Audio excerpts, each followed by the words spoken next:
Chapter 704. This was an eventful period. But for the common people who were used to a peaceful life, it was just a few more things to talk about after a meal. They could not see the storm coming, so they would not be worried. After Su Fengnian returned from Beimang to Beiliang, he had first rushed to Iron Gate Pass to kill Zhao Kai. After returning to the Wangfu, he had to take care of Su Weisheng. Then he started to use Su Weisheng and Chen Changxing's strategies to pave the way. Today, he finally carried a pot of green ant wine up the stairs.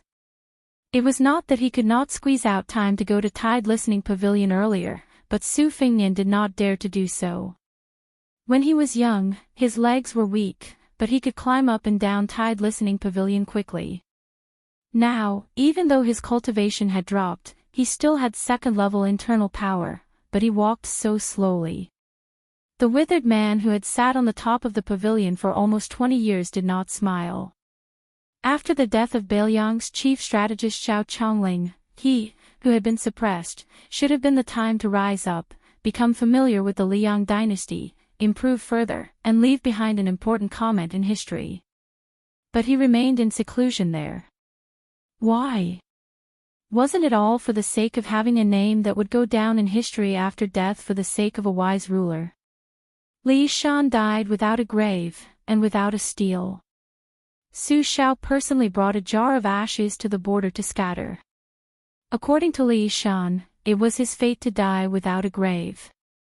Also, he thought that since he would not see Su Xiao lead troops to Beimang in his lifetime, he wanted to quietly look north after death, and let that disciple he did not admit to complete it. Su Xiao did not tell Su Fengnian about this, but how could Su Fengnian not know? Su Fengnian pushed open the thin door of the pavilion. It was dark and gloomy. He placed the green ant wine on the desk and lit the copper oil lamp at the corner of the desk. There was an ordinary and lonely brush hanging from the brush holder. Unlike the messy books on the floor in the past, Su Xiao had probably organized them personally. But the room seemed even more empty and lonely. When he was young, Su Fengnian had been afraid of this place. He had to study history with this man who was half a master, and play chess with him. If he did not like it, he would be beaten up. Most importantly, he could not complain to anyone.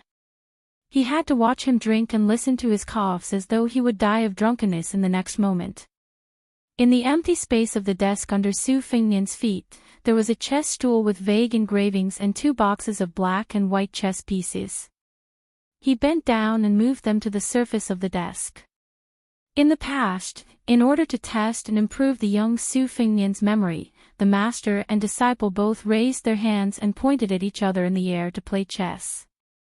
They rarely used the chess stool anymore.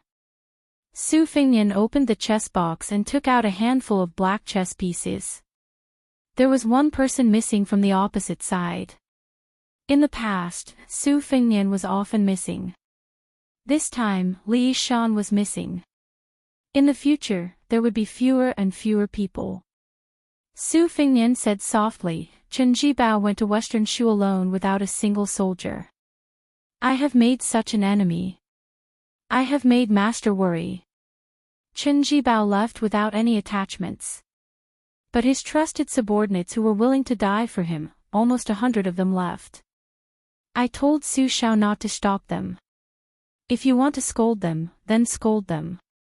In the future, if by any chance he lost, there would be unofficial history saying that the second muddle-headed king of Beiliang let the tiger return to the mountain, let 100 riders enter Shu. Su Fengnian was indeed unable to bear such a big responsibility. Chen Jibao's talent in generals and generals is only inferior to Su Zhao's. His talent in generals and soldiers is unrivaled in the world.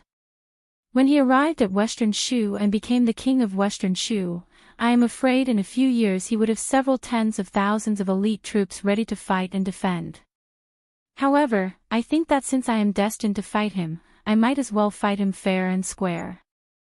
I don't want to use those low-class crafty plots and machinations.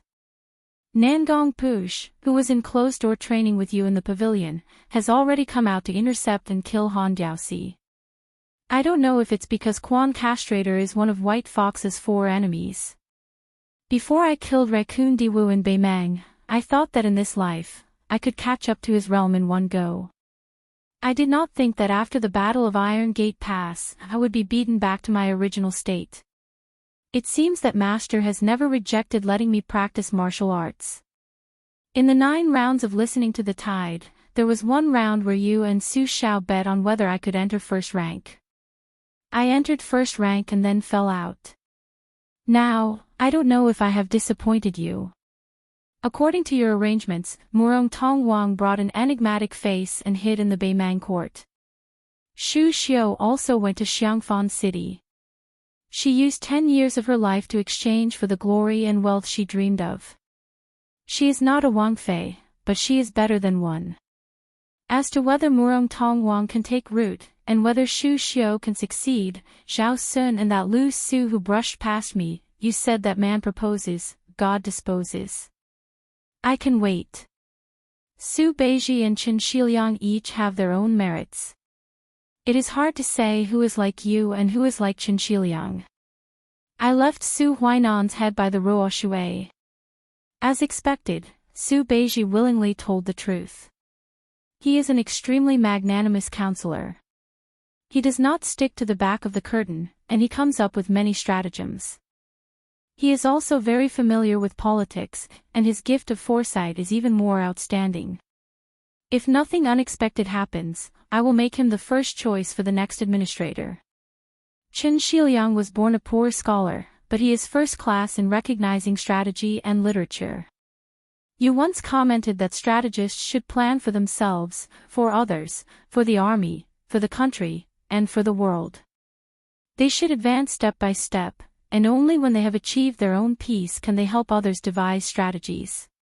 You said that strategists' talent in military strategy is something that can only be discovered but not sought. You yourself are a scholar, but you do not recommend that scholars give advice on how to conquer an army.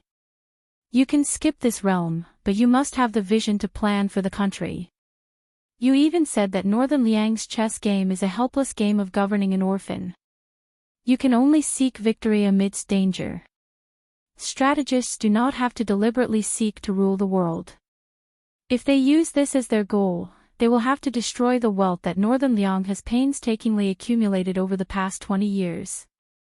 Beiliang can only lose once, but Baimang and Liang can lose many times. I don't mind being a man with my tail between my legs. After all, after so many years, I have already become accustomed to it. My heir Jia is probably qualified for the important task of strategizing. I will make Wutongan into a strategic location similar to Guangling Wang Zhaoyi's spring snow building. Who said that women are like that Longquan kiln, which has never been passed down from generation to generation? Su Fengnian rambled on like this. He was originally not a long-winded person. He was like this when he killed the enemy. During the Qingming festival, he killed Tao Qianji, the devil Xiaoling, Tuoba Chunsen's retainer, and the 5th raccoon of Mount Tibing. Su Fengnian lowered his head and said, "You once used your Go skill to evaluate several strategists in the world. Among them, Huang Longshe won first place, obtaining 76 pieces. Yuan Benshi, who has always been hiding behind the emperor, came in second, obtaining 67 pieces. Today, I will be bold enough to give Master the final verdict. During the spring and autumn period, you helped Su Xiao, which was tantamount to helping the Zhao family Son of Heaven to seek the world and unify the Central Plains. The Liang dynasty's territory was vast, no less than the great Emperor Qin's kingdom 800 years ago. 10 pieces, 10 pieces. Su Fengnian placed 10 pieces on the Go board. Seeing through the matter of foresight, Master almost single-handedly advised Su Xiao not to strive for the world and not to sit on that scalding hot dragon throne. 6 pieces. Step by step, you drove Chen Jibao into Shu and obtained 4 pieces. After gently placing down 6 pieces, Su Fengnian grabbed a handful of Go pieces from the Go box.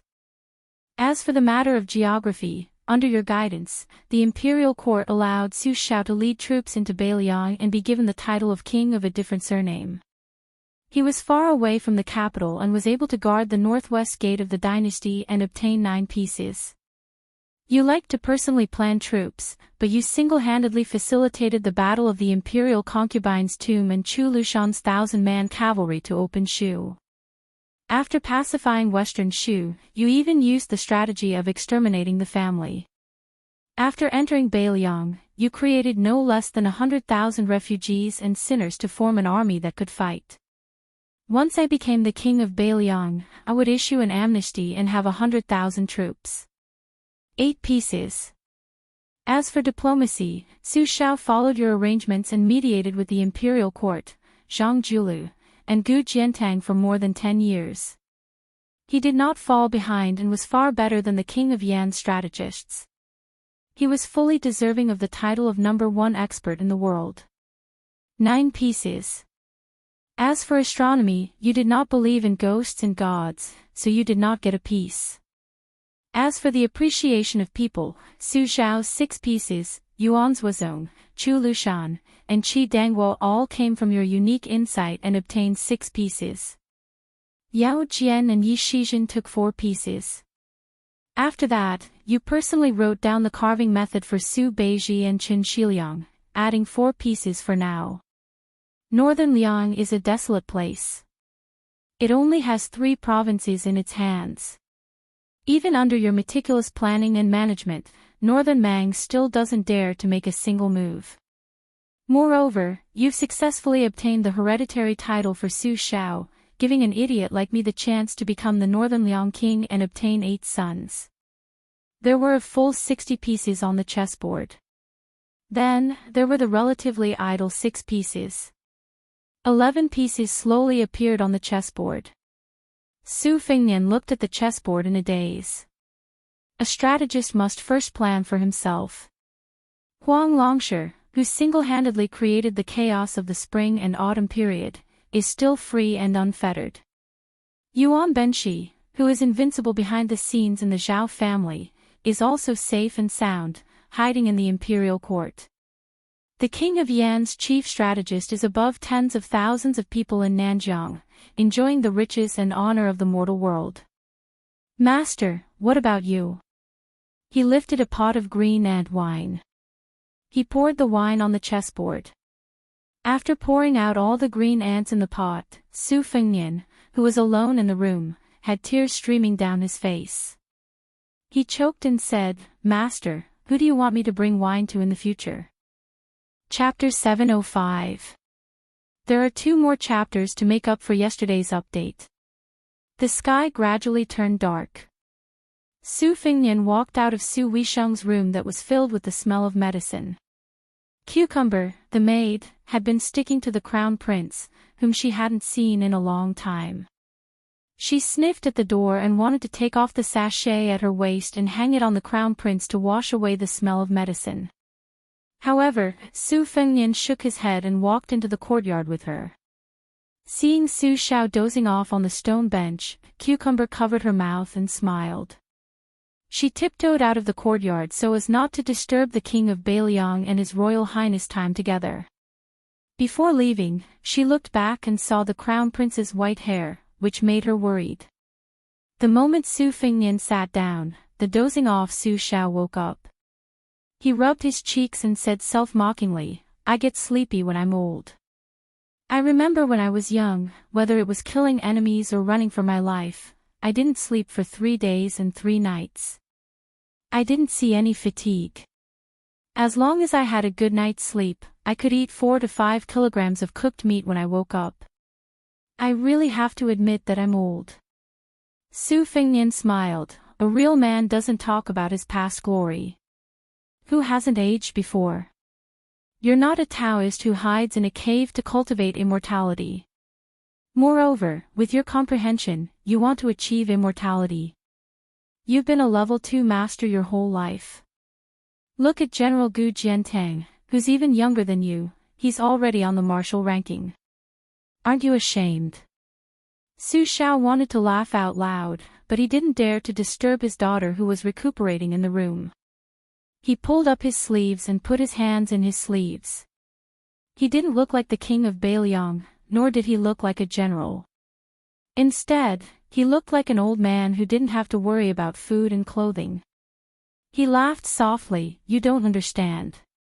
I'm already a father, and at my age, I don't care about martial arts or the size of my official title. In the end, I'm still comparing my own son. Look at Gu Jintang's children.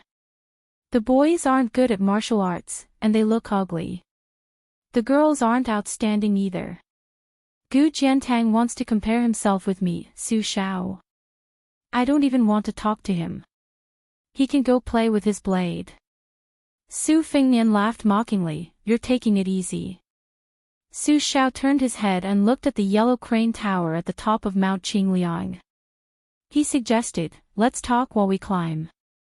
Su Fengnian nodded. He waved his hand and called the head servant girl from his second sister's courtyard over. He asked for 2 jugs of warm yellow wine. He got up and handed one to Su Shao. "Drink less, green ant. I feel like my throat is smoking. Since you've convinced yourself that you're old, drink more yellow wine in the future. It's good for your health." Su Shao smiled and took the yellow wine. He took a small sip and walked out of the courtyard, following the main path of green stone toward the top of the mountain. When the king's mansion was built, according to the king of Baeliong's wishes, gold and jade would fill the hall. He wished he could just use gold to pave this path. Later on, his wife said that green stone slabs were fine. It also had a good meaning of the path to the clouds. One didn't ask for a meteoric rise. No matter how hard it was for one's children and grandchildren to walk, they would still reach the clouds. Su Shao agreed without hesitation. Back then, he personally participated in the hard work of carrying stones and paving the path. The father and son leisurely climbed the mountain. Su Fengnian said, "Chu Lushan has gone to Baeliong to be the Protector General of Baeliong. He will be promoted to General of Hussars. Because Qin Shiliang is preparing to organize the ranks of the Baeliong army, many of the miscellaneous titles will be abolished. There will only be 8 or 9 left. The title of captain will be more valuable than before. Let's start with the title of General of Hussars without the word de." Yuan Zuozong replaced Zhong Hongwu as the commander of Hussars and promoted him to General of Hussars. Qi Dangua and Ning Amei will be the Iron Buddha's main and deputy general respectively. Huang Manor will lead the new Longxiang army. The 3 of them will not be promoted to general for the time being. Gui Commandant Huangfu Xiu will be promoted by 1 rank. As for whether he will be promoted to General of Yuzhou or something else, I will have to wait for Qin Shiliang's report. Xianyuan Qingfeng sent Mount Huishan's guest, Hong Yu, who does have the talent to lead troops. I am still considering whether he will replace Huangfu Xiu as Gui Commandant. When second sister wakes up, she will be the commander of your 30,000-strong Great Snow Dragon Cavalry. Do you have any objections?" Su Shao laughed. "Since I can comfortably be a hands-off shopkeeper, why would I have any objections? An old cucumber pretending to be young is too untactful." Su Fengnian widened his eyes and said, "It sounds like there's a lot of resentment?" Su Shao quickly waved his hand. "Not at all." Su Fengnian sighed and said, "The Baeliong army has been turned upside down. There have been many changes from the top to the bottom. If there is a conflict, and I cannot suppress it, you may have to come out to pacify." Su Shao said calmly, "There will not be any major issues. The Zhao family has been ruling the world for 20 years. Our Su family has been ruling the Baeliong for almost 20 years. Father, if I ask myself, I do not owe any of the old men in Baeliong who are about my age. Also, I have a long line of good fortune. They should be satisfied. I know about Zhong Hongwu. If he dares to work with Yan Wenwan in secret, I do not mind letting him drink the northwest wind. He will not be a general, and even his title will be taken away. He will be content to be a rich family's farm showing. As for Yan Wenluan, in the past, he and Chongling tried to persuade me to divide the river and rule the world together. All these years, he has been called the leader of the emperor faction by Yi Shanshao. He has roped in many old people who have complaints. The group of young generals that Yan Wenluan has raised are mostly the descendants of old generals who were disheartened and retired when they had no hope of joining the dragon. Su Fingyan drank a mouthful of yellow wine. Almost 20 years of rotten meat. It is fortunate that you had the courage to have Yan Wenluan establish his own faction and not let this vine reach the cavalry. That is why the entire Bailiang cavalry did not fall ill. Su Shao held the wine pot and sighed. There was nothing to be done. In the Spring and Autumn War, the 9 countries fought for supremacy. Our Bailiang army destroyed 6 countries in one go. We fought with our lives in exchange. How many heroes do you think died? I was not willing to be emperor. Later, I entered the Jianghu. Fortunately, those who left were old soldiers who had connections to the Jianghu. But when I went on the expedition to Beimang, the emperor's decree was vicious. When I had no choice but to withdraw, the morale of the Bailiang army started to slacken. The reason was complicated, but the result was that they lost many of their captains. Many old people who wanted to make great contributions in one go faded out of sight. So it is said that it is difficult for a scholar to rule a country, but it is easy for a scholar to harm people. You have to be especially careful of Yuan Benshi, a strategist who is as famous as Yi Shanshao. That secret decree came from his hand. In the Spring and Autumn War, the hard knives were used by me and Gu Jintang's group of martial people. These soft knives that do not see blood were mostly his work. The blue-eyed Zhang Julu, who jumped so many steps as an insignificant yellow doorman, and became Grand Secretary 3 years later, was also instructed by him. In my opinion, scholars are naturally more knowledgeable than us, who ride horses and carry sabers, but most of them have high vision but low ability. They cannot achieve great things. They are extremely knowledgeable, but they rarely achieve great things. The truly frightening ones are scholars like Yuan Benshi, who can take advantage of the situation and display their ambition. Before the current emperor ascended the throne, he sincerely said, "I am willing to be Mr. Yuan's puppet." Therefore, Yuan Benshi let him become the emperor. Zhao Heng, that woman, must have hated this Mr. Yuan, who made her lose the dragon throne. Haha, that resentful woman, Zhao Heng, before she died, it was rare for her to be a man. He used his death in exchange for Zhao Sun's hereditary succession. If he had this kind of mentality 20 years ago, there would be no such thing as the current emperor. That blind man called Lu Su, his eyes are blind, but his heart is lively. He wrote 2 strategies and 14 strategies beautifully. Even I can understand it. I heard you played chess with him at Yongzi Alley. Why didn't you directly capture him and make him Bailiang's strategist? Chapter 706. Su Fingyan shook his head. I didn't have time to take care of him at the time. Of course, the main reason was that I didn't believe in my luck, so I missed the opportunity. There are some regrets, but I don't really regret it. I've experienced Zhao Sun's ability as king of Jing'an. He's very good at enduring, but he's still not as good as his father. Without Lu Su, the king of Jing'an's vassal state would definitely have to be guarded by someone with great talent and bold vision. At that time, Bailiang would feel even more uncomfortable. It's better to let Zhao Sun fiddle around there. The vassal state has to enter the capital to meet the emperor every 4 years. If he dares to bring Lu Su along, I'm worried that he'll be poached.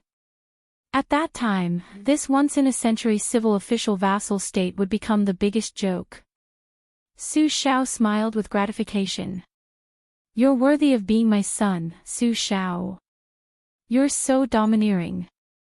Su Fingyan smiled helplessly. Su Shao laughed. Outside Dunhuang, 1 man and 1 sword guarding the city gate. That's quite domineering. No wonder that girl's sweet potato is so dead set on you. Su Fingyan stopped when they were still some distance away from the top of the mountain. Together with Su Xiao, he looked at the panoramic view of Liangzhou. Yi Shizhen and Chu Lushan, one in the open and one in the dark, control the Beiliang spy agency. Since Lu Qiuer became the protector of Beiliang, she has to spit out a piece of meat.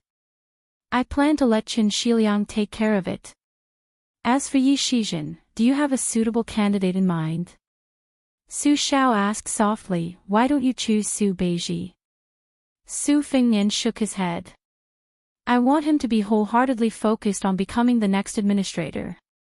He'll be too distracted if he's involved in the spy agency. Spies are small and meticulous, but the administrator requires big plans. Besides, Su Beiji's health isn't good. I don't want him to follow in my master's footsteps. Su Xiao nodded and gazed off into the distance.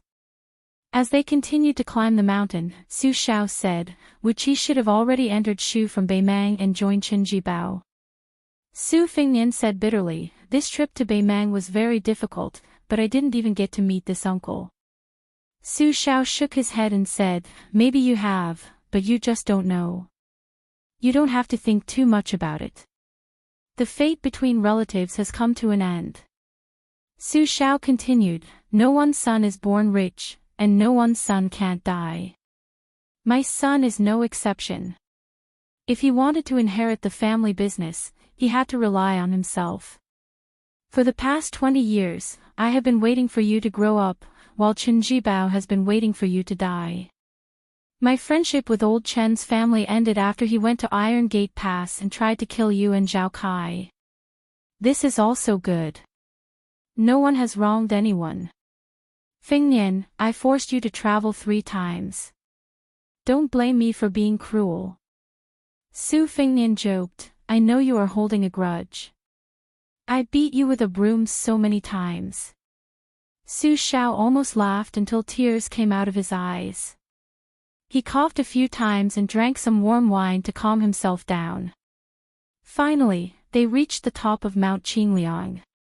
The weather was clear and the view was excellent. Su Xiao's body was slouched, and he squinted at the west gate. Among the 6 kings, besides father, the king of Yan, Xiao Bing, has the strongest army. When the emperor wanted to make Qin Jibao the king of southern Jiang, he had the intention of keeping Xiao Bing in check. The king of Guangling, Xiao Yi, was born of the same mother as the emperor and was highly regarded. The beating on the surface was nothing more than an act for outsiders to see. The left servant of the province, Sun Shiji, was made the Guangling magistrate because he was worried that Xiao Yi's methods would be too extreme and cause criticism. It would be difficult to guarantee that the Liang dynasty would be the 3rd hereditary ruler. The emperor's treatment of these 2 men showed how close he was. The king of Jiaodong, Xiao Sui, because he was in charge of the 2 Liao, he inevitably had some friendship with me. Over the years, he was dealt with by the emperor and Zhang Julu and Gu Jiantang. His situation was indeed a bit bleak. But although he was born in the emperor's family, his personality was rare and straightforward. After a heart-to-heart, he was trustworthy. Not to mention the king of Jing'an, Xiao Sun, the king of Huainan of Xiongzhou, Xiao Ying, was originally very similar to the old emperor. It was just that he lacked fate. Moreover, he had to be pure and simple. Among the 5 kings, he was the most severely suppressed and did not have any real power. This time, the kings will enter the capital as usual. I definitely won't go, but Qin Jibao, who has not been made a king yet, is destined to go. Therefore, it will be a big scene of the 6 kings entering the capital. Su Fingyan shook the empty wine pot and asked, the crown prince has not been decided yet. Su Xiao smiled and said, if nothing unexpected happens, the 4th prince, Xiao Zhuan, will be made the crown prince before the other princes are made kings. Who let this kid be favored by Yuan Benqi? Su Fingyan frowned and said, isn't it said that the eldest and not the youngest, the legitimate and not the illegitimate? Although Zhao Zhuan is the legitimate son, the first prince, Zhao Wu, is the legitimate eldest son. Su Shao handed the wine pot, which was still half full, to Su Fengnian and said calmly, Zhao Wu's character is unyielding. Now that the world is at peace, what he needs is stability and stability. He does not need a crown prince who is suitable to fight for the throne. Zhao Zhuan is different. He has been smooth and slick in dealing with people for many years. He is destined to amaze the world with a single brilliant feat. Another important point is that their mother, Empress Xiaoji, seems to have secretly instilled in them the idea that one day the older brother will be a general and the younger brother will be emperor. Although Zhao Wu has a bad temper, he has believed in Xiaoji's words since he was young. He also has a very good relationship with his younger brother, Zhao Zhuan. I believe that there will not be too many twists and turns when the crown prince position, which has been empty for more than 10 years, rises to the surface. Fengnian, you have to know that the Green Party, which is attached to the first prince, is already divided beyond recognition.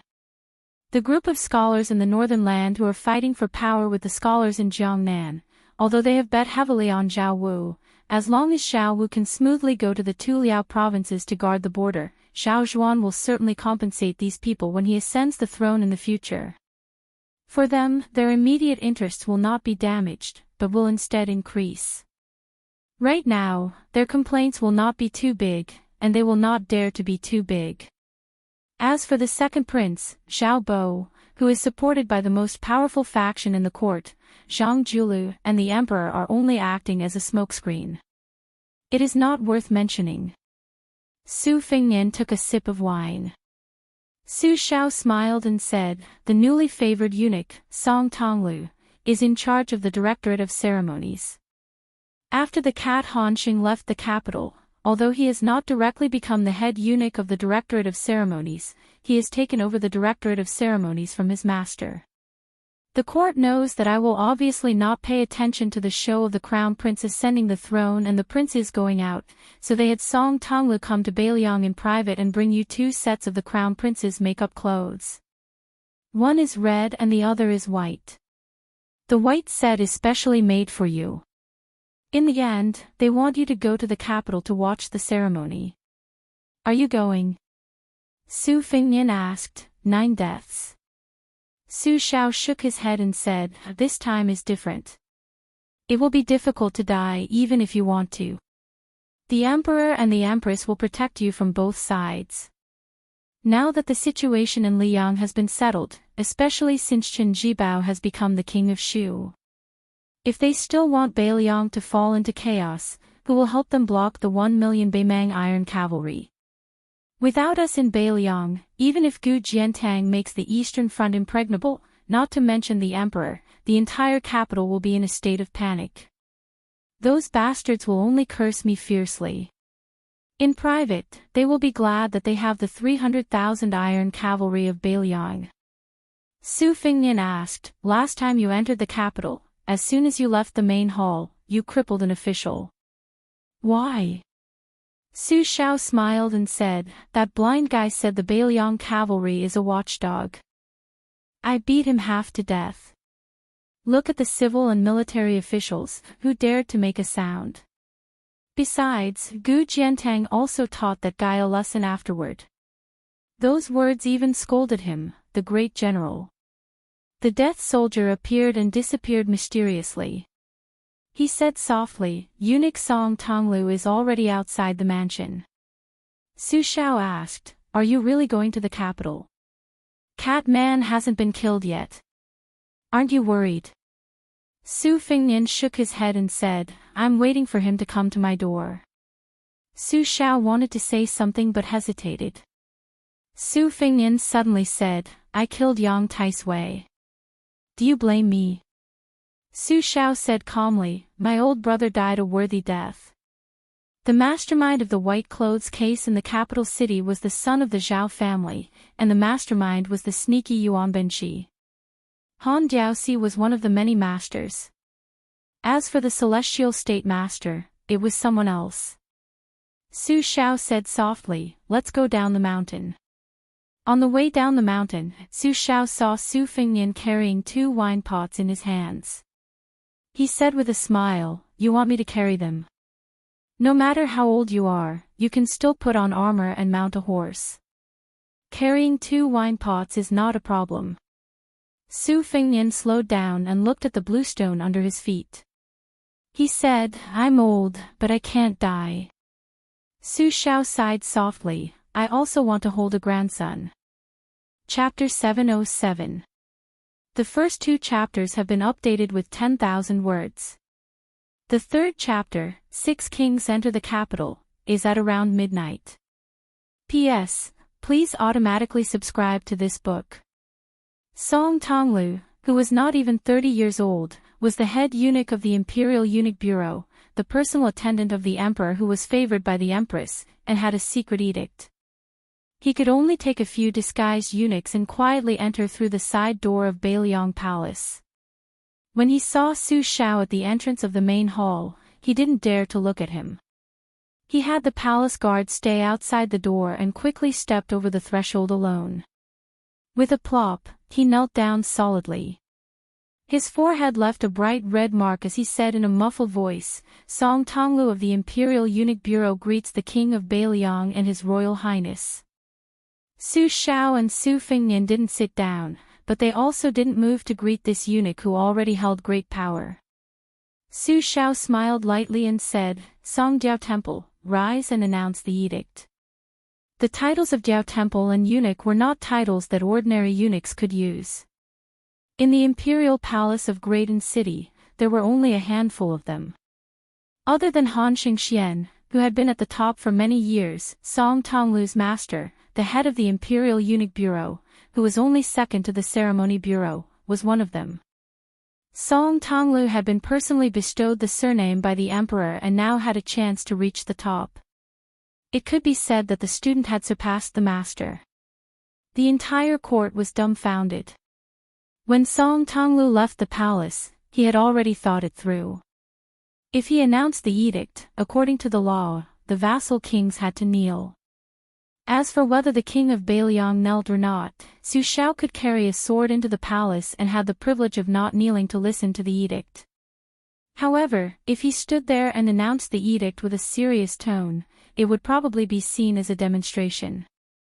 From the beginning, Song Tonglu didn't want to be seen as arrogant. Even though he knew it was against etiquette, after he rose, he still pulled out the yellow secret edict from his sleeve. He bowed his head and walked quickly, handing it to the king of Bailiang with both hands, skipping over the announcement of the edict and ignoring it. Su Xiao took the secret edict and casually handed it to Su Fengnian. He then had this rather sensible eunuch sit down. Song Tonglu sat upright and still, looking straight ahead. However, out of the corner of his eye, he still caught a glimpse of the snow-haired Su Fengnian. He was shocked. For some reason, when he looked out of the corner of his eye, His Royal Highness was clearly lowering his head to read the edict. Song Tonglu was able to stand out among the tens of thousands of eunuchs in the palace and climb to the top step by relying on his extraordinary talent for observation. He immediately knew that the young heir had sensed his unintentional spying. He immediately lowered his gaze and only dared to look hard at his knees. Su Xiao smiled and said a few words of greeting. Song Jiao Temple has been hard on you. Song Tonglu quickly shook his head and said, I don't dare. This is my duty. Su Xiao smiled and asked, Song Jiao Temple, why don't you stay in Bailiang for a few more days? This king can entertain you to his heart's content. The young eunuch, who was startled by the mention of Song Jiao Temple, quickly got up and knelt on the ground again. He said apologetically, Song Tonglu needs to immediately return to the capital to report. I may not even be able to eat a meal. I hope the king of Bailiang will be magnanimous enough to forgive me. Su Xiao walked over and helped Song Tonglu up. It's fine, it's fine. We don't need to be so courteous. Let's do it as smoothly as is appropriate. We won't delay Song Jiao Temple's return to report. Let's go. This king will see you out. Even though Song Tonglu had trained in the palace for many years and did not lose to any top aces in terms of cultivating the mind, he was clearly a little absent-minded. He said respectfully, "I really don't dare to trouble the king of Bailiang." Su Xiao shook his head and walked out of the main hall with Song Tonglu. The imperial bodyguards had already handed their luggage to the steward of the king's mansion. The group walked on a quiet path that was not heavily guarded. The bodyguards also walked as if they were treading on thin ice. They took the opportunity to take a few more glances at the back of this king with a different surname. When they returned to the palace, they could boast to their colleagues that they had once been less than 10 steps away from the great king of Bailiang. Song Tonglu had been cautious for many years. Without leaving a trace, he trailed behind Su Xiao by more than half a step. When they reached the main entrance, Song Tonglu did not dare to let the king of Bailiang see him off. He immediately stopped. The imperial bodyguards silently filed out, mounted their horses, and waited in the distance. One of the bodyguards clicked his tongue and said, as expected of the great general who destroyed the 6 kingdoms of spring and autumn. Another person asked in a low voice, "What's wrong?" The bodyguard said in a low voice, "There's a murderous aura when you walk." "I don't feel it." "What do you know?" "That's because your realm is not high enough." No wonder people say that the king of Bailiang can kill with just a stare. He can directly scare people out of their wits. Fortunately, Songjiao Temple did not offend him. Otherwise, wouldn't we be killed with just a stare? One of the oldest and calmest bodyguards did not know whether to laugh or cry when he heard the ridiculous conversation of the younger generation. At the door, Su Xiao said softly, "Everyone says that when you were on duty at the Directorate of Credentials in the Songjiao Temple, you were cautious and conscientious. You were in charge of the ancient and modern collections of literature, pasting yellow papers, and other trivial matters. You did everything in an orderly manner, and you could even write good articles. I'm a rough man, so it's difficult for me to take care of these troublesome things, so I won't talk about it. However, there's one thing that I remember very clearly. The content of the hereditary edict of my family's year of Feng was written by you. Someone in the residence said that you wrote it well, and I'll remember this favor. In the future, if you need my son, Feng Nian, the new prince of Northern Liang, just let me know.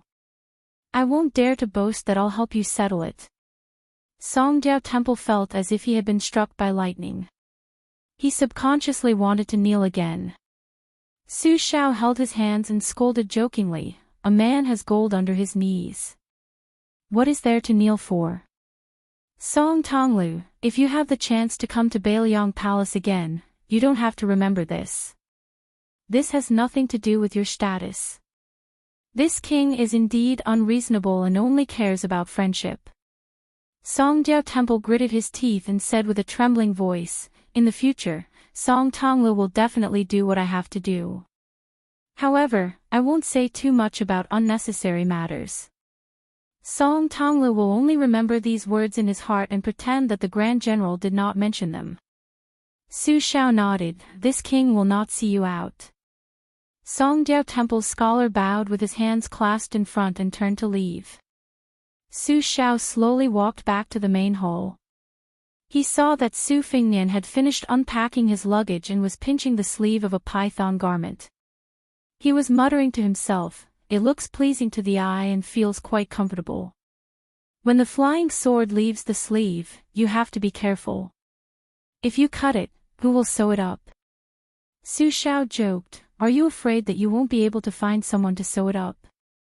There are 2 groups of refugees from the spring and autumn period that are heading north. I have intercepted many of them." The head of the Bailiang Weaving Bureau was the one who made clothes for the Southern Tang imperial family.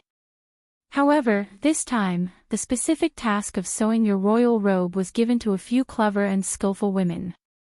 That person is just drawing the pattern. He is old and his eyesight is not very good. He is afraid that he will be beheaded at the wrong time. Su Fingnian furrowed his brows and said, "Your python robe is not good." Su Xiao laughed angrily, How can a new king wear old clothes? Our Su family is not that poor. Su Fengnian put down the python robe in his hands and hesitated before saying, I originally wanted to go to the northwest and capture the 100,000 refugees. Since I am going to the capital to observe the ceremony, I will put it aside and go to Great Peace City first. Su Xiao asked, when do we move? How many cavalry do we need? Su Fengnian laughed, tomorrow. What cavalry? I am not a vassal king. I don't need to pay attention to ostentation when I go to the capital. Besides, if someone like the king of Yen brings 1,000 cavalry, Han Diaoxi will probably have to hide his head and tail. This time, I will open the door to the thief and let the cat kill to its heart's content. Su Xiao nodded and said, apart from your own arrangements, I will also secretly hand Yin and Cho over to you. Su Fengnian asked, then what about you? What if Han Diaoxi doesn't kill me but you? Su Xiao laughed and asked, do you know why the sword god Li Chungang was suppressed in the Tide Listening Hall for 20 years? Do you know who cut off one of his arms when he left the mountain on the Dragon Tiger Demon slaying platform? Su Fengnian was dejected and speechless. Su Xiao sat in his chair and said indifferently, go to the capital without worry. You don't need to worry about father's safety. There are as many people who want to kill me as carps crossing the river. I have plenty of ways to deal with them. Yin's sinister voice entered the father and son's ears again. Nangong Push has already returned to the pavilion. Xianyuan Qingfeng is in the pavilion in the middle of the lake. Both of them are heavily injured. Su Fengnian asked, Wu. Yin replied stiffly, reporting to your highness, they are safe and sound. In the eyes of the earthly branch loyalists, the life and death of their comrades were insignificant. Su Fengnian stood up and went to the tide listening lake. The young loyalist squatted by the lake, sulking. Su Fengnian walked over and saw him turn around with a guilty expression. He laughed and said, go eat your meal and then come with me to the capital tomorrow. There will be plenty of opportunities to exchange blows with Han Diaoxi. The youth jumped up and smiled brightly. Really? Su Fengnian raised his leg as if he was going to kick him into the lake. This lively and not gloomy youth grinned and jumped into the lake himself, happily paddling to the opposite shore. Su Fengnian smiled knowingly and walked toward the pavilion in the middle of the lake. As he approached, he saw Xianyuan Qingfeng sitting dejectedly against a pillar. Su Fengnian narrowed his phoenix eyes and sat down lazily. He mocked, both of you are Xian finger experts, but Han Diaoxi, the number 2 Xian finger expert in the world, is much more powerful than you, old Daoist. Xianyuan Qingfeng said sternly, wait until I reach Heavenly Phenomenon. Chapter 708. Su Fengnian said softly, have you forgotten that Han Diaoxi is best at killing Heavenly Phenomenon cultivators with his finger? That's why there's the saying that those below earth immortals are invincible. Don't feel aggrieved. When it comes to martial arts realms, comparisons are odious. There will always be a higher mountain. I know you want to become someone like Wang Xianji, but before that, you still have to relax. There are many things that can't be rushed. There are 800 unorthodox paths and 3,000 heretical paths. You've chosen an extremely steep and narrow path, so you have to cherish your life even more. As for me, I've briefly entered pseudo-heavenly phenomenon. It can be considered a fleeting moment, but there's one thing I can tell you. Once you ascend, you might become the first heavenly phenomenon cultivator in 300 years to be struck by heavenly tribulation. Heaven's net has long arms. You won't be able to escape. Xianyuan Qingfeng's face instantly paled. Su Fengnian stood up. Come with me. Since you've given me your proof, I can do a big business with you without worry. What I'm giving you is priceless. Even if you give yourself to me, I don't think you'll lose out.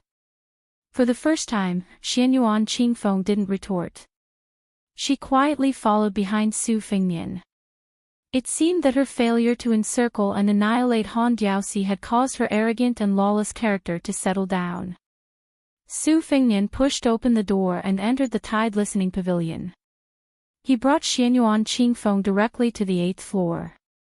The red robe appeared in the corridor, displaying Xidigarba's compassion. Su Fengnian smiled. Don't force yourself and enter. You'll lose your cultivation for nothing.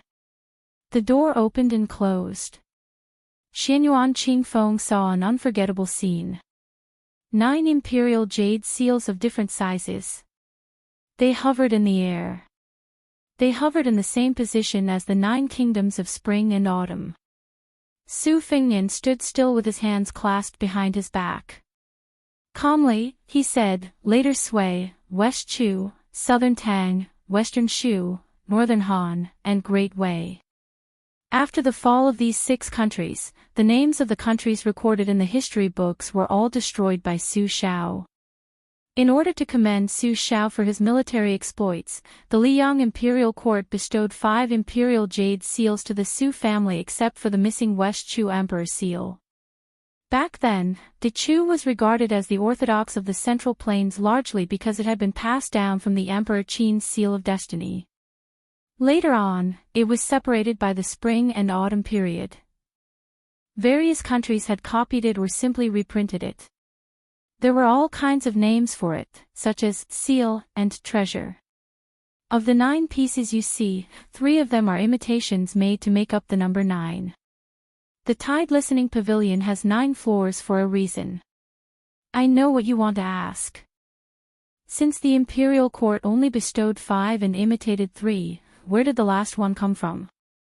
We're in the same boat, so there's no harm in telling you. Beiliang Palace secretly hid the little princess who carried West Chu's fate. Do you see that smallest imperial jade seal? It's only 4 inches wide, but it's the genuine yellow emperor's Yang seal of the Great Qin. As for the Yin seal, I've entered Emperor Qin's mausoleum in Beimang. However, that person wanted to keep it for himself and was only willing to show me the tip of the iceberg. I only wanted to save my life and escape, so I didn't have time to look into it. My younger brother, Huang Manor, won't be able to enter Heavenly Phenomenon for the rest of his life. Hong Shixiang abducted my older sister, and in order to return the favor, he severed the fate of the 5 nations. Beiliang didn't have a single bit of it on the surface, but it split into 3 portions and flowed into Liyang and West Chu's pillars of fate. Su Fengnian ignored Xianyuan Qingfeng's dumbstruck expression and pointed at West Chu's national seal. It was completely colorless before and looked no different from ordinary jade. However, after the bull-riding flying sword severed the fate, it shone brightly. Apart from the fact that it still can't compare to the Liyang imitations, it's already far more brilliant than the 7 imperial seals. This talisman formation is an item that steals the fate of the world. Chao Changqing is already preparing to revive his nation, and I estimate that he'll take back West Chu's national seal in a few years. Rather than letting him take it away for nothing, I'd rather sell it to you.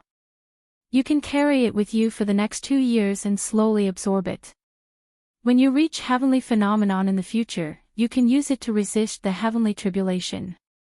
Although the fate of the imperial seal is only 100th or 1,000th of that of a dynasty, if you monopolize it, I estimate that you won't become the shortest-lived Heavenly Phenomenon expert in the world.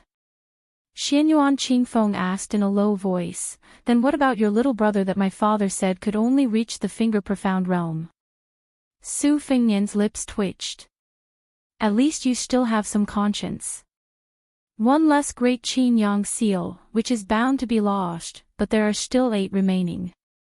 Moreover, I'll never let my Huang Manor enter Heavenly Phenomenon in this lifetime. This talisman formation is just a precautionary measure. Besides, Huang Manor is different from you. Even if this talisman formation is beneficial to him, it's only a temporary solution. In the end, whether it's your current finger-profound realm or your future Heavenly Phenomenon realm, it's like a child's play in front of Huang Manor. Xianyuan Qingfeng said calmly, but I won't stop at Heavenly Phenomenon. Su Fengnian dismissed it with a smile. He stepped forward stealthily and reached out a hand to grab the West Chu imperial seal. Like a python drawing water, as the imperial seal was pulled towards Su Fengnian's hand, a series of mysterious ripples visible to the naked eye appeared in the air. The other 8 imperial seals trembled incessantly. When Su Fengnian grabbed the imperial seal, the ripples on the surface of the water gradually became as calm as a mirror. Su Fengnian turned around and handed the imperial seal to Xianyuan Qingfeng. Her expression changed drastically, and her entire hand turned from red to purple. Su Fengnian gloated. Hot. Don't let go. Xianyuan Qingfeng endured the stabbing pain in her heart and said angrily, "Why doesn't it feel strange in your hand?" Su Fengnian said self-deprecatingly, "There's no pitiful wretch in the world who has more luck than me. If I, as the eldest son of Su Shao, wanted to hold this West Chu imperial seal before the Iron Gate Pass intercepted and killed Zhao Kai, I'm afraid I'd have to break one of my arms if I wanted to live." Xianyuan Qingfeng almost fainted from the pain, but not only was she unmoved, she even tightened her grip on the imperial seal. Su Fengnian sighed inwardly. What an unreasonable crazy woman. He said, "Half of your life is yours, and the other half is mine. Do you agree?" Xianyuan Qingfeng said straightforwardly, "Yes, but it'll only count if I survive after I enter Heavenly Phenomenon." Su Fengnian smiled helplessly. "Would it kill you to lose out a little?" Xianyuan Qingfeng snorted coldly, but there was an inexplicable smile in her eyes. Su Fengnian walked to the door. "Go downstairs yourself later." Xianyuan Qingfeng simply drifted out as soon as she stepped out of the door. Su Fengnian shook his head and closed the door. After going downstairs, he easily found White Fox in the outer corridor, who was in a daze. Su Fengnian comforted her. Hey. It's not shameful that you can't beat Han Diaoxi, who's number 10 in the world. It just means you haven't entered the top 10 yet." White Fox, who was hanging from her waist, didn't say anything. She turned around and walked into the building. Su Fengnian asked, "I'm going to the capital tomorrow. Han Diaoxi will most likely come after me. Are you interested?" White Fox stopped in her tracks. "Are you that afraid of death?" Su Fengnian muttered, "You're so heartless." White Fox turned around and smiled. "Don't worry. My state of mind won't be affected and stagnant because I can't kill Han Diaoxi. I'm the same as your Bailiang cavalry. We're on the path of fighting to support ourselves. There will be a few big defeats in the future. It's fine as long as I don't die." Su Fengnian didn't give up and asked again, "You're really not going to the capital?" White Fox said playfully, "Why? Do you think you'll lose face if you don't bring me, the number 1 beauty in the world, with so many beauties in the capital?" Murderous intent, murderous intent. Su Fengnian, whose crooked intentions were exposed, fled downstairs in a panic. White Fox didn't chase after him. After crossing the threshold of this floor, her state of mind calmed down inexplicably. She said sadly, "I didn't expect this place to become my home. Where should I die in the future?" The afterglow faded and the twilight gradually deepened. Su Fengnian unknowingly came to the lakeside cottage among the reeds. He didn't look for Pei Nanwei, who lived here alone. Instead, he walked along a dirt path that led to the tide-listening lake. Perhaps it was because she had stepped on it so many times that it was flat and soft. The autumn reeds that were taller than a man gradually turned frosty white. The wind blew like fluffy snow. A wooden ferry that was dozens of feet long was built beside the lake. Su Fengnian took off his shoes and socks and put them aside. He lay back and closed his eyes to rest. After an unknown period of time, he heard a faint sound. The barefoot woman sat down beside him with her arms around her knees. After a long silence, she finally said, "Now I'm happy. You're worse off than me. It's karma." Su Fengnian didn't open his eyes. He said softly, reed ropes made from reeds can be used to hang and ward off evil spirits. Spring reeds can be used to make flute membranes. Whether it's to ward off evil spirits or flute membranes, the reeds are not for you to make scarecrows to curse me. Pei Nanwei rested her chin on her knees. A cool breeze brushed her face. She said softly, according to the laws of the vassal states, this year the vassal king is going to the capital to meet the emperor. Are you going? If you're going, take me with you. I've never been to Great Peace City in my life. I want to take a look. After that, I'm willing to die of old age here. Su Fengnian stood up. He broke off a reed and sat on the edge of the wooden bridge. I'm going to the capital, but I'm not taking you with me. Pei Nanwei said calmly, fine. Then I'll continue to make scarecrows to curse you to die a horrible death. Su Fengnian turned his head and said, do you believe that I'll slap you into the water with one slap? Pei Nanwei shook her head. Su Fengnian turned his head and ignored this woman who had always been muddle-headed. Pei Nanwei sat next to him and then lightly kicked his foot. Take me with you. I only have one unfulfilled wish in my life. I can be your servant girl. Su Fengnian firmly said, no. Not only will I serve you tea and call you grandpa, but I'll also massage your shoulders and call you Gongzi. I don't care. I'll play chess with you and help you study. How much is it worth? When you're not happy, this servant will smile and be willing to be hit. I have tender feelings for the fairer sex. Warm the bed. What? Warm the bed. Good, it's a promise. We'll leave for the capital tomorrow. Remember to bring some elegant and beautiful clothes so you can wear them. Don't forget rouge and powder. It's not good to put on too much. Just a little is enough. Then there's the time to warm the bed. I'm not going. You're really not going. This place is pretty good. You want to fight with me? Su Fengnian stood with a smile. He bent down and placed the autumn reed on her lap. Then he picked up his boots and socks and left the reed marsh. Chapter 709. 3 chapters, more than 13,000 words have been updated. P.S. I won't stop updating tomorrow. A carriage slowly drove out of the western gate of the prefecture city. The coachman was a muscular young man with dark skin. Beside him sat a woman in green who was teaching him how to drive the horse. Fortunately, the horse was a good one chosen from the best of the best. Otherwise, it would have swerved and bumped into many pedestrians before it left the city. There was only a man and a woman in the carriage. They were both young. The woman was dressed in purple and had an eerie air about her. The young man had white hair and a white python robe. Perhaps it was because of his identity, but he was much more imposing than the woman. This was the only python robe in the entire Liang dynasty.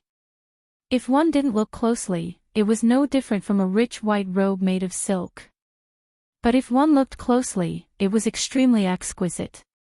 The 9 pythons spat out pearls, vivid and lifelike. Su Fengnian simply went to Greaton City.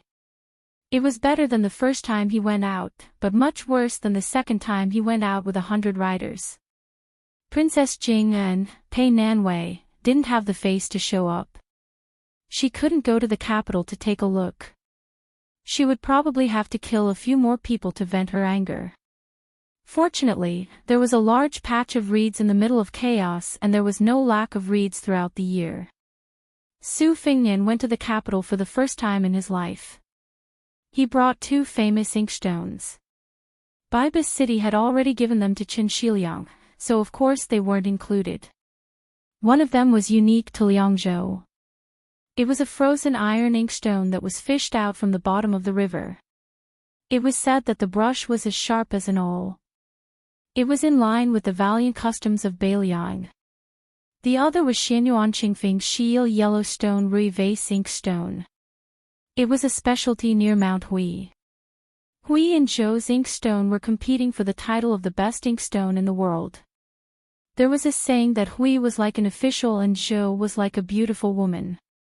Su Fengnian took advantage of the opportunity and said, "You and Hui are close to each other. Give some to me later, the more the better." The scholars of Beiliang liked this kind of thing. They were very willing to spend a lot of money for this. In Beiliang, other than salt and iron, we don't have any other means to make a profit.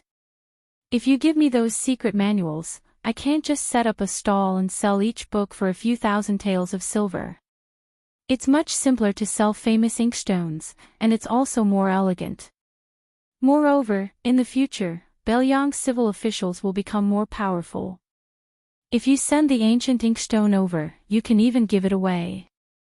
Every penny I can help Su Xiao save is a penny. Xianyuan Qingfeng sneered.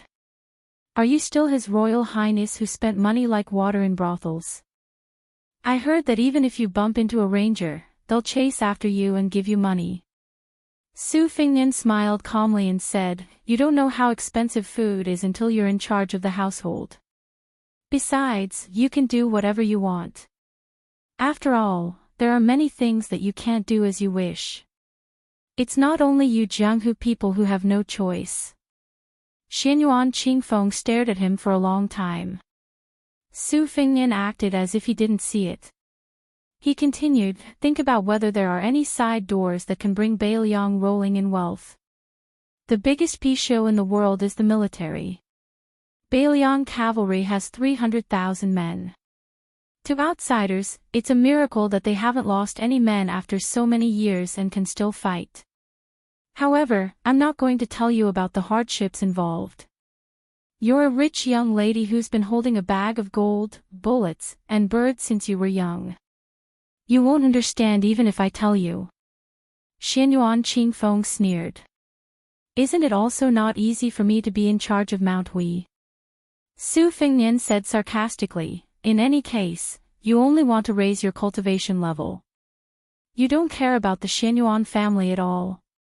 How can you call your method of being in charge of a household that drains the pond to catch fish? You spendthrift woman, you might as well just break the pot." Xianyuan Qingfeng faintly looked angry. Su Fengnian waved his hand and said, "There's no point in chatting with me. Think about serious matters. I'm not joking about making money." Xianyuan Qingfeng sneered but didn't say anything. After a while, Su Fengnian frowned and asked, "You farted?" Xianyuan Qingfeng was furious, and his killing intent overflowed and filled the entire carriage. Su Fengnian held his belly and laughed. "I'm just teasing you. It's very fun." Xianyuan Qingfeng restrained his killing intent and said stiffly, "I should have killed you in the lantern market back then and ended everything." Su Fengnian rested his chin on one hand and stared at this woman who had become friends after a fight. His smile was intoxicating. Xianyuan Qingfeng turned her head away and meditated quietly. Her uncommon martial path seemed like a shortcut, but it was actually a complicated path. One had to know that her memory wasn't inferior to Su Fengnian's. She had browsed through the books in the Great Bull Gang library since she was young. She also had Xianyuan Jingqing, who had entered the Saint realm earlier than Chao Chongqing, left behind detailed insights. When it came to opportunities, everyone had their own fortune. Wooden Sword Wenhua was like this when he met Huang Sanjia, and so was Yuan Tingshan, who became more courageous with every setback. As for those peak figures who had been famous for a long time, there was no exception. Su Fengnian suddenly said, "If you happen to fancy a suitable man one day, remember to invite me to your wedding." Xianyuan Qingfeng sneered and said, "One more thing, and I'll pull out your thing and let you become a eunuch in the palace." Su Fengnian rolled his eyes and said, "With your morals, don't even think about getting married in this lifetime." 1,000 elite cavalry headed north from the southern border of the dynasty. Chapter 710. In the middle of the cavalry, there was a luxurious carriage. Purple smoke rose from the incense burner in the carriage. A middle-aged elegant man with a red sandalwood flower hairpin in his hair was gently patting the refreshing fragrance of the dragon saliva. He looked at the smoke swirling around his palm and enjoyed it. Occasionally, he would write in the air and murmur to himself. Logically speaking, there were 1,000 king's cavalrymen outside the carriage. He should be the king of Yanji, Xiaobing, since he occupied the carriage alone. Hearing a rider knocking on the outer wall of the carriage for more than 10 times, the scholar-like handsome man lazily lifted the curtain. The strong man outside was dressed in casual clothes. He smiled and asked, "Nalan, are you sure you don't want to try riding a horse?" Seeing that the king of Yanji was about to put down the curtain, the rough-looking rider said helplessly, Okay, I'll call you Yusi, okay? You really need to exercise your body. It's always right. The scholar smiled and said, there are many ways to maintain one's health. There are hundreds of ways to maintain one's health. The rider felt a headache. I'm afraid of you. You sit in your carriage, and I ride my horse. Well, water doesn't interfere with river water. The scholar smiled and said, come up and sit. I'm just in the mood. I'll read the Yin Fu Jing for you. The rider pretended to be angry. Are you the king of Yanji or am I the king of Yanji? The scholar still smiled faintly. There are 10 accidents in the world. When people see that there is nothing in front of them, they are relieved. If you want to get on the carriage, I'll tell you about the accidents of this trip to the capital. The rider snorted coldly. This time I won't fulfill your wish. The gentleman who was called Nalan and then changed to Yusi smiled and put down the curtain. The rider sighed heavily and obediently got on the carriage. The rider, king of Yanji, Xiaobing. The scholar was the dynasty's most famous strategist, Nalan Uci. King of Guangling, Xiao Yi, took 800 cavalry to the north of the capital. Before leaving, he made a special trip to say goodbye to the administrator, Sun Shiji. As a result, he was given a big cold shoulder. There were more than 10 carriages in this cavalry group, and the 2 largest carriages belonged to the vassal prince, Xiao Yi's son, Xiao Yuang, whose weight added up to 700 caddies of meat. The road that had long since been cleared of passers-by was spacious and quiet. The carriages traveled side by side. Crown Prince Xiao Yuang, who was as fat as a pig, pulled open the curtain and shouted, Father, isn't that old son too arrogant? Not even giving you face. Are you trying to rebel? Inside the carriage, Prince Guangling was like a small mountain. The 2 beautiful maids could only sit on his thighs. Xiao Yi threw a glance at one of the beauties. She smiled charmingly and lifted the curtain. Only then did Xiao Yi say lazily, Piao, thank you for your auspicious words. It would be better if the Grand Preceptor rebelled. The chief strategist of the Spring Snow Building rolled his eyes. Beside him was a famous general of the dynasty, Lu Xing, who was riding a red horse, looking majestic and heroic. The 2 formed a sharp contrast. The strategist with 2 tufts of goatee lifted his sore buttocks and rode closer to Lu Xing, who would be the 9th general after entering the capital. He asked softly, if Sun Shiji really flirts with Chao Chongqing and is determined to restore the country, when the time comes, Beimang will coordinate from the inside and outside. Not to mention that General Gu will have no time to care about the northern front. The troops stationed in the capital will also not dare to easily go south to help. Our king of Yan in the south will be happy to sit on the mountain and watch the tigers fight. The people of West Chu who wanted to rebel were like wildfire that could not be burned away by the spring wind. Our Guangling Dao without you, General Lu, is really a house full of misfortunes, but when it rains, it pours. The Liang dynasty had a total of 8 generals. Beiliang had the vassal king Su Shao and the protector general Qin Jibao. In the imperial court, there was the minister of war Gu Jiantang and the old general Gong Sun Yongla who had dominated the Liangliao Pass all his life. The other 4 were also old generals who had outstanding military achievements in the spring and autumn period. However, these 4 mostly retired and returned to their fields. Only one of them entered the Ministry of Revenue, which had nothing to do with them. Lu Xingxiang was about to leave the Guangling Dao and be promoted to Assistant Minister of the Ministry of War. He would be on the same level as the Tongxi sword immortal of the Lu family in Gangnamdu. During the spring and autumn period, there were many exciting battles, such as the battle at the Imperial Concubine's Grave, the bitter battle at the Western Wall, the 10-year-long battle at Xiangfan City, and General Gu Jintang's invasion of Xiongzhou. However, the two battles that were praised by the militarists as the most agile were Chu Lushan's opening of Shu and Lu Xingxiang's invasion of Dongyue on a snowy night. Lu Xingxiang was one of the few famous generals in the world. Without a doubt, he went to the capital to enter the Ministry of War that Gu Jiantang had gradually left. It was more natural than Lu Baijie, who had no achievements. Lu Xingxiang laughed coldly. If Sun Shiji dares to rebel, I dare to kill him myself. The advisor with the goatee, who was known as the Lord of the Spring Snow Building, laughed. The king of Jiaodong, Zhao Sui, led 500 cavalrymen down south. He was the only vassal king who went down south to meet the emperor.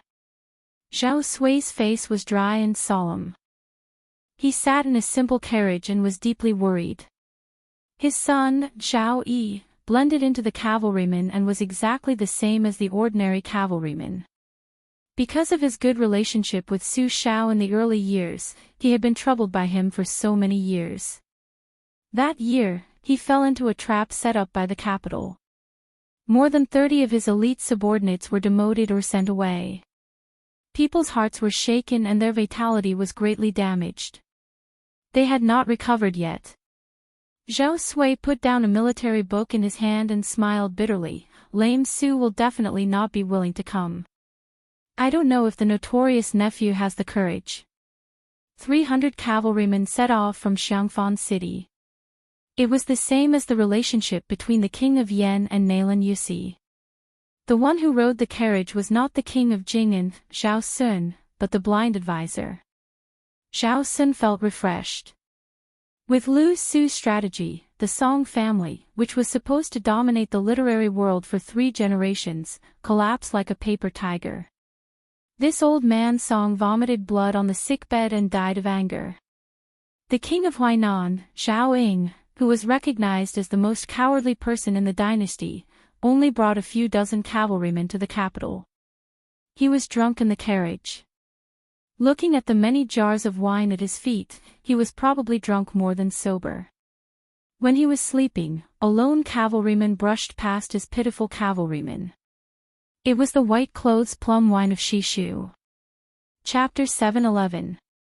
Wen Hua, who was still carrying a wooden sword, felt aggrieved the entire way. With great difficulty, he finally managed to escape from northern Mang to Liang's borders. Originally, he wanted to make a trip to northern Liang first and present the entire set of erotic paintings that he had painstakingly bought to little Nian. In the end, old man Huang refused, saying that he wanted to send him on his way. Wen Hua was so angry that he was about to die. The penniless wanderer immediately prepared to walk to northern Liang, but he never thought that old man Huang would threaten him that he would not be able to meet him in the capital after he left. Even after Wen Hua let loose a torrent of abuse, he still insisted on going to northern Liang. For the first time ever, old man Huang softened his tone, saying that they would meet sooner or later, and that they might even meet in the capital. Only then did old man Huang give up on Wen Hua's idea. The two of them bought a worn-out carriage. Wen Hua, on the other hand, was already very content with his life. However, after traveling for a few li, he urged old man Huang not to ride a carriage. They were both people of the Jianghu who had practiced martial arts, so they needed to train and temper their bodies. Thus, the two of them might as well ride a horse. How could old man Huang not know that this brat wanted to ride a horse alone to show off his wealth, so that he could show off his meager prestige? In truth, he did not agree at first, but later on, he could not stand Wen Hua's nagging and had no choice but to fork out money to buy him a mule. Even until now, the wanderer, who was so useless that he only had a wooden sword, did not pay attention to particular things. Riding a mule like a fine horse, he was still very proud of himself. With the mule under his buttocks, Wen Hua, who has the world in his hands, asked with a mischievous grin, "When we arrive at the capital, who should I find to compete with? Let me say this first, when I fought in the arena to steal a bride and was beaten down, Xiaonian would carry me away. When the time comes, don't leave me to die." Old man Huang, who was driving the horse, said indifferently, "Dongyue sword pools by Jiangshan." Wen Hua gasped and laughed mischievously. "Dongyue sword pool? I've heard that they're extremely powerful. Can you change to another one? It's not that I'm afraid of them, but when experts exchange blows, they should at least let me warm up first, right?" Old man Huang sneered. "Sure, Qi Jiajie." Wen Hua asked cautiously, "What do you do? Among the 18 martial arts, which one do you practice?" Old man Huang said unhappily, "The number 1 swordsman in the capital." Wen Hua smiled apologetically. "Old man Huang, didn't I ask you to find an expert who's slightly inferior? His reputation is so great, it's not suitable." Old man Huang asked, "Find someone with a smaller reputation." Wen Hua shamelessly nodded with all his might. "Let's do it slowly, step by step. You won't become a fatty in one bite, right?" Old man Huang nodded. "Then find a woman called Suihua, the maid of a swordsman. Is that okay?" Wen Hua really did not have the face to say no. After pondering for a while, he felt that a maid could not be that fierce. He patted his chest and said heroically, "Sure, why not? If you're a man, you can't say no." Old man Huang glanced at him. Wen Hua was enraged. He said angrily, "I'm just a fledgling who hasn't tasted meat, so what? Why don't you find me a woman with a thin waist, a bun, and a big butt?" Old man Huang said calmly, "Okay, I'll find you one." Wen Hua asked probingly, "You're not bluffing me? Don't paint a picture on paper. At that time, I'll hate you for the rest of my life." Old man Huang simply couldn't be bothered to speak. Wen Hua was amused for a moment, and then he asked with slight melancholy, "Old man Huang, what realm am I at exactly? You only taught me 2 moves, and I started practicing the sword late. Can I really defeat others? Tell me if I'm at the 3rd rank or not." Old man Huang chuckled. 3rd rank. When Wen Hua heard the word chuckle, he instantly shuddered. Besides feeling lingering fear, he slightly missed the young woman who was unable to leave the small tea house for some unknown reason. Her temper was slightly bad, but she didn't speak much. For a woman, this was not easy. Wen Hua didn't think too much about her, and he asked carefully, "Then you should at least be at the 4th rank, right?" Old man Huang said impatiently, "Why do you care about all this? If you encounter an enemy, just strike once. If the first strike doesn't work, strike a second strike. If you can't beat them, then scram." Wen Hua made a habitual action of touching his crotch, and he sighed. "Motherfucker, I chatted with little Nian for half a day before I came up with a few domineering titles like the number 1 sword in the Central Plains. Looks like when the time comes, even if I become famous in the capital, I'll definitely be called 2 Swordsmen." Old man Huang smiled and asked, 2 Swordsmen doesn't sound good. Then how about 2 Swordsmen? 2 Swordsmen is fine too. Wen Hua fumed with anger and cursed. 2 Swordsmen Hua your ass.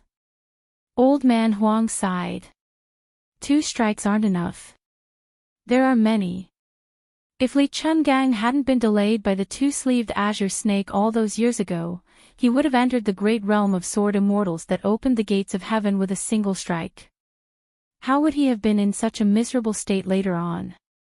Now that Dong Tai has headed to the Eastern Sea, isn't it because he wants to return 10,000 swords to one? Wen Hua was displeased when he heard this. "Old man Huang, it's really unkind of you to point fingers at these 2 old and new sword gods like this." The old man smiled lightheartedly and paid no attention to him. He glanced at the carefree wanderer who was new to the world. 2 strikes to 1 strike, that's the difference between heaven and man. Kid, can you really pass that hurdle I've set up for you? When the time comes, will you choose to be a sword immortal of the land, or will you choose to be a pipe dream? The late Emperor Liang had once said that all outstanding talents would enter his trap. Chapter 7:12. Outside the east wall of the palace, the area where the 6 ministries and other government offices were located was known by the people of the capital as Zhao family's garden. Every morning and evening, the officials of the capital would enter and leave the government offices, and the carriages and horses would carry carts big and small that had jumped through 1 or more dragon gates. The fact that the Hanlin Academy could occupy an area in Zhao family's garden, where even 1,000 gold couldn't buy an inch of land, and had connections between the 6 ministries, showed how noble and extraordinary the Huang men were. The Grand Secretary Zhang Julu came from this place, and had been unknown for a whole 20 years before he gained the upper hand. This made the 40 or so Huang men very confident. Moreover, Jean Lanting came from this place, which had produced many famous officials, and became a close official of the emperor, which made people envious. Unfortunately, not everyone could enter this place. However, most of the Huang men could survive for a few years and enter the 6 ministries to take up important positions. There were also some who sat here for decades and didn't make any progress. Of course, they were knowledgeable, but they didn't have the ability to exchange their reputation for a real official rank and real money. At most, they secretly earned some money. What made people not know whether to laugh or cry was that this kind of income was made from silk cloth or white rice, and the writer didn't use his hands to write anything. One could imagine how much these pedantic Huang men cherished their reputation. Jean Lanting was once an exception. After he left the Hanlin Academy to take up the position, a small Huang man from an aristocratic family used countless favors from his family to be promoted. The position of the small Huang man was still empty, which made those outstanding officials in the imperial court feel embarrassed. It was said that the assistant minister of the Ministry of Personnel almost got into a fight with General Qin Che after leaving the palace. However, for the Huang men who were already in the position of Huang men, these were all idle gossip. The only one who couldn't laugh was Song Kelly. This old man Song was so angry that he couldn't keep his integrity in his old age. The second master Song had to take the blame and resign from the right chancellor of the Imperial College. He closed the door and refused to receive any guests. He finally won a little in the open and covert competition with the left chancellor Lu Daolin, but suddenly he was defeated and disappeared.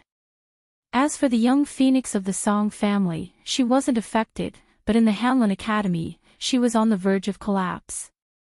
Those who seemed to be close friends with gentlemen were gradually getting closer to her, and her face was even more fickle than a woman's. There was only one person who was the laughingstock of the Hanlin Academy. He was originally just a nodding acquaintance with Song Kelly, but now that the phoenix was in trouble, he took the initiative to get closer to Song Kelly. Today, he brought a pot of apricot wine to Song Kelly to learn from each other. In the Liang Imperial Court, only the Hanlin Academy allowed drinking during the day. As long as it didn't affect official business, it didn't matter if they were sleeping or snoring.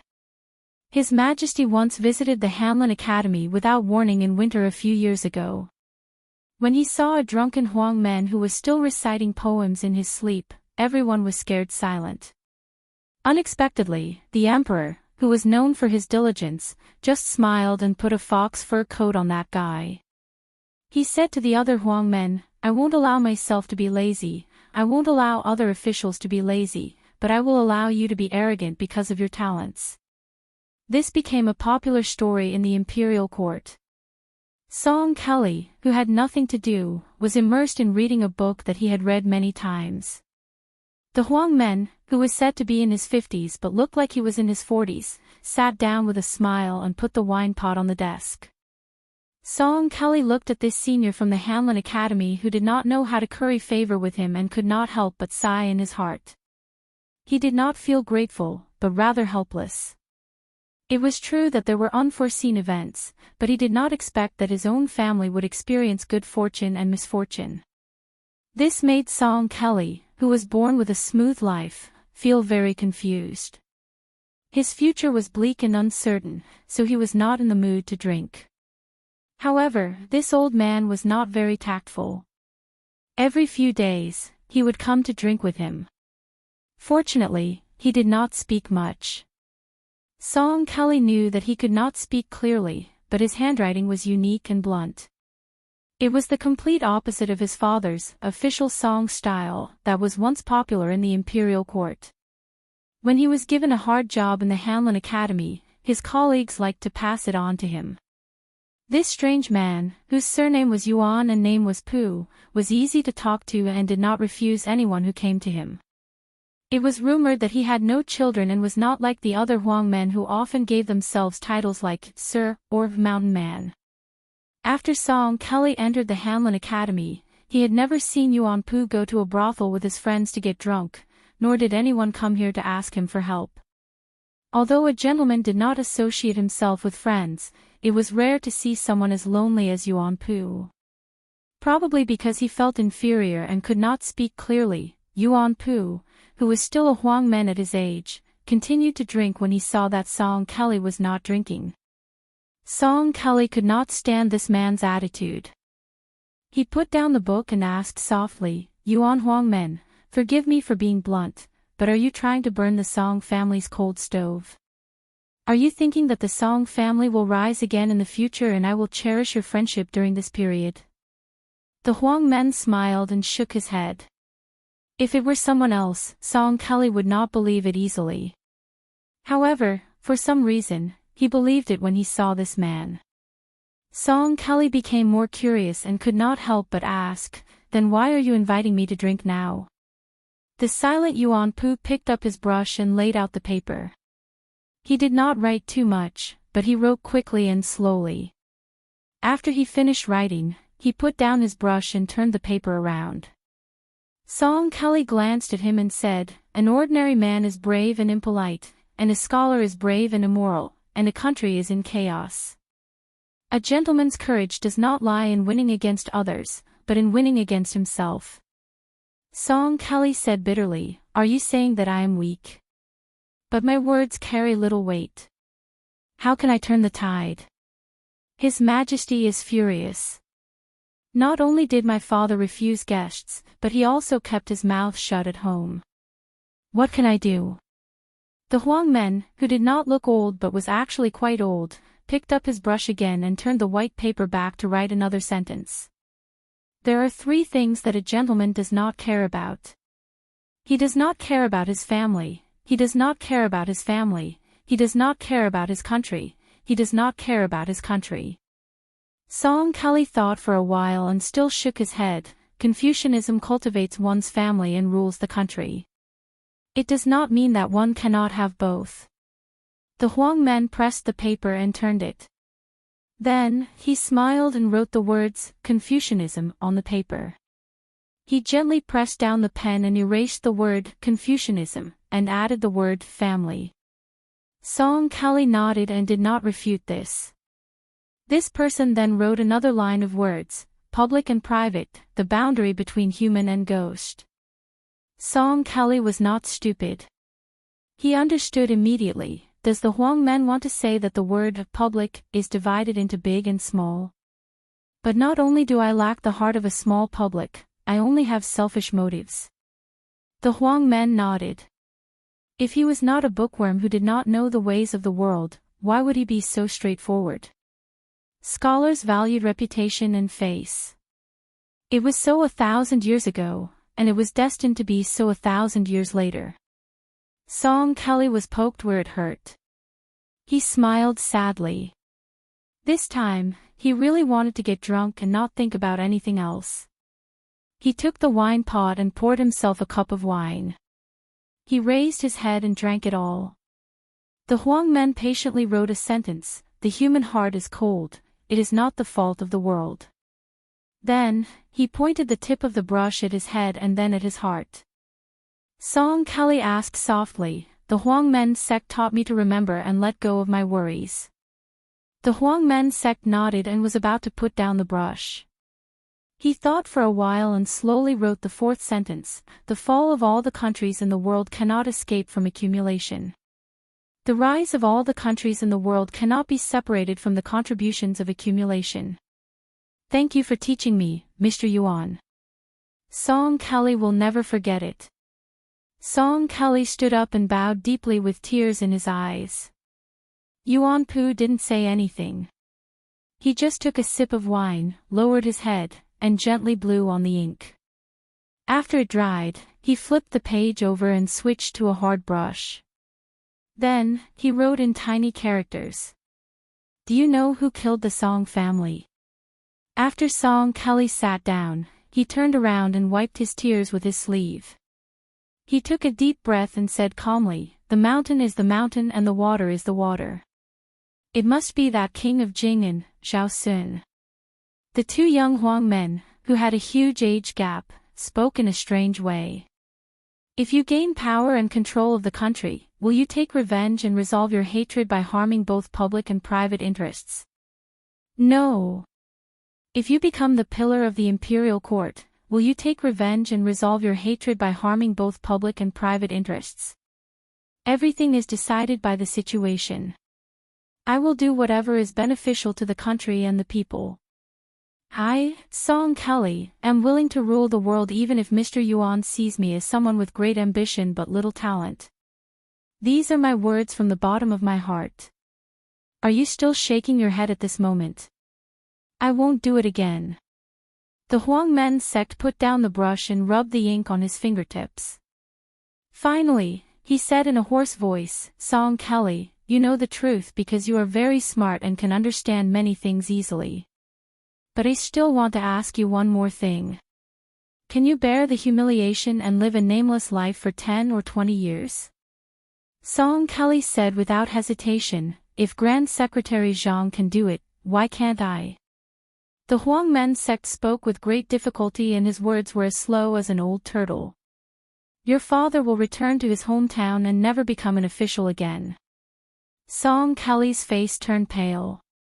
The Yuan Huang sect remained expressionless as they slowly stabbed a knife into Song Chu Feng's heart. Zhang Julu can still lay low in the Hanlin Academy and accumulate power. In the end, the old Grand Secretary will grant him a shadowy attack.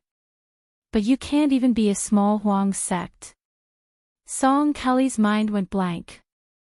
He knew that there was only a slight possibility of such a tragedy and that the Huangmen sect member in front of him could not make it come true. But in his ears, it was like thunder rolling in the sky. The Huangmen sect stood up and said sarcastically, which scholar doesn't know how to write a few beautiful essays? Who doesn't understand a few great principles? Who doesn't claim to be unrecognized? You, Song Kelly, should get out of the Hanlin Academy. He came with wine and left with a wave of his sleeves. Song Kelly stood up slowly and said softly to the Huangmen sect member who crossed the threshold, thank you again for teaching me. That day, the Huangmen sect, who had been treated as a joke by countless colleagues of the Hanlin Academy, knocked on the bronze ring on a side door after the imperial palace's curfew. The old eunuch, who had just retired from the imperial palace, opened the door and bent down with his hands almost touching the ground. He did not say anything and did not accompany the Huangmen sect member. Perhaps even the old eunuchs who had been on duty for decades did not know that there was a side door that led directly to the emperor's residence. There was no one on the way. The Huangmen sect walked to the emperor's residence casually. Even when they saw the emperor of the Zhao family who hurriedly put on his clothes and walked down the stairs, no one showed up. The emperor of the Liang dynasty saw the half-mute Huangmen sect and bowed with a smile. Greetings, sir. Who in the world could accept the emperor's bow? The emperor took a few steps forward and asked softly, have you found a candidate? The Huangmen sect member who had cut off half of his tongue nodded and said flatly and vaguely, Song Kelly. The emperor of the Zhao family was relieved and did not ask why. Because the man in front of him was regarded as a confidant and a great enemy by Sun Ping at the same time. In the end, Sun Ping was cooked and killed. The 8 dragons fought for the throne and supported the current emperor, Zhao Heng, to sit on the throne. The old king of Jing'an, Zhao Heng, hated him for the rest of his life. The mastermind of the white clothes case promoted Zhang Julu. A secret edict to expel the king of Beiliang. Framed the king of Jiaodong, Zhao Sui. Jian Yan took the crown prince of Beiliang as the emperor's son-in-law. Imprisoned Gu Jiantang as the minister of war for 18 years. Lured this old man Song to hide a copy of the memorial. Proposed that the Prince Xiao Kai go to the western regions with a bottle. Inside, he used both Confucianism and Dharma. On the surface, he worshipped Taoism and rebuked Buddhism. He made the emperor call himself a puppet. The emperor of Beiliang, Li Shan, placed 67 pieces. Only Yuan Benshi. Chapter 713. 30 li outside of Liangzhou's capital, there was a pavilion called Turning Back Pavilion, meaning to turn back after sending someone off. Since early in the morning, old people had arrived one after another. By noon, the pavilion was already covered in frost. As dusk approached, there were at least 500 to 600 people inside and outside the pavilion. They came from all walks of life. Not all of them were citizens of the city, but there were also old people who had come from hundreds of li away. Some of them were familiar with each other and traveled together. Then, they would occasionally see old brothers they hadn't seen for many years at Turning Back Pavilion. They had mixed feelings and couldn't help but confide in each other about worldly affairs. There were even more people who didn't know each other at first, but when they got closer, they couldn't help but chat with each other and found out that they were all from different camps. Gradually, the scene at Turning Back Pavilion became very strange. There were old people in brocade clothes kneeling and worshipping poor and simple old farmers. There were old people who brought good wine but still drank cheap green ant wine. There were 2 sides arguing until their faces turned red, and there were also old people sitting alone with crutches. There were many people coming and going on the post-house road. There was no lack of fancy clothes, fine horses, and luxurious carriages. When the young people who didn't know about the past saw this group of old fellows, they all wondered if this group of old fellows had taken the wrong medicine or something.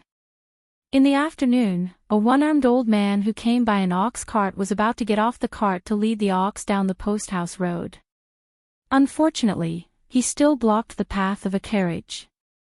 The coachman was a strong man who was probably a fox masquerading as a tiger. He was used to having a bad temper and a rough voice, but the old ox had a bad temper. The coachman from a tyrannical family jumped off the carriage, disdaining the old man for not having eyes. He scolded him that a good dog wouldn't block the way and was about to whip the lonely old man's head. As for whether the old man was dead or alive, he didn't care. However, when the coachman swung his whip, the shabby old man who was leading the ox easily caught it. The old man then apologized a few times and let go of the whip. After that, he continued to reason with the old ox. This made the coachman, who was in the prime of his life, feel that he had lost all face.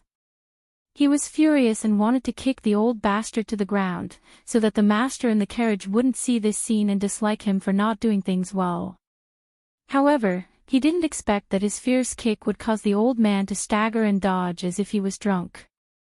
His only arm lightly pushed the coachman's chest, and his whole body floated back 3 to 4 zhang away, but he didn't fall to the ground.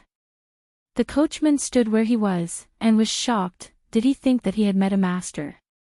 When the elders at the pavilion and the 2 sides of the post-house saw this scene, they loudly applauded and cheered. With the coachman being thwarted, the 5 or 6 retainers at the back of the carriage could not bear to watch any longer. Just as they were about to charge, an old man dressed in luxurious Sichuan brocade roared out from outside the pavilion. Almost at the same time, no less than 10 voices sounded out to stop them. These relatively well-dressed elders walked through the crowd and smiled at each other. Afterwards, they cupped their fists and gave a simple greeting. The Sichuan brocade elder faced the cavalry and angrily said, "Which one of you dares to charge?" A fat, big-eared rich merchant walked down from the luxurious carriage. Seeing the Sichuan brocade elder, he was so scared that his liver and guts were about to burst. He ordered the lackeys to retreat and gave the coachman a heavy slap. Only then did he kneel and say with a trembling voice, "Subordinate Song Long greets Yuzhou General." The Sichuan brocade elder said expressionlessly, "You know Lousy, but Lousy doesn't know you. Who do you think you are?" Scram! Song Long was a 6th-rank civil official in Liangzhou. He had once seen this General Zhou at a banquet at the end of the table. Although Elder Zhou had just retired from the prestigious position of Yuzhou General, he still had countless disciples. Even great generals like Zhong Hongwu and Yan Wenluan had to be courteous when they saw this person. How could a mere 6th-rank civil official like him go against him? The Beiliang circuit only governed 3 provinces. Other than the 1st-rank generals in the border army that guarded the border, the generals of Liangzhou, Yuzhou, and Lingzhou held great authority. Liangzhou was adjacent to Beimang and was far from being comparable to the Lingzhou general. The title of general of the 3 provinces was not just a general without a tiger tally. Even if Song Long was given 10 times the courage of a bear, he would not dare to provoke Elder Zhou. A tall old man walked out at the same time as the former Yuzhou general Zhou Kong. Compared to Zhou Kong, he was slightly younger and more robust. Looking at the one-armed old man who came on the ox cart, his eyes filled with tears. He immediately knelt on the road and sobbed, "Lotus Seed Camp's old soldier, Yuan Nanting, greets General Lin." Song Long, who was just thinking about how to appease Elder General Zhou, felt his heart tremble when he heard this. Yuan Nanting, the White Feather Cavalry, the #1 archer in the Beiliang army, had been split into 3. After one of the Beiliang's 4 fangs, Wei Fuqing, rushed to Western Shu, General Yuan Nanting monopolized 2 of them. He truly held great power in his hands. But that was not all. Who was this General Lin that could make a 4th-rank general, Yuan Nanting, kneel? Song Long, who had been struck by this unexpected disaster, even had the thought of dying. At this moment, he couldn't care less about Elder General Zhou's military order to get lost. He also knelt down and kowtowed with all his might. He didn't care which great bodhisattva in the Beiliang army General Lin was. He only cared about burning incense and kowtowing. Zhou Kong had held the position of Yuzhou general for more than 10 years. Naturally, he recognized Yuan Nanting, who held the #1 archer in the Beiliang army, the #1 archer in the White Feather Cavalry, but they weren't very close. The Beiliang army's invincible iron cavalry was formed in the 2 Liao provinces. Later, when they went south, they became braver and braver as they fought in the War of Spring and Autumn. They continued to grow stronger and stronger, which made their composition extremely complicated. Zhou Kong and Yuan Nanting came from different factions. However, when Yuan Nanting knelt down and called him General Lin, Zhou Kong immediately knew who the one-armed old man who was more than 10 years older than him was. He was the first leader of the Lotus Seed Camp, the 18th headquarters, Lin Dofang. In order to save the great general, one of his arms was chopped off. The great general once personally said that if Brother Dofang had a daughter or granddaughter, they would be Su Zhao's daughter-in-law in the future. However, after the great general was bestowed the title of king, there was no longer any news about old General Lin. Fortunately, Zhou Kong was able to meet this person. Even the arrogant and conceited Zhou Kong was completely convinced. He cupped his fists and respectfully said, "Zhou Kong pays his respects to old General Lin." Chapter 7:14. The one-armed old man led the ox down the road and walked back to the roadside.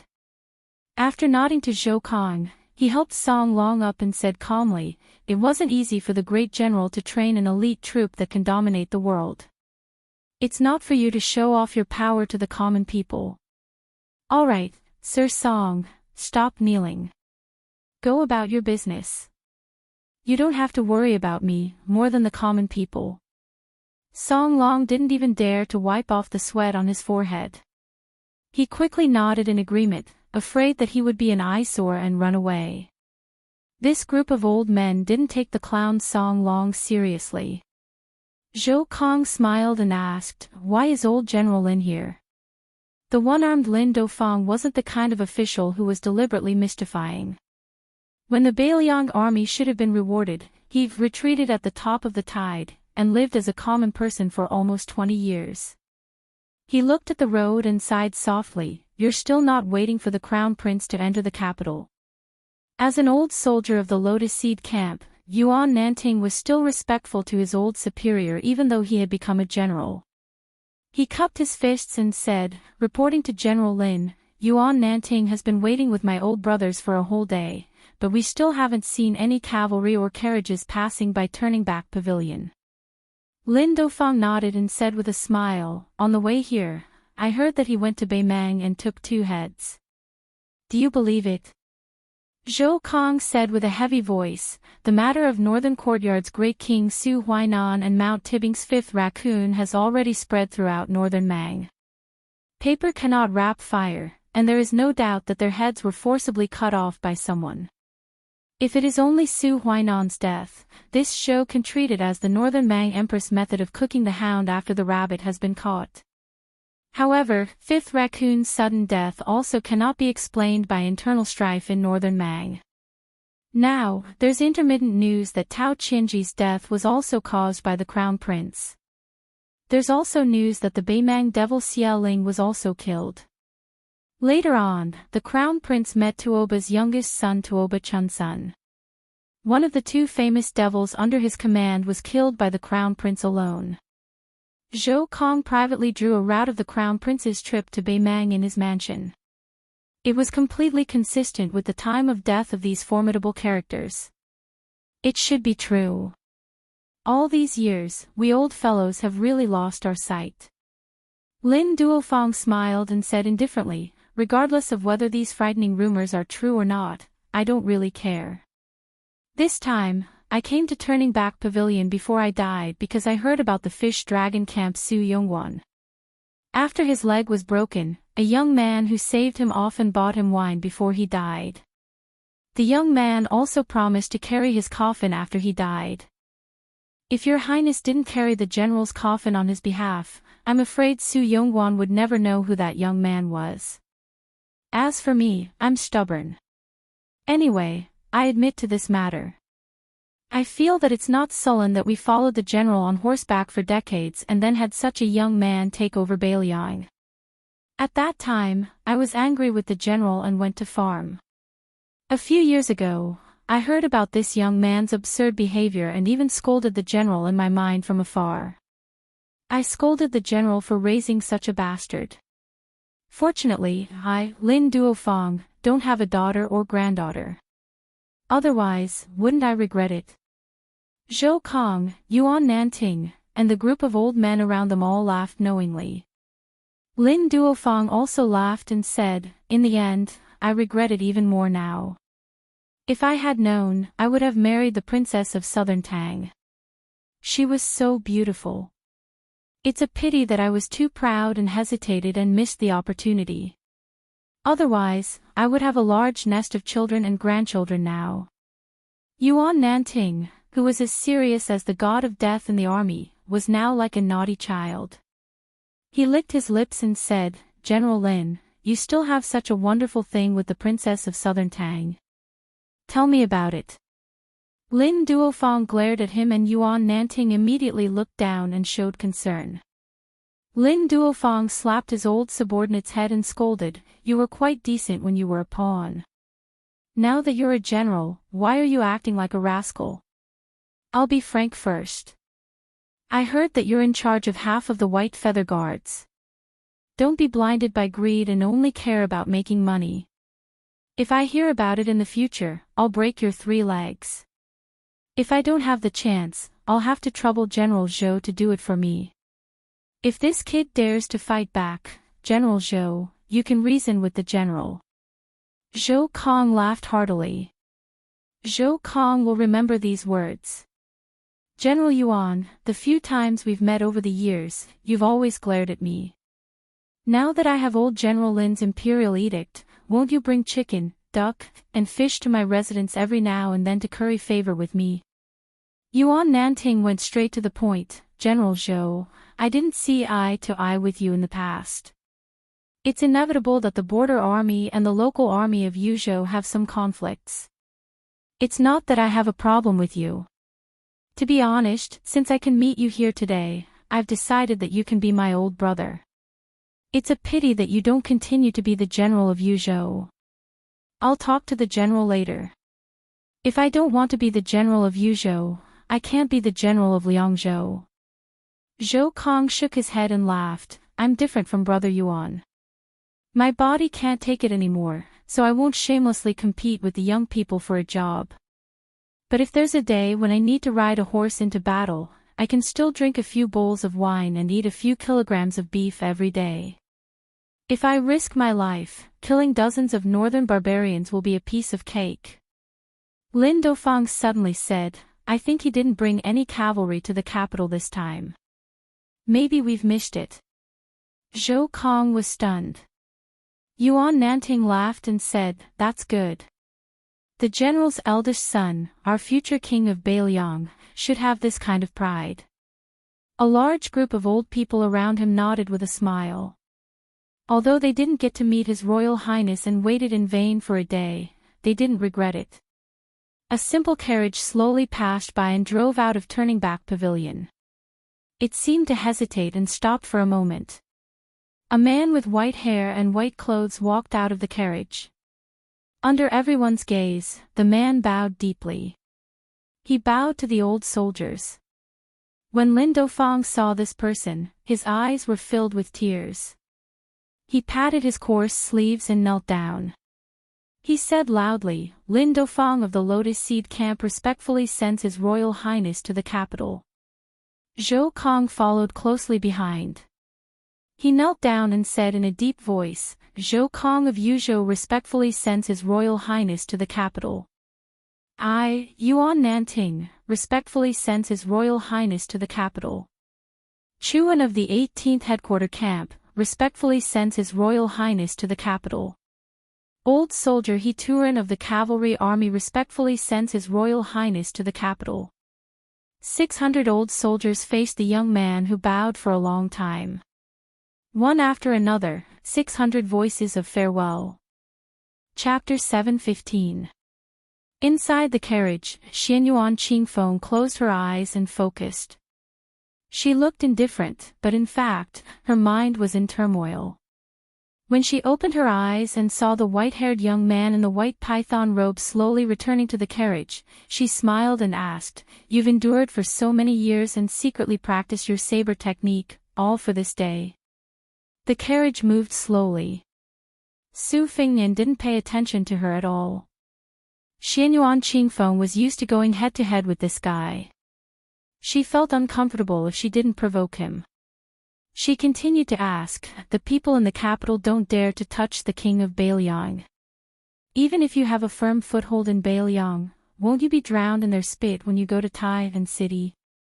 At that time, when you meet the loyal officials who provoke you, or the sons of some officials from the capital who rely on stepping on you to make a name for themselves, will you avoid them and suck it up?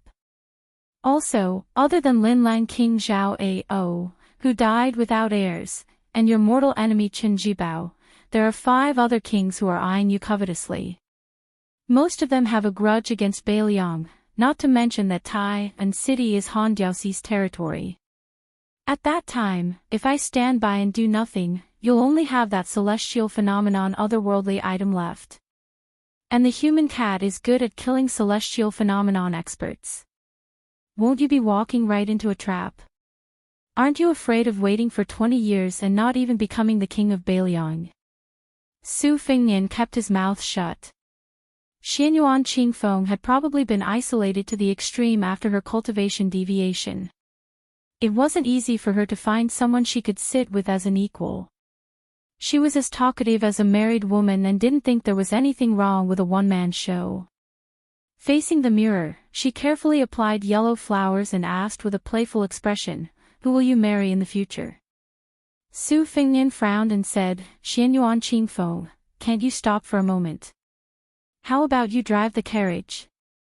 Half of Xianyuan Qingfeng's face slanted out of the mirror. Her eyes were purple and her lips were scarlet.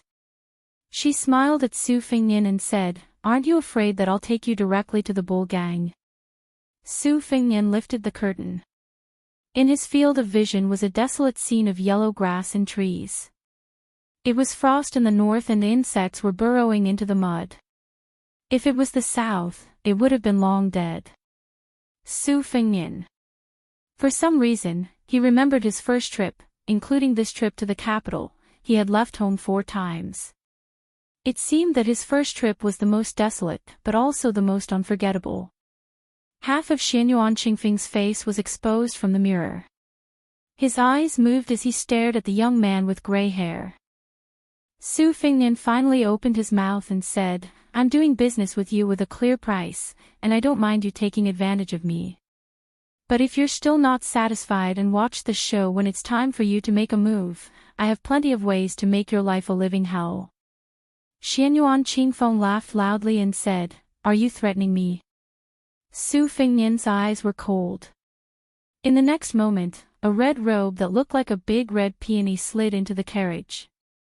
6 arms held the purple robe. A woman and an otherworldly item flew out of the carriage. Half an hour later, Xianyuan Qingfeng returned to the carriage with a gloomy expression. Blood seeped out of the corner of her mouth. For the next 10 days, before Lidong, the two didn't speak a word. In Great Peace City, the center of Wei Wei World, an inconspicuous carriage stopped outside the gate. It was mixed in with the heavy traffic and didn't even receive a cold glance. During this period of time, Zhongtian City was bustling with noise and excitement. First, it was Old Master Song and his family who were in trouble. In just one night, their building was overturned. Everyone on the streets and alleys were talking about it. Most of them felt that it was not worth it for Old Master Song to leave behind a secret memorial to seek a good reputation in history. It was just a small matter.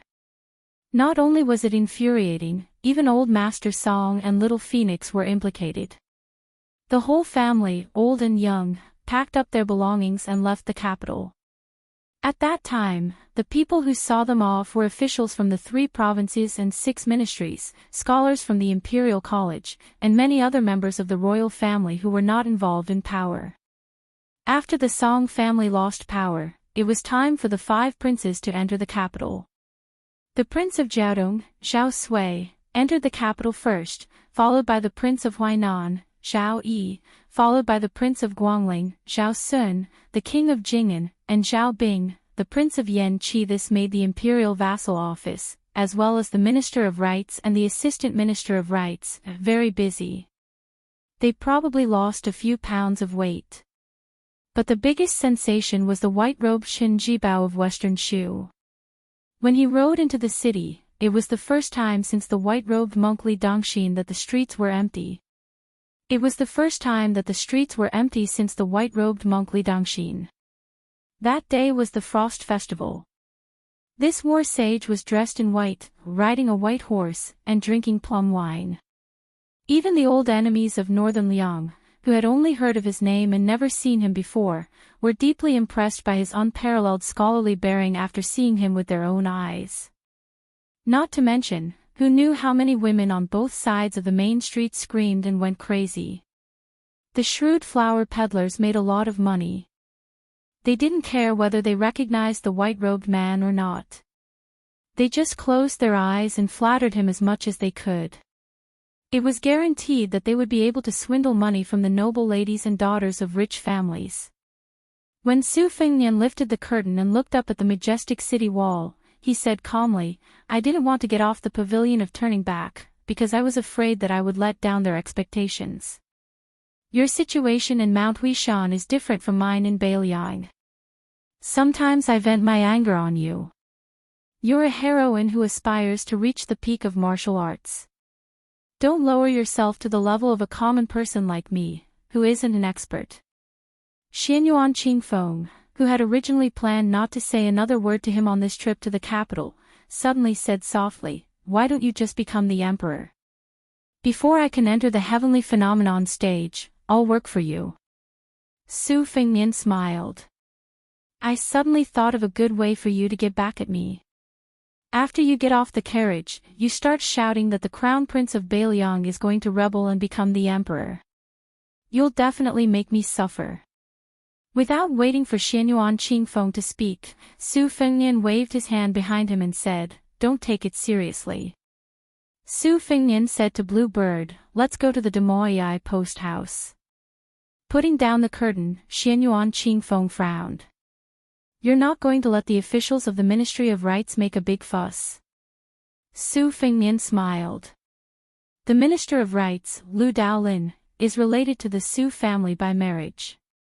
When the time comes, I'll just pay them a visit." Xianyuan Qingfeng smiled.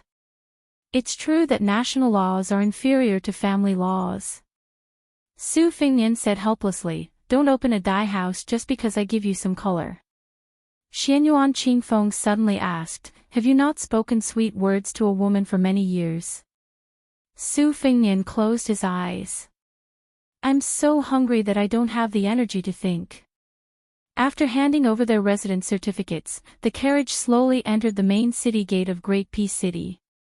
The main road, which could accommodate 10 carriages side by side, led directly to the palace. It was bustling with activity. Xianyuan Qingfeng lifted the curtain and looked inside. After a few glances, he put it down. "It's just like that." Chapter 7:16. Su Fengnian laughed lightly and said, "If you read history books and record a person, a matter, or a battle in just a few dozen words, you would also feel that it is just that. Only when you are personally in the situation do you understand the ups and downs and the disgrace. For example, if I had died in any place before, the history books would only record that the Bailiang heir Su Fengnian had no virtue or talent.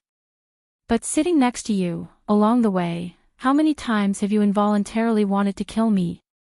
Xianyuan Qingfeng slanted his eyes and said mockingly, "Oh, you know how to reason now." Su Fengnian smiled knowingly and said, "You are wronging me. Back when I was chased and beaten by your servants in the lantern market with Wenhua, did I not reason enough? I almost talked myself hoarse, but I still could not avoid a beating." The corners of Xianyuan Qingfeng's mouth rose slightly. Great Peace City was truly large. They had not even crossed half of the city from the main city gate of Great Peace City to the Xiaomawi relay station, but it felt like they had already made several trips to any city in Bailiang. Tong Ziliang, the head of the Demoyai courier station, hadn't had a good night's sleep in the past half a day, afraid that he would miss the arrival of His Highness the Crown Prince. He was a former member of Northern Liang. Before he retired from the army, he wasn't considered a soldier and couldn't be called a general. Now that he was in charge of the courier station, he was like a fish in water. He had settled down in the capital, where every inch of land was worth its weight in gold.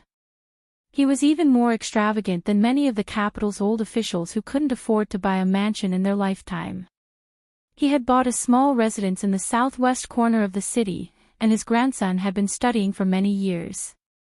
Tong Ziliang hoped that the child would have some success in the imperial examinations, so he didn't have any greater wishes. His only regret was that the relay station had been replaced by new people. Today, other than him, who was an old member of the Bailiang army, there was no one else who could be considered a soldier under the general's command. In the past, he could always drink with his old brothers in the relay station. Now, he could not find anyone to drink with. Tong Ziliang stood under the dragon claw locust tree outside the relay station and waited.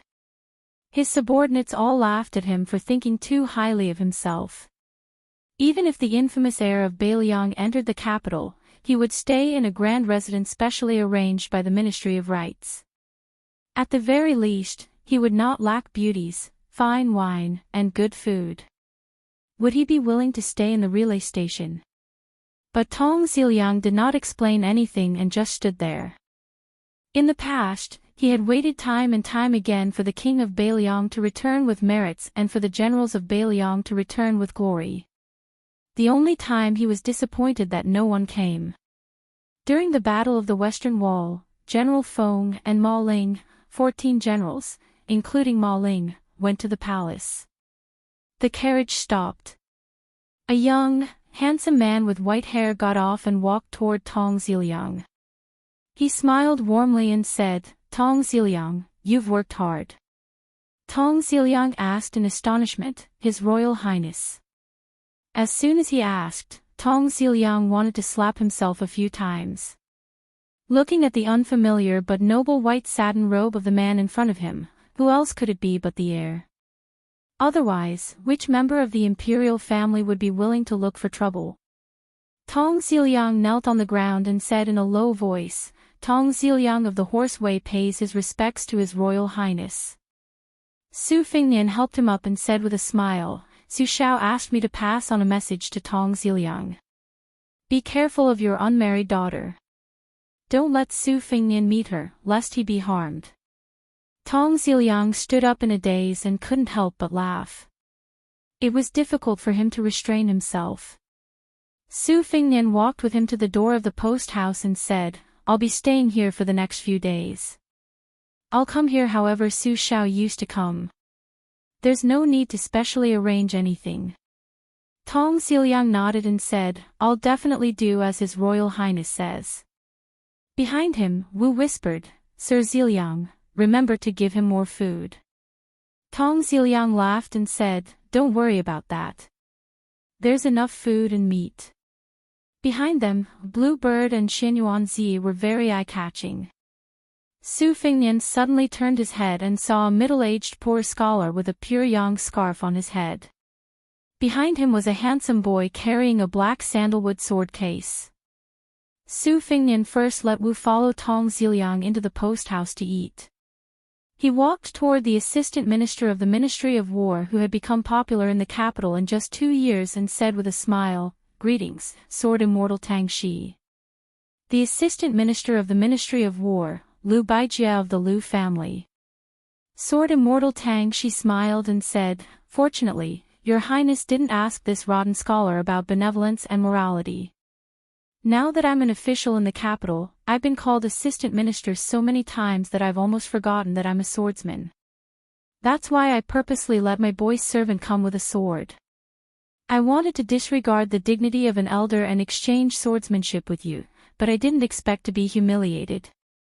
Su Fingnian flattered, "Assistant Minister Liu has a unique insight." Liu Baijie shook his head helplessly and said, "After becoming an expert, I've become more thick-skinned." Su Fingnian accepted all these words and asked, "Shall we go in and have a seat?"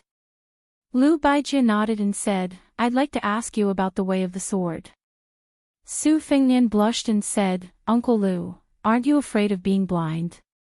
Liu Baijie said indifferently, "Not to mention that Li Chungang personally taught me the two-sleeved green snake and Dong Tai gave me the 12th sword, even if I, Liu Baijie, am a frog at the bottom of a well.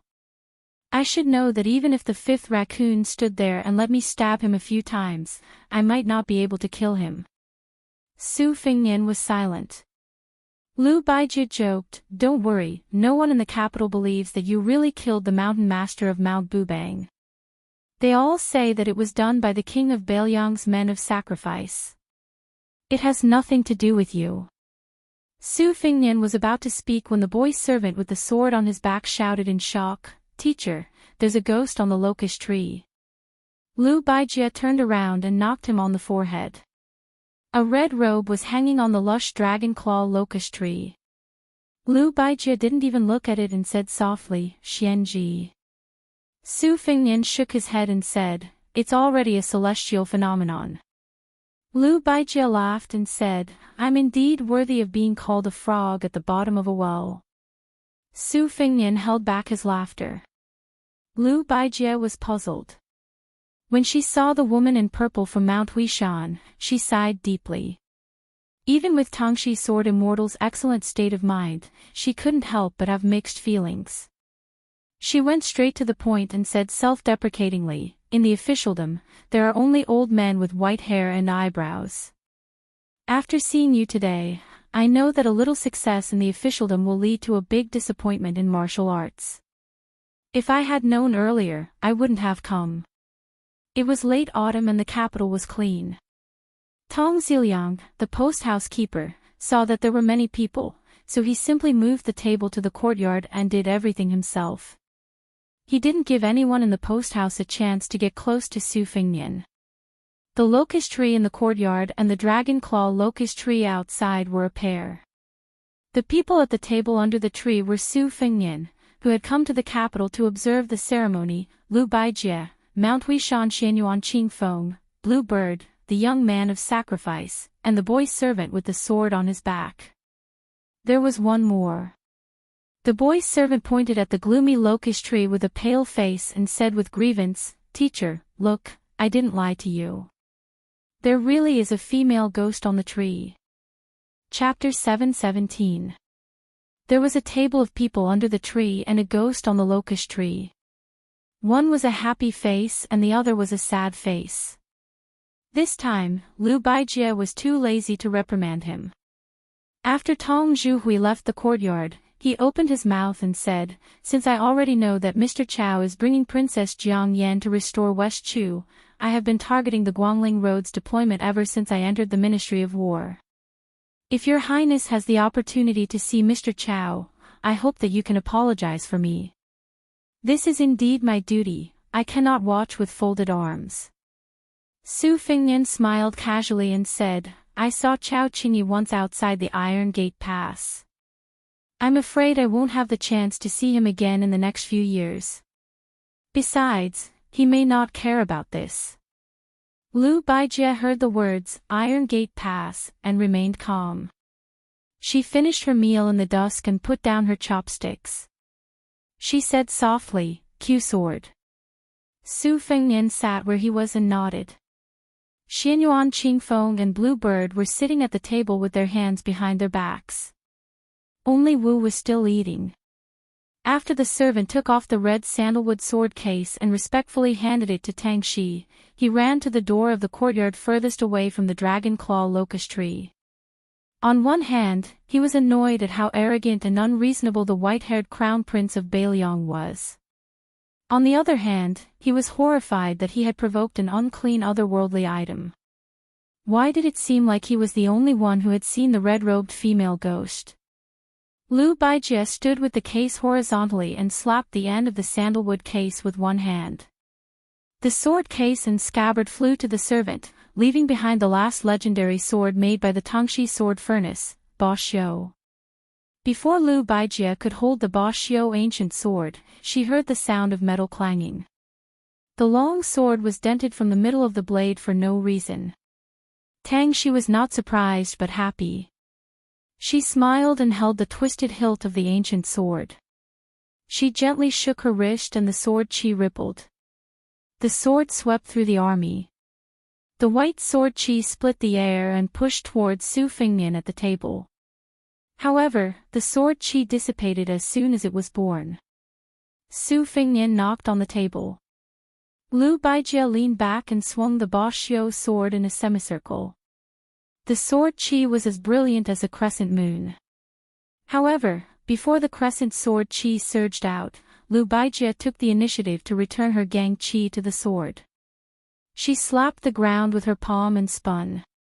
The tip of the Ba Xiu sword in her hand twisted like a snake. The leaves in the courtyard kept falling and drifted between the two. The tip of the sword was alive, but it was not a straight line. There were 3 leaves on this line, and only the one in the center was crushed into powder. Clearly, this was a superior sword technique. Su Fengnian drew a line on the table with his finger.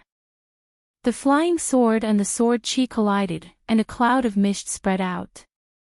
Sword Immortal Tang Shi stepped forward as if she was treading on gang chi. Her sword chi surged, and the fallen leaves on the courtyard were wrapped up by the sword chi. They rose with the wind, and the sword chi became thicker. Lu Baijie abruptly withdrew her sword and threw the Ba Xiu sword to the attendant and the sword case.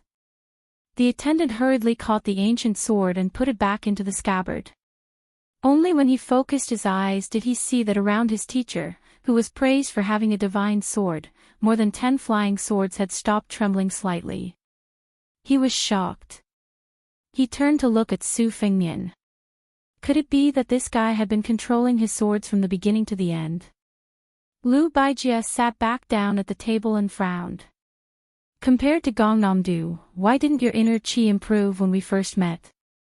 How did you learn the 12 flying swords? Su Fengnian said frankly, the Wu family's sword tomb nurtured swords in a different way. After a flying sword embryo was perfected, not to mention a second-rank inner chi, even a third-rank inner chi would be able to control the sword and fly dozens of feet in the air. It was said that the Wu family's young children could kill butterflies with their bamboo horse flying swords, and it wasn't an exaggeration. Lu Baijie smiled and asked, but how did you manage to nurture 12 flying swords with sword embryos at your disposal in just 1 year? Was there a shortcut to success? Su Fengnian shook his head and said, there were a few coincidences, but I mostly relied on the most clumsy method of grinding. 12 swords. I nurtured them once every 2 hours, and I persisted for more than half a year. Lu Baijie sighed and said, only through hardship can one rise above others. The ancients didn't lie to me. Su Fengnian said bitterly, I once reached the Vajra realm, but I've entered the false realm twice.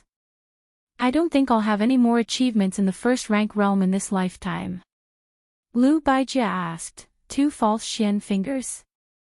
Su Fengnian smiled and said, 1 false Xian finger and 1 celestial phenomenon. So even if I can make a breakthrough, I'll have to go straight from Vajra realm to Earth Immortal. But I'm not that Buddha. This time, even Lu Baijie's expression changed dramatically. She slapped the table and sighed, what a pity, what a pity. Su Fengnian said, in the future, I won't be able to focus solely on martial arts. I'll just take it as pushing the boat with the current and finding a way out. Chapter 7:18. Lu Baijie shook her head. At first, I didn't believe that Huang Longshi had transferred his fate to Jianghu. But now, the younger generation has sprung up like bamboo shoots after a spring rain. Whether it's innate talent or fate, they're far better than they were in the past 60 years. It wouldn't be an exaggeration to say that they're the most outstanding in the past 500 years. I had to believe it. I had high hopes for you, hoping that one day you'd be one of the top 10 in the world. This time, I asked you for the sword because if you didn't disappoint me after you answered the sword, I'd pass on my master Yang Yuzhang's sword and the Ba Xiu sword to you. Alas, how could I have known this would happen? Tang Shi's sword immortal looked sad. She raised her head to look at the dragon claw old locust tree and muttered to herself, the ancient books say that the old locust tree is dark and gloomy. The shade of the locust tree in spring and summer is greenish-black. Fengnian, why do you have an otherworldly item by your side? Aren't you afraid of losing your fate? Su Fengnian calmly said, I don't have any fate left to lose. Now that it hasn't left me, I'm grateful to the point of tears. As for whether it's grateful because it has just gained intelligence, or whether it thinks I'm still a rare commodity, it doesn't matter to me. With this celestial protective talisman, I'll feel more at ease when I enter the capital. Lu Baijie nodded and suddenly smiled. Do you know who the most eye-catching swordsman in the capital is? Su Fengnian asked, isn't it Qi Jiajie and Bai Jiangshan, the famous old foes of Great Peace City? I remember that Qi Jiajie blocked your path with his sword when you entered the capital. Lu Baijie shook her head and said, not these two, but a previously unknown wanderer who challenged the current sword champion of the Wu clan, Wu Luding. It seemed like he was picking up a soft persimmon, so he bypassed Wu Luding and challenged his female sword attendant. Unexpectedly, both of them became famous in a single battle. The woman named Shuihua actually used the 2-sleeve green snake that became a legend after the death of the god of swords, Li Chungang. As for the wanderer, he was also quite good. It was said that he only used 2 swords, and even though he was defeated, it was still an honorable defeat. I missed that match. Later on, the Wanderer went to challenge by Jiangshan and Qi Jiajie for 2 more matches. I personally went to watch both matches. This young man's swordsmanship is extraordinary. Those 2 sword moves can be said to be the pinnacle of swordsmanship. It's as if when one cultivates the sword to such a level, one would be able to stand at the very top and look down on all the other mountains, and one would no longer have the desire to climb to the top to admire the scenery. But everyone can see that no matter who he fights, he only has the ability to use 2 sword moves. Back when Wang Xianji first entered Jianghu, she walked the complicated path of learning from various masters. That young swordsman is different. It can be said that he is the complete opposite. Su Fengnian said bluntly, it's 2 sword moves rather than 1 sword move. He has skipped a large part of the path that most swordsmen would probably never reach the end of in their lifetime. It's obvious that he has the guidance of a top master, otherwise he would not be so conceited. If he is really left with only 1 sword move, I'm afraid it will be a big unreasonable hand. At that time, only Sword Crown Wu Luding, Bimang's Sword Aura, Dragon and Tiger Xianxia, Wudong Wang Xiaoping, and a few others would be able to fight with him. Entering the Dao through the sly path, why do I feel that it's a bit like Huang Sanjiao? Speaking of this, Su Fengnian's attitude waned. Didn't she also disdain to ride a sword and directly barge into the gate of the imperial sword of half a sword immortal? Lu Baijie smiled and said, then it's fortunate that this young man came to challenge me 3 days later. Otherwise, wouldn't I have lost without a doubt? Su Fengnian was stunned and said, that guy came to you. Sword Fairy Tongxi smiled and said, I just wanted to give you the sword so that I could find an excuse to hide. In order to watch his 2 sword moves during the day, the imperial censor has already flown into the palace like snowflakes. It can't be done more than 3 times. Su Fengnian whispered, you wanted me to replace you in the sword fight. Lu Baijie nodded and said calmly, didn't the millions of people in the capital not believe that you could kill the 5th raccoon? Su Fengnian said helplessly, I'm sorry to disappoint you, Uncle Lu. Lu Baijie did not say anything to comfort him. Instead, she added fuel to the fire and said, that's why it's better for me to personally participate in this sword fight. Take it as a farewell to your hopeless swordsmanship. You can forget about the tyrannical Xiu sword. As for my master Yang Yuzhang's swordsmanship, as long as you don't cause any trouble before the Lidong observance ceremony, I can still consider it. Su Fengnian whispered, the tree wants to be still, but the wind will not stop. With a sigh, Lu Baijie got up and left. The little attendant did not dare to underestimate the white-haired young man like before. He hurriedly followed his teacher out of the yard, feeling wronged and suspicious. He lowered his voice and said softly, Teacher. Sword Fairy Tangxi gave him another chestnut. If you have a clear conscience, there are no ghosts. The young man with the sword case lowered his head and muttered, but that red-robed ghost hanged on the old pagoda tree like a hanged ghost. It's really scary. Go back and reflect on your mistakes. Copy books. Teacher, why does the heir have white hair? Why don't you ask him yourself? I don't dare. He already knows how to use a flying sword. I didn't treat him well in Gangnam-do either. What if he's narrow-minded and comes to take my head with his sword? Who's going to carry your sword for you in the future? Didn't you also not believe that he killed the master of troop Raising Mountain? You even made a bet with Qiao Chu in private. How much did you lose? Hey, it's only a few coins of silver. I think I lost too little. Look at you. When you're young, you're lucky to have met the girl you like. If you're confident that you can make her happy and stable in the future, then hurry up and say it. I haven't studied enough. I'm not learned enough, and I haven't learned the sword art well. Teacher, why don't we do it a little later? As you wish. Lu Baijie nodded and said goodbye to Tong Ziliang, who was guarding outside the yard. She walked out of the post house and turned to look at the dragon-clawed pagoda tree. In the medicine book, there was a budding pagoda tree. When boiled in boiling water, it could make people live forever without turning white. But what was the use? The children of the Su family realized that the one who suffered the most was Su Fingnian. Chapter 719. Under the shade of the old pagoda tree, Xianyuan Qingfeng asked tentatively, "Is the person visiting Horse Wei your Uncle Lu, or the assistant minister of the Ministry of War, Lu Baijie?" Su Fingnian said softly, "It's all right." Using the identity of Sword Immortal Tang Shi, asking for the sword and gifting it to clear our relationship. Lowering myself to greet a junior as a senior, I don't need to meddle with Lu Daolin, the Minister of Rights.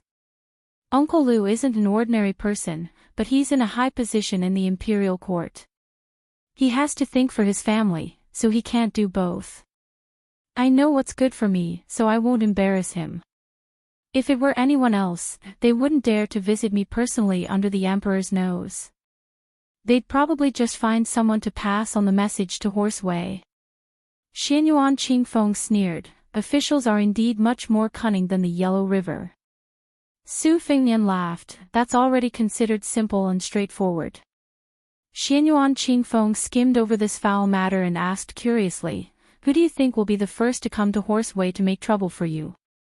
Su Fingnian thought for a moment, then said slowly, "There are many influential people in the capital, but those who dare to come to my door directly can be counted on one hand.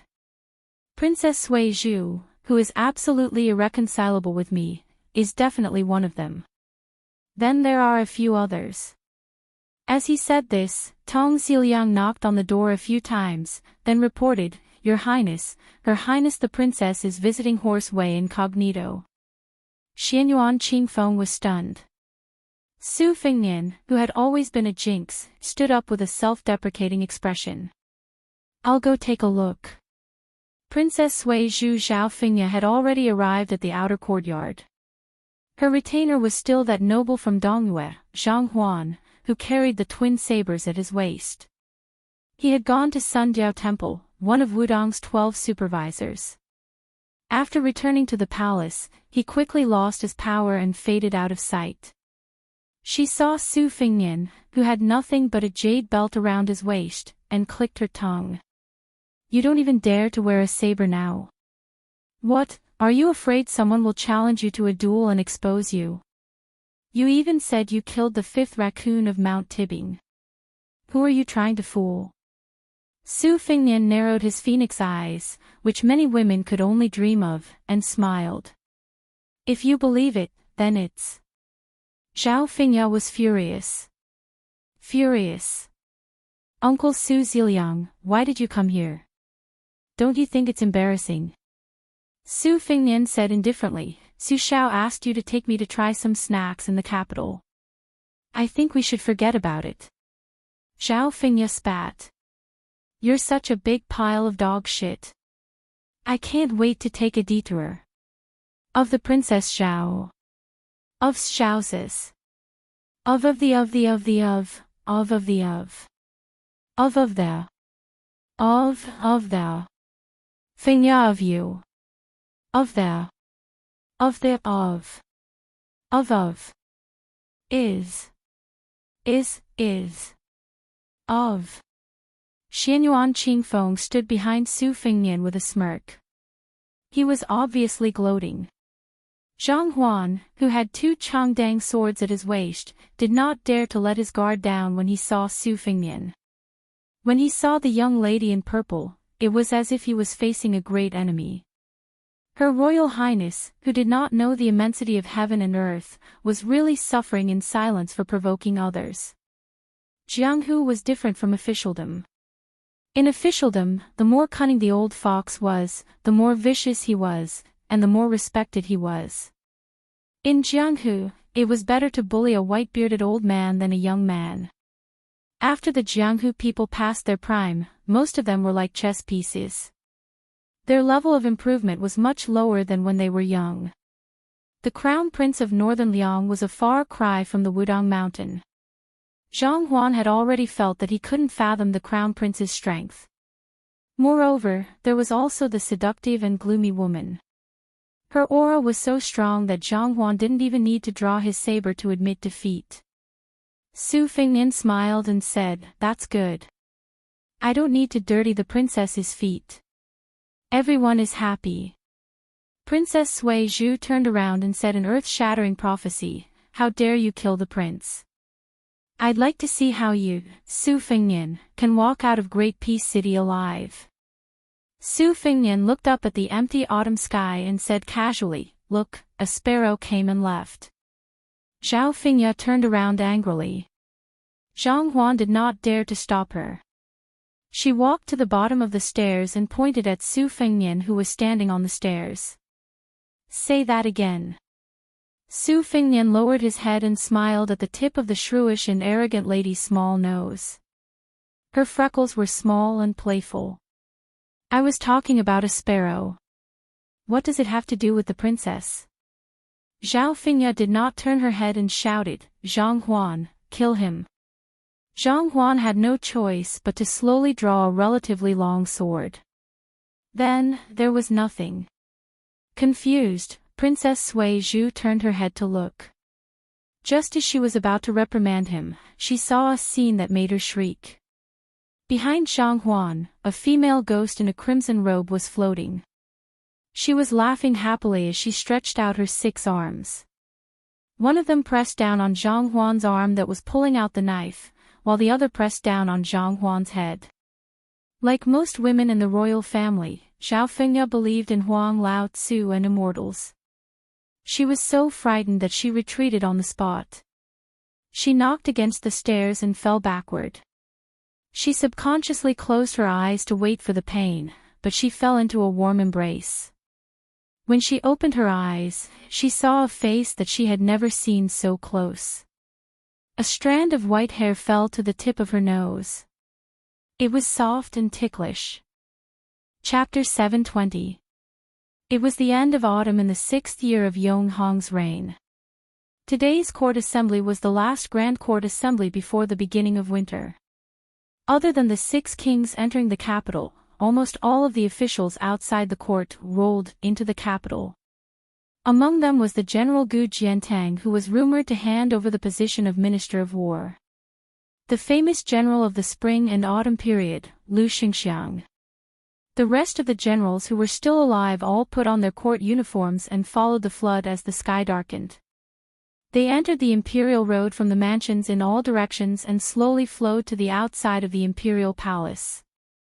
Great Peace City was the center of the world. It became the imperial road for the bride's waist. It was 16 miles long and was without a doubt the most majestic central axis in history. The 9 meridians and 9 latitudes led to the front of the court and the back of the market. The buildings on the central axis were thicker and more majestic than those of previous dynasties. The Xiaomawi post house was located between the inner and outer city. It was less than half a mile away from the Yong and Gate Bridge on the central axis. The river under the bridge was called the Dragon Whisker Ditch. The people said that the water in the capital formed the Dragon Whisker here. However, Chonghua of the Liang dynasty used a bridge to subdue the water dragon. An inconspicuous carriage followed the imperial road and slowly drove to the Zhao family urn outside the main gate of the imperial palace. Outside the first gate of the imperial palace, there were 2 archways named Fu Wenjin Wu. The Ministry of War, Ministry of Justice, and other Yamen offices were named Fu Wenjin Wu. The Ministry of Rights, Ministry of Revenue, and Hanlin Academy were named Fu Wenjin Wu. They were named Fu Wenjin Wu on the right. This old man of the Song dynasty used to write Fu Wenjin Wu. Today's morning court assembly was very grand. There was almost no place to stand near the Zhao family urn. It was filled with all kinds of carriages and servants. The Liang dynasty had been peaceful for 20 years. There were many unwritten rules regarding the morning court assembly. The higher the carriage was, the closer it was to the walls of the imperial palace, while the lower the carriage was further away. Many civil and military officials who were neither high nor low were familiar with the situation of the court assembly. They just walked to the court assembly to avoid hurting the harmony. They did not have to fight with others for seats. It was not easy to be an official in the capital under the emperor's feet. There were no less than 1,000 people in the grand lineup. Among them, there were old men in their 60s who had gray hair but had never been able to cross the threshold of the 5th rank. There were old men in their 30s who had a bright future and were already 4th-rank officials. There were even some in their 40s who were favored by God and held power in their hands. There were nobles with high social status, and there were also royal relatives who wore embroidered robes. Some people joked that if there was an immortal on the earth who could randomly slaughter people in every morning court session, the Liang dynasty would suffer a great loss. There were also some who joked that if they could take the jade pendants of these officials into their pockets, it would be a huge fortune. As for the joke, once you get to know the hundreds of faces outside the city gate, you will have figured out the background of the Liang dynasty. The blue-eyed Zhang Julu led the Zhang clique, the Gu clique led by the great general Gu Jiantang, the legacy clique without a leader after Sun Shiji left the capital, and the green clique that collapsed with a bang. These were only the rough divisions on the surface. Internally, there was a tangled mess of various princes' cliques, foreign relatives' cliques, Hanlin Huangmen cliques, imperial college cliques, imperial censors' cliques, Enyan cliques, and new scholars' cliques. Some were deep-rooted and enduring for a long time, while others were declining and losing power. No one dared to say that they could make ends meet left and right in this big muddy pond where fish and dragons mixed together. Even Grand Secretary Zhang Julu did not dare to say so. The city gate was closed and had not been opened yet. More than 1,000 people who were qualified to enter the imperial court stood in their positions one after another. There was no lack of slippery people who were still mingling in various circles and talking. But most of the officials felt the atmosphere of a storm in the city. They held their breath and concentrated their mind, being exceptionally quiet. Occasionally, they had some enlightenment and whispered to each other, but they were very careful and only whispered to the cliques around them. The carriage that got off the horse steed came a little late, so it was extremely difficult to find any gaps. It could only stop far away, and a man in white who was suspected of violating the etiquette walked down. A dozen or so officials who were afraid of missing the court meeting hurriedly ran past, not even having the time to take a look. A middle-aged, dark-skinned fat man was having a particularly hard time, panting heavily. Just as he brushed past the white-haired man, he bent over with his hands on his knees, sweating profusely. Looking at the patch on his court robe, he was a 5th-ranked chancellor of heavenly strategy. He could be considered a high-ranking official in the directorate of the Qingshui Yamen. After all, the left chancellor, Huan Wen, was only a 3rd-ranked chancellor. However, the fat man's bulging buttocks were so swollen that his court robe was about to burst open. It really couldn't be considered elegant. He lowered his head and panted like a cow. Out of the corner of his eye, he caught a glimpse of the man beside him slowly walking forward. There was an uncommon jade belt around his waist. This made the dark-skinned fat man, who had no talent for currying favor in officialdom but had a pair of fiery golden eyes. Strange. Could it be that he was a distant descendant of one of the branches of the Zhao family? If it wasn't for the fact that the Zhao family had an extremely distant relationship with the previous emperor's branch, they wouldn't have settled down here and walked to court. The dark-skinned fat man hurriedly looked up and became even more puzzled. It was a young man with gray hair. Although the dark-skinned fat man's appearance was shabby, he was a warm-hearted man. He gritted his teeth and walked forward, whispering, "Sir, allow me to say one more thing. I've never heard of your embroidered robe before. Please don't use it rashly. If this sir inherits the title of a prince of the previous dynasty, you can't wear this court robe right away. There will be many imperial censors and eunuchs staring at you if you walk a few steps forward." The fatty's words were too careless. It was no wonder that he could only work in the imperial college, where it was extremely difficult for him to make a name for himself. The white-haired man turned his head to look at him and dismissed it with a smile. Perhaps the dark-skinned fatty had a stubborn personality, as he nagged endlessly, "Sir, you really shouldn't be so careless." A few years ago, there was a distant son of a royal prince who hadn't seen the world, and no one talked to him about the rules. In the end, he went to court according to the old calendar. Before he even entered the door, he was stripped of his official robe and demoted 2 ranks on the same day. Today is the most important court session in more than a decade. Sir, you really should listen to my advice and quickly go back and change into a set of court robes. It's better to be late and be punished than to be wrong and be beaten. I see that official robe of yours. If placed in the current Yonghong era, only the Prime Minister and some of the great scholars would wear it to court. The white-haired man frowned and walked forward in silence. The dark-skinned fatty who was walking on his right caught a glimpse of the saber hanging at the young man's waist. He slapped his thigh hard and said with a sad face as if his family had suffered a disaster, "I say, sir, you really can't be a coward anymore. Going to court with a saber, you are." The white-haired man in the white official robe was naturally the Crown Prince of Bailiang, Su Fengnian, who was attending the court session of Liang for the first time in his life.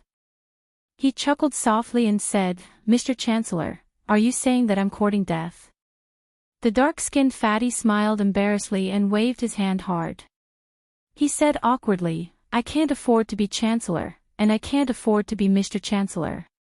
The dark-skinned fatty, who was equivalent to an assistant minister in the Imperial College, finally didn't continue to insensibly mention that he had overstepped his boundaries. After all, he wasn't so blind as to be at the bottom of a pot. However, it was obvious that the dark-skinned fatty was worried about being implicated. He subconsciously distanced himself from Su Fengnian, but his conscience was really tormenting him. After walking for a while, he took only 50 or 60 steps and said in a low voice with a bitter face, "I say, sir, may I take the liberty to ask, where do you work? Do you have a solid backer in the court? Can you talk to a noble in the palace? If you don't have the last 2, I really advise you not to go to the morning court. The capital is not like other places. There are many rigid rules." Chapter 721. Su Fengnian, who had a Bailiang saber hanging from his waist, chuckled softly. "This is indeed my first time entering the capital. No one has reminded me of the rules. My father is still alive and this set of clothes was sent to my residence by the imperial court at the last minute. I shouldn't have broken any rules. As for the saber, if it really did break the imperial court, I'll just take it as a lesson. At worst, I won't enter the city gate or go to the palace hall and leave the capital with my tail between my legs." In any case, when I entered the capital, I didn't see any officials from the Ministry of Rights receiving me. Hearing that the python clothes were newly bestowed by the imperial court, the dark-skinned fatty felt as if a heavy burden had been lifted off his shoulders. He thought that this young man, who didn't know the fierceness of a tiger, would definitely be stopped outside the city gate. Mending the pen after the sheep were lost, he raised his thumb and praised, "Let's not talk about other things. This young man has enough courage and boldness." Su Fengnian and the dark-skinned fatty walked together, slowly walking at the end of the central axis of the road. Although the dark-skinned fatty was poor as an official, he was still a noble who had entered the first-class imperial college. He still had the qualifications to walk a few dozen steps forward. Don't underestimate the significance of these few dozen steps. How many officials in the capital were ranked at the bottom the first time they entered the imperial court? They stood at the furthest distance and still ended up so miserable on their last visit. Being even one step closer to the city gate was a great blessing. Otherwise, why did they say that outside the imperial court, the pot calling the kettle black? The more they walked forward, the more the dark-skinned fatty felt that the atmosphere was strange. This made the Imperial College's Chancellor of Heavenly Strategies, who was used to being ignored and looked down upon, feel uncomfortable all over. He walked straight forward. Following the young heir who had popped out of nowhere, it was as if they were splitting the river and cutting the waves. Some of the officials who had originally looked down on him with their noses in the air now had complicated expressions in their eyes. Their expressions were abnormally stiff. They tore apart the line on both sides and retreated a few more steps. The dark-skinned fatty had already seen the faces of most of his colleagues in the Imperial College. Just as he was about to sneak in and shut his mouth as usual, he saw that the left chancellor of the Imperial College, Huan Wen, was actually not with the Grand Secretary this time. Instead, he was looking at him with a smile. This made the dark-skinned fatty, who was most afraid of Chancellor Huan's unique smile, feel his hair stand on end. The little chancellor, who had become a laughingstock because of his poor appearance, approached the Imperial College's team. The left chancellor, who was privately known as Lord Huan, patted the fatty's shoulder and laughed. "Wang Tonglu, you're really something." Many of his colleagues from the Imperial College beside him also had a playful look in their eyes, which made the dull dark fatty even more confused. The skinny left chancellor smiled and said, "Bronze Furnace, when did you get on board with Bailiang? You've been hiding your strength. Don't forget this old man when you're successful in the future." Wang Tonglu scratched his head in confusion and asked in confusion, "Old man, what are you talking about? I don't understand." Huan Wen cast a sidelong glance at the young man who should have died in the womb 21 years ago. He curled his lips and joked, "Look at that one. Have you been wondering all along the way why the brat dares to wear a white python robe and carry a sword to court?" Wang Tonglu nodded his head vigorously like a chick pecking at rice. "Yes, yes. I've been trying to persuade him for a long time, but that young master only smiled at me and didn't listen to me. It made me very anxious." Even though the left chancellor had experienced the ups and downs of the officialdom, he didn't know whether to laugh or cry having such a slow-witted subordinate. He slapped Wang Tonglu's shoulder heavily and said, "You idiot, you must have gone silly from helping to compile the new calendar. Didn't you see that on the way here, everyone looked at you as if you were the god of plague?" Wang Tonglu was so anxious that his face flushed red. One could see the redness on his black charcoal face, which was enough to see that he was burning with impatience. "Old man, don't keep me in suspense. If you don't tell me, I'll say my stomach hurts and I don't dare to go to court." The left chancellor laughed loudly. "That brat is the Bailiang heir who was said to have taken the heads of Su Huainan and Diwu Raccoon. This fox assuming the tiger's might is a once-in-a-century occurrence." The dark fatty's legs went soft. Fortunately, Huan Wen was there to support him. The old man laughed angrily. "Quickly stand up straight. I'm already so old, I can't support your 200 pounds of autumn fat." Wang Tonglu stretched his neck to look at that snow-white back and said as if he was mourning for a loved one, "Old man, my stomach really does hurt." The left chancellor Huan Wen had always been known to be protective of his calf among the important officials of the capital. He scolded jokingly, "What a disgrace. To think that your body of talent and your body of flesh are of the same weight. In a moment, you'll follow behind me." Wang Tonglu's legs swayed and he said dejectedly, "Oh." A fan-shaped scene appeared outside the main gate of the imperial city. It was led by Grand Secretary Zhang Julu and General Gu Jiantang.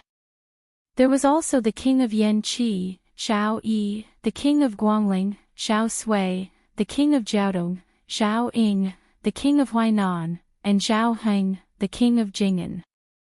There was also Chen Jibao, who had changed into a brand new bright red python robe. The gap behind the young man wearing the white python robe disappeared and he was surrounded in the middle. Isolated and without help. It was the same situation as Bailiang and the 300,000 steel cavalry. Su Fengnian was expressionless. He said in his heart, "Su Shao, this time I'll go for you." Hashtag things at the end of the month. At the beginning of the month, he wrote 1, 2, 3, 45. At the end of the month, he also finished what he had started. In June, at the beginning of the month, he said that he would guarantee 5,000 words a day and that he would rest for 4 days a month. At the end of the month, he would update around 140,000 words. Perhaps to many writers, this was a very insincere amount of updates. However, to me, this kind of promise still made me a bit nervous. At the beginning, he said that other than the guaranteed monthly votes, he could hold on to it. If he didn't give enough in the middle of the month, he wouldn't give it to me even if I begged him for votes. As a result, as of yesterday, on the 26th, he had already written close to 165,000 words. That's why he said, 6, 7, 8, 9. If you have any free monthly votes, you can vote for him. As for the monthly votes, there's no need for that. This month, everyone worked very hard. Even if my updates exceeded expectations, in my own opinion, it was far from what you all paid for it. The matter of asking for votes is that everyone still has the remaining monthly votes. In this month's monthly votes battle, old readers came back one after another. New readers continued to stay strong. The two sides were divided, but they complemented each other. It was very exciting. I know that at the beginning, Snow wasn't a very likable work. Xuanhuan wasn't Xuanhuan, Wuxia wasn't Wuxia, it was all in one pot.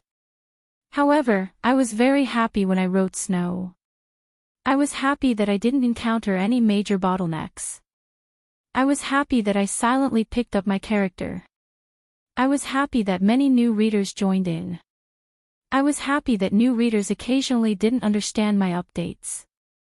I was happy that you all argued or explained things for the sake of the story. For me, as long as my life was stable, I didn't mind earning less money and having more readers. Of course, if I could have both, that would be the best.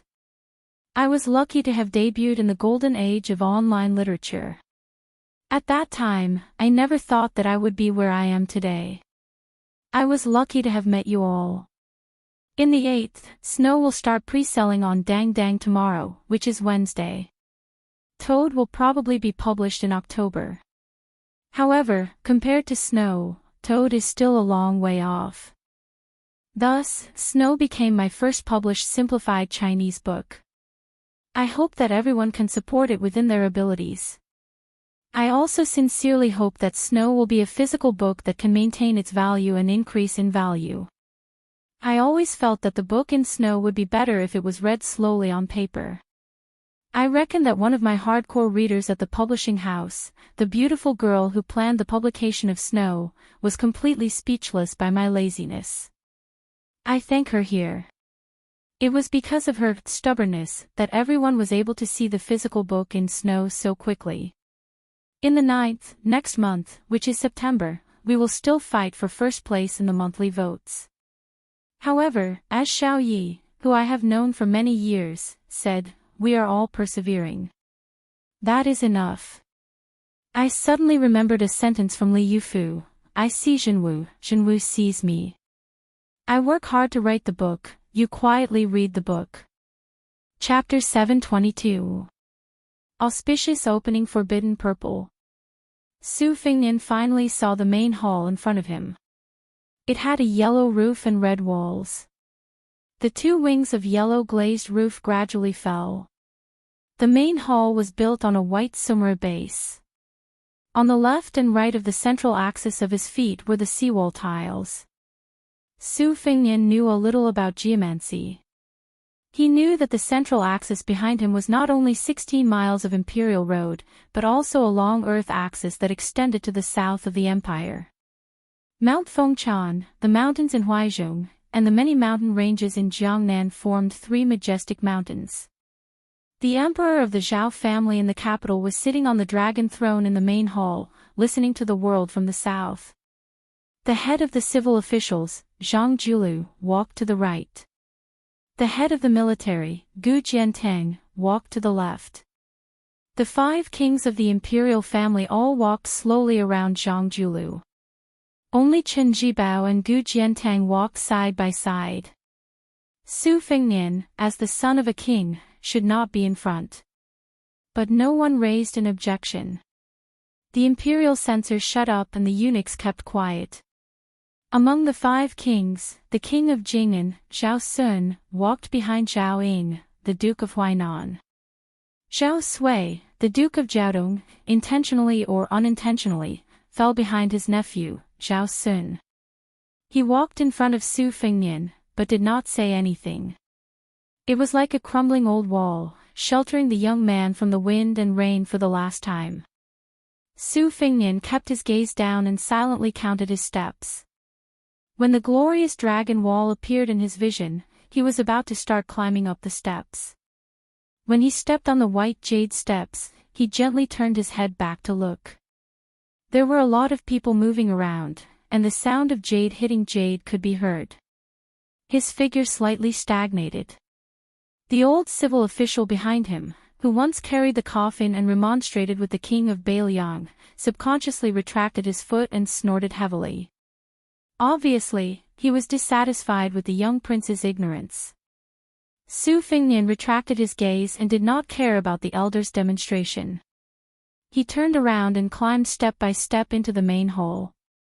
There was a dragon throne in the main hall. In front of the hall was the Pill Emperor.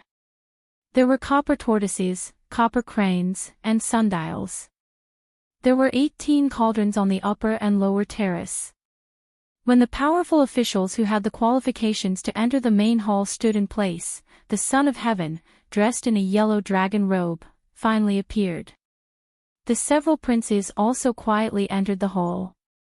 According to past practice, when the eunuch announced the start of the morning court ceremony, the hundreds of officials inside and outside the main hall had to kneel and kowtow to the emperor. However, this court assembly was clearly different from the past. Not only was Han Diaoxi replaced by Song Tonglu, the emperor was also not in a hurry to take a seat. The solemn-faced head of the imperial palace, Song Tonglu, said in a clear voice, "In today's morning court assembly, Minister Zhang Julu does not need to kneel." The purple-bearded, blue-eyed Grand Secretary Zhang did not move at all. He was originally standing at the front of the right-hand side. The several princes standing side by side also had their eyes lowered. Naturally, no one could see the expression of this current court's Grand Secretary. Ever since Li Yong pacified the central plains of spring and autumn, the number of officials who received special merit could be counted on one's fingers. Counting on one's fingers, there were only 3 people. The old Grand Secretary, Zhang Julu's respected teacher, did not need to kneel to the Son of Heaven in the court assembly. After West Chu's Grand Preceptor entered the capital and assumed the post of the left servant of the province, he was granted the right to sit in the Pill Emperor's yellow rosewood imperial tutor chair. Only, the elder had never sat down even once. Then there was the king of Bailiang, who used to be a pillar of state, who did not kneel in front of the emperor, who did not kneel in front of the emperor, who did not kneel in front of the emperor. Of the 3, only the civil and military official Su Shao, who relied on his military achievements, was the most impolite, so he naturally attracted criticism. Great General Gu Jiantang does not need to kneel. Song Tonglu's deep and resounding voice that didn't seem like a eunuch's continued to pass down. The first person on the left in the main hall, the Minister of War Gu Jiantang, lowered his head slightly as a way of expressing his gratitude. Everyone in Liyang criticized Su Shao for being disrespectful in everything. Most of them also felt sorry that this great general, who was also an important official with meritorious service during the spring and autumn period, could not fulfill his ambitions and was trapped in the post of Minister of War for 18 years.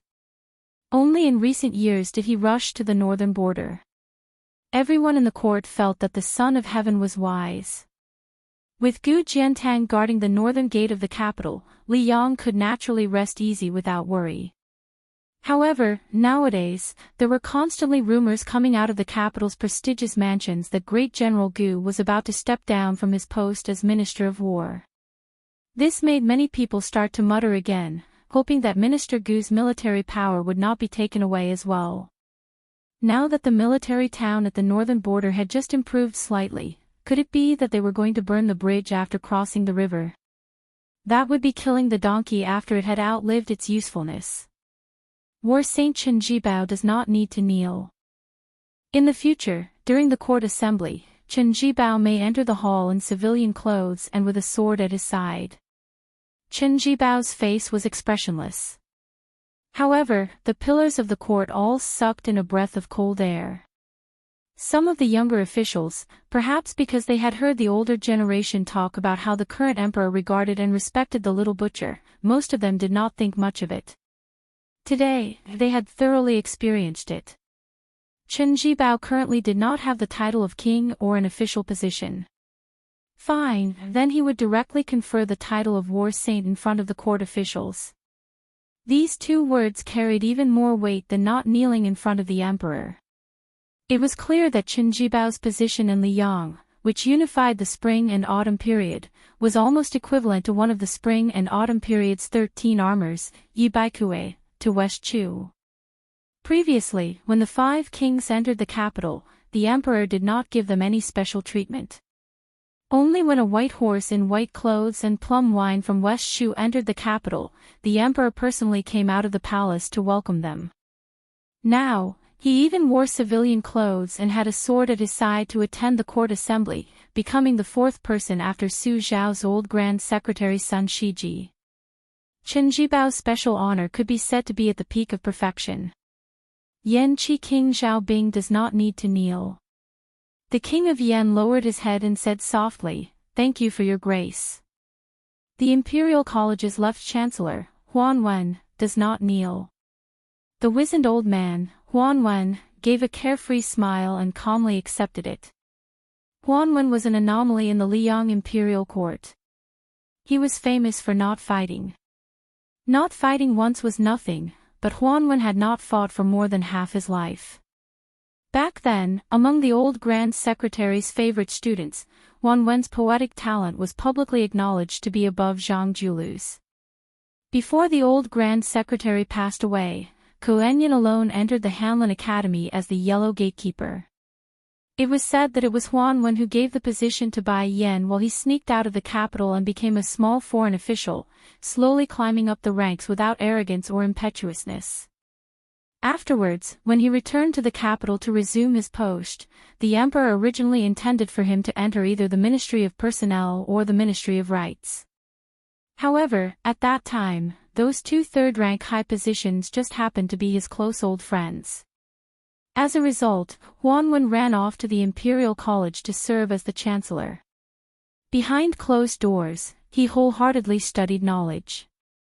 When it came to the imperial court's important officials, their reputation was high and they could be mentioned on equal terms with Huan Wen.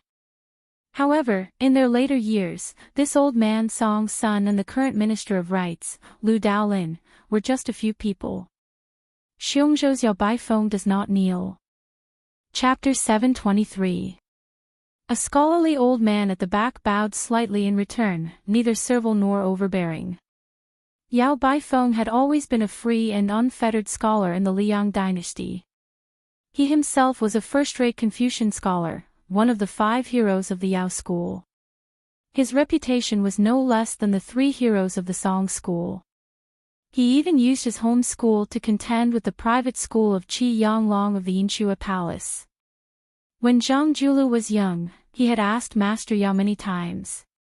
When Bai Yan turned 20, he carried his books and traveled to study. The first place he went was the Wenji building of the Yao family in Xiongzhou.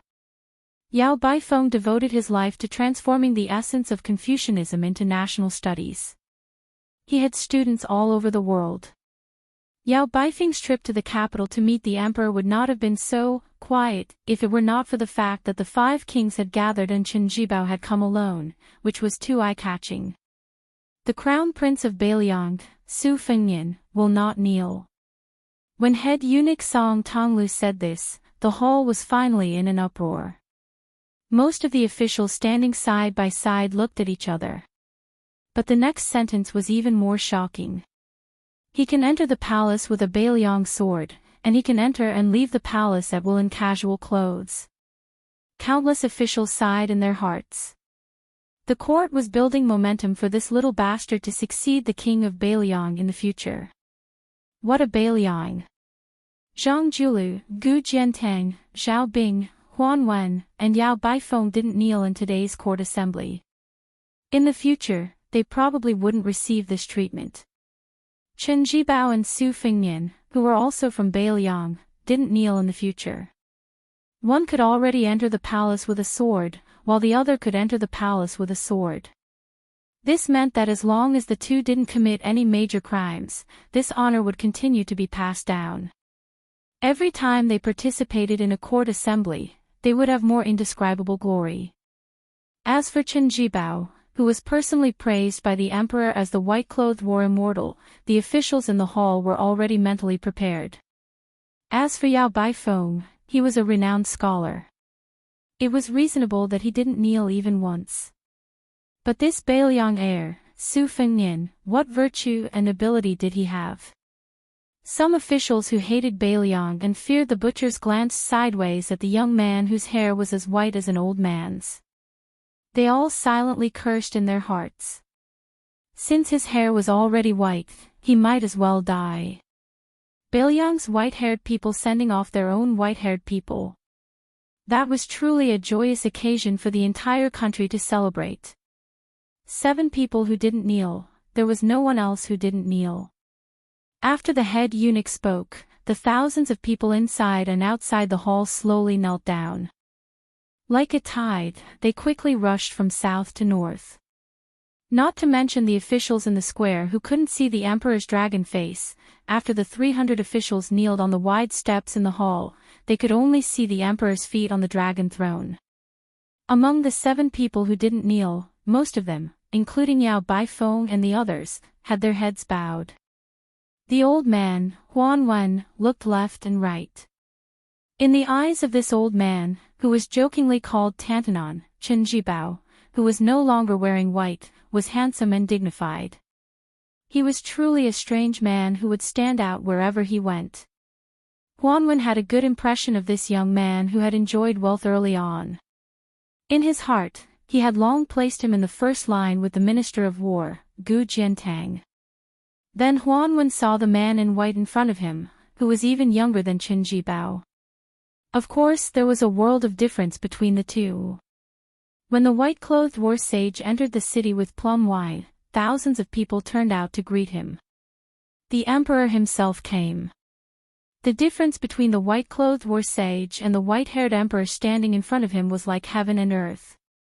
It was said that even the officials of the Ministry of Rights wanted to see him, which made the Ministry of Rights very angry.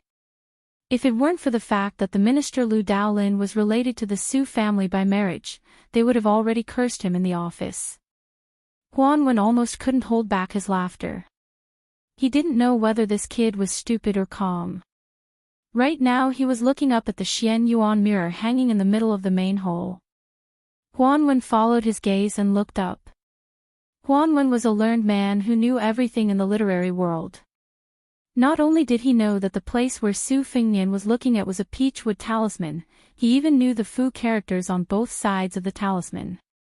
The Liang dynasty originally emphasized both Taoism and Buddhism. Taoism came first and Buddhism came second. Therefore, the hall-suppressing peach talisman was a combination of Buddhism and Taoism. On the front side was the Taoism, 3 pure secret art-suppressing country-suppressing talisman, and the Tai Chi talisman. On the back side was the Dharma-suppressing 8 characters mantra heart sutra written by a Buddha of the 2 Zen temples, as well as the 8 treasures umbrella cover mantra and Guanyi mantra. However, in Huan Wen's opinion, since the Buddha annihilation had begun, the hall-suppressing talisman should be replaced with a new one like the memorial archway. Huan Wen stared at the back of the young man in a daze, pondering over some unknown meaning. Yang Taisui the sickly tiger felt guilty about the white clothes case in the capital. Over the years, his state deteriorated day by day. He couldn't stop Prime Minister Qingxi Zhao Danping from gaining power day by day. He only hoped that he could quietly establish a cornerstone in the Buddha annihilation torrent that couldn't be stopped by a mantis trying to stop a chariot. However, man proposes, God disposes, and he died outside Jiangga. With his death, the holy monk of the dragon tree passed away in Beimang, and Li Dongxin was unwilling to leave the 2 Zen temples. Buddhism was doomed to be bleak. Huan Wen was one of the few scholars who bluntly advocated the unification of the 3 religions.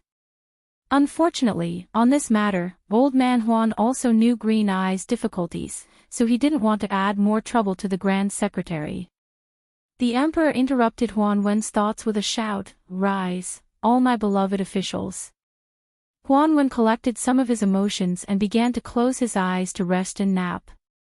The old man had already known about the shocking news from the morning court, so there was no need to talk about expectations. Although he was also involved, Huan Wen had long been accustomed to the mandate of heaven, so he didn't find it strange. Today, no one dared to be tactless and talk too much. They could only listen attentively. Imperial edicts were issued one after another.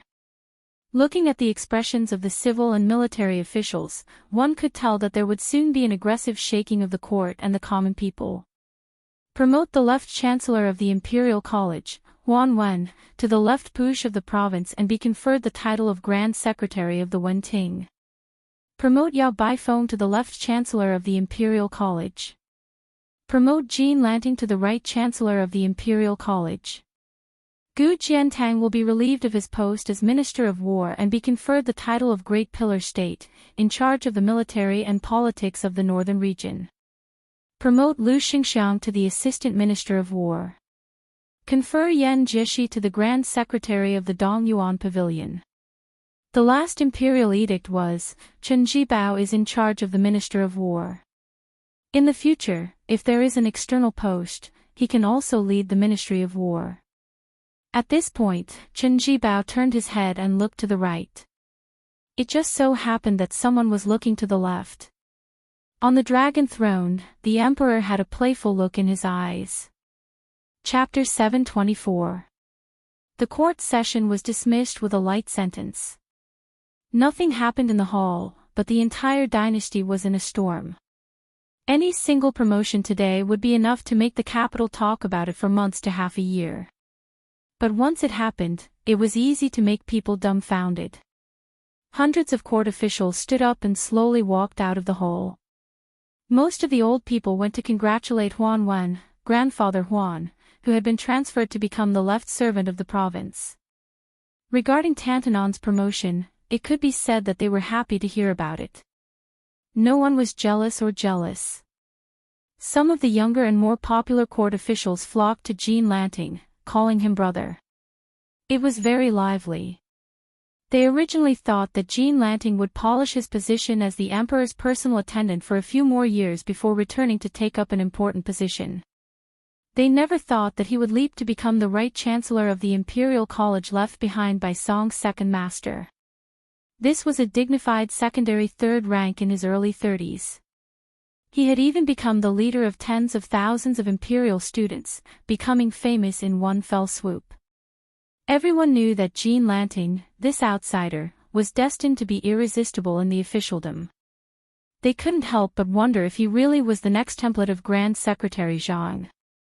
After Jean Lanting returned the greeting to everyone, he quickened his pace and walked toward Grandfather Huan and the new left chancellor, the head of the Yao family.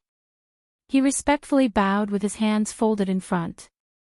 The two elders smiled as they helped this young man, who could no longer be described as a new noble. The three of them entered and left the Imperial College. They were originally of the same origin, so their relationship was imperceptibly closer. Moreover, Jean Lanting had long been half of Yao Baifeng's student. Leaving the hall, they formed a circle. These three were the core, and the other was Zhang Julu, Gu Jiantang, and Chen Jibao. Unexpectedly, no one dared to go up and greet them. Then there were the Lu brothers, Lu Daolin, Lu Baijie, and Lu Xingxiang. In the future, the Ministry of War would form an interesting scene of two Lu assistant ministers. The vassal kings all dispersed, occasionally chatting with the officials of the capital, but it was all superficial, neither painful nor itchy. After Zhao Sui, the king of Jiaodong, found the crown prince Zhao Yi, he looked back at the white-haired man who was walking alone. He did not say anything to him. But when the king of Beiliang, whose power was getting weaker and weaker in the Liao kingdom, cast a glance at him, the crown prince of Beiliang cupped his hands and bowed his head. Zhao Sui didn't change his expression. He turned around and walked forward. On the other hand, Zhao Yi, who was also a vassal prince but was unknown, was a little stunned. Hearing his father's light cough, he quickly followed. Su Fengnian left in peace and quiet. He glanced at Jean Lanting, who was surrounded by people in front of him.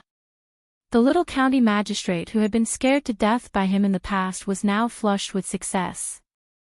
His speed of promotion was almost comparable to that of Zaifu Zhangjulu.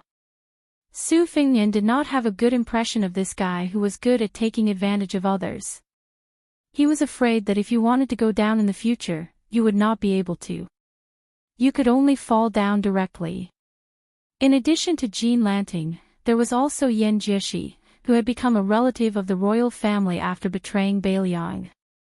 He married a daughter and got the status of a relative of the royal family and a real grand secretary of the palace pavilion. This was a big deal. This old man made up for the Dongyuan pavilion, one of the grand secretaries of the 3 palaces and 3 pavilions. After Huan Wen was made the grand secretary of the palace pavilion, which was the head of the 3 pavilions, only the Wuying palace, which was left for Zhang Julu after his death, was still empty. Moreover, Yao Baifeng, whose family roots were close to Bailiang, was pulled into the capital and enjoyed a high position. As a result, the civil officials of Bailiang were likely to be restless. Su Fengnian originally wanted to return to Bailiang and pass by the Yao family to see if he could persuade the children of the Yao family to enter Bailiang, which urgently needed a large number of middle-level civil officials. In the past, the Yao family only flirted with Bailiang but did not sleep with them. Now that they had openly entered the bed of the Emperor Zhao family, Su Fengnian saved himself a lot of trouble. Unknowingly, Su Fengnian fell behind everyone. After crossing the threshold of the main hall, he stood at the top of the stairs and stopped. He saw Yan Qiji, who was newly appointed as the Yellow Gatekeeper, by his father's side. He wanted to walk back a few times, but was pulled back by Yan Jieshi. Su Fengnian smiled. It was fortunate that he had the support of his sister, who was about to become the crown princess. Otherwise, with this kid's cowardice and kindness, he would have been eaten by the nobles in the capital long ago. Su Fengnian looked up and did not see Kong Wuqi, whom he had not seen in many years.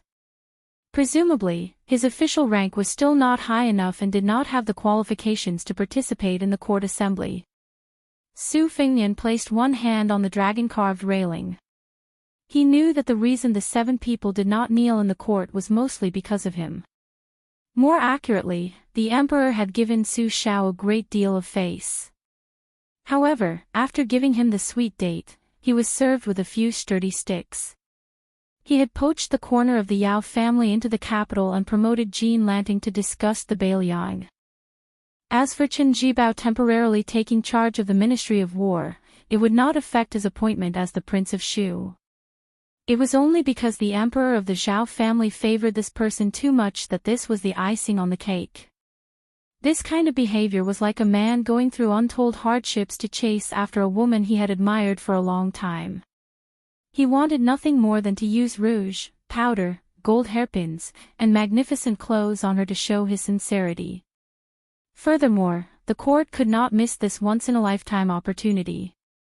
Having Chen Jibao take charge of the ironclad Ministry of War could not only convince the masses and suppress the rebellious officials of the Ministry of War, it could also give the court a way out for Gu Jiantang. Otherwise, even if Gu Jiantang was the only pillar of the country in the current dynasty, if he handed over such a high position as the Minister of War and no one took over the hot potato, it would be too much of a slap to Gu Jiantang's face. Since the beginning of history, matters in the temple had to be closely linked. Su Fengnian pressed down on the Bailiang knife at his waist and said to himself with a smile, "Master, no wonder you said there are 2 magic weapons in the temple, a knife and a sword. The knife that hides a knife in the sleeve and the sword that hides a knife in the belly." Chapter 725. Su Fengnian walked down the steps and turned back to look at the eaves of the main hall. Back then, 3 people had been drinking and singing on the roof. There were a few eunuchs walking back and forth in the square, sweeping the ground and picking up the lost jade pendants of a few careless officials. When they saw the man in the white robe walking out of the imperial city gate, they were all a little afraid. No matter how bad his reputation was, he was still a lord who carried a knife to the morning court. He was not someone they could provoke or make fun of. Moreover, even a fool knew that after Chen Jibao left Bailiang, there was no doubt who would become the king of Bailiang. After Su Fingnian walked out of the gate, he saw the bright red robe that was obviously waiting for him. Many officials deliberately stopped at a distance, waiting to see a good show. Chen Jibao had gone to Shu alone and then entered the capital alone. Everyone would only feel that no matter how much power this new Minister of War had, it was not rude at all. Even the butcher and 300,000 cavalrymen couldn't help Su Fingnian. Everyone thought that if this guy could become the emperor's son-in-law as soon as possible, everything would be over. After Su Fingnian came closer, the two walked side by side under the wall. Su Fingnian laughed softly and asked, "Last time when you went to Shu, I didn't have time to see you off. You don't blame me, do you?" Chen Jibao said gently, "It's okay. When you become the king of Bailiang, I may not be able to attend the ceremony. We don't owe each other anything." Su Fingnian laughed it off. Chen Jibao was no longer wearing white robes. The white-haired man beside him was wearing a white robe. It was hard to predict the future. After leaving Bailiang, Chen Jibao, who turned into a dragon in the wind and rain, said indifferently, "If you do well, Bailiang's crown prince, are you confident that you can be the king of Bailiang?" Su Fingnian asked, "If I can't do it, are you going to do it?" Chen Jibao turned to look at the heir of Bailiang, whom he hadn't interacted much with. He smiled and said, "Your temperament is indeed like that of a general." Su Fingnian went straight to the point and asked, "How many years did you serve as the Minister of War before you went to Shu to be conferred the title of king? When the time comes, will you still lead the Ministry of War?" Although they were mortal enemies, Chen Jibao was very open and candid. He calmly said, "First, you'll be conferred the title of king, but you won't just be a vassal for a year or two. Then, you'll be conferred the title of king, and you'll have to violate the rules and lead the Ministry of War for a year or two. Therefore, you still have a few years to accumulate your strength. However, by the time I run out of patience, Beimang will be marching south on a large scale. At that time, you will be attacked from both front and rear. If you still can't conquer the western regions, then you will have to wait for the resources that the Supreme General has accumulated to be exhausted. However, I can tell you clearly that as long as we fail to defend our business, the Su family will have no choice but to flee to the western regions. At that time, I will definitely be the first to kill you. If you die in the plum wine, at least you will live up to your status. It will be better than being assassinated by the imperial court." Su Fingnian slid his hand across the city wall and didn't say anything. The heir of Bailiang, who was known to be glib-tongued, was a man of few words. Instead, it was the usually serious Chen Jibao who spoke more. "I've waited for so many years, but you didn't die in an unexpected disaster. I don't mind waiting a few more years for you to die in the struggle between the two dynasties. Bailiang's 300,000 cavalrymen belong to my adoptive father. As his former adoptive son, I don't dare to fight for them. However, you are someone who hasn't even experienced the spring and autumn war. It's not that you are good at hiding your strength and biding your time, and it's not that you can easily obtain them just by hiding your strength and biding your time. There are many things under the heavens that are right and proper. Unfortunately, this is not one of them." Su Fingnian touched the cool wall with his fingers and said calmly, "I'll wait for you." Chen Jibao smiled gently and turned to leave. There was no cursing or fighting. This greatly disappointed the spectating officials. They all hurriedly dispersed to avoid falling into the eyes of the new Minister of War and bearing a grudge. Su Fingnian continued to walk along the base of the wall. Then, he met the disguised Princess Sui Zhu. She was waiting for him. Then, without any surprise, she said mockingly, "It's scary to compare goods. When the two of you stand together, the difference is like the difference between the clouds and the mud. Even I feel embarrassed for you. Su Fingnian said bluntly, you really can't change a dog's habit of eating shit. Princess Sui Zhu flew into a rage. Surnamed Su, I dare you to say that again. Su Fingnian suddenly pointed at the top of the wall. Look, there's another sparrow. Princess Sui Zhu walked over and was kicked by Su Fingnian. In the end, she was the one who was hurt. On the way back to the palace after leaving Mawei Post House, Zhang Huan, a member of the imperial family of the fallen Dongyue, said that the heir of Beiliang was good at martial arts. However, Zhao Fengya, who was stubborn, was unwilling to believe it. Su Fingnian boldly reached out and pinched her delicate nose, covering the dots of freckles. He joked, you finally look better now. Zhao Fengya bared her fangs and brandished her claws. After Su Fingnian let go, he said recklessly, don't try to seduce me again and again. I can't marry you.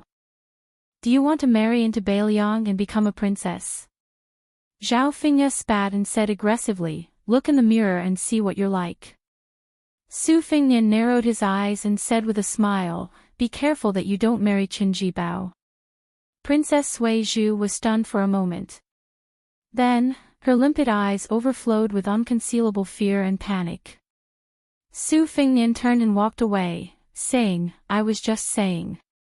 But I always jinx it. Zhao Fengya caught up and punched Su Fingnian hard in the back. Su Fingnian did not respond and turned to the carriage. Princess Sui Zhu gritted her teeth and said, do you know that there is a 6-character prophecy in the Imperial Astronomer? Rats eat food. Shu eats cold.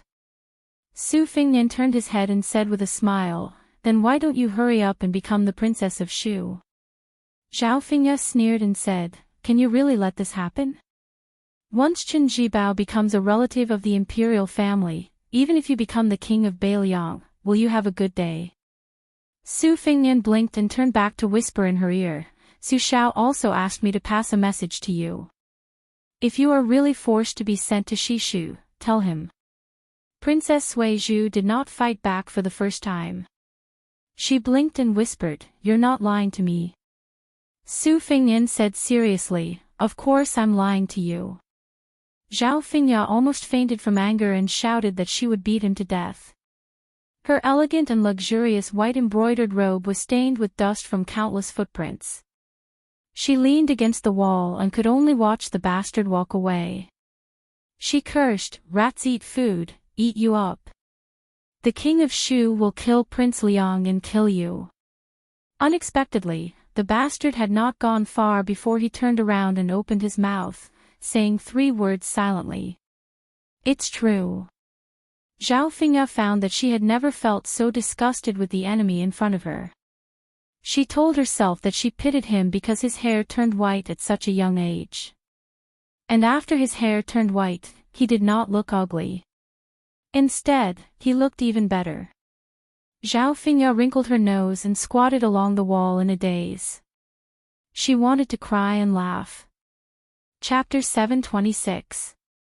If you want everyone in the world to know you, it's simple, impeach the butcher. If you want to become famous in the capital overnight, it's simple, scold the king of Beiliang. Jean Lanting, who had risen to the center of the imperial court, was undoubtedly the best example. There were 2 memorial arches outside the imperial city.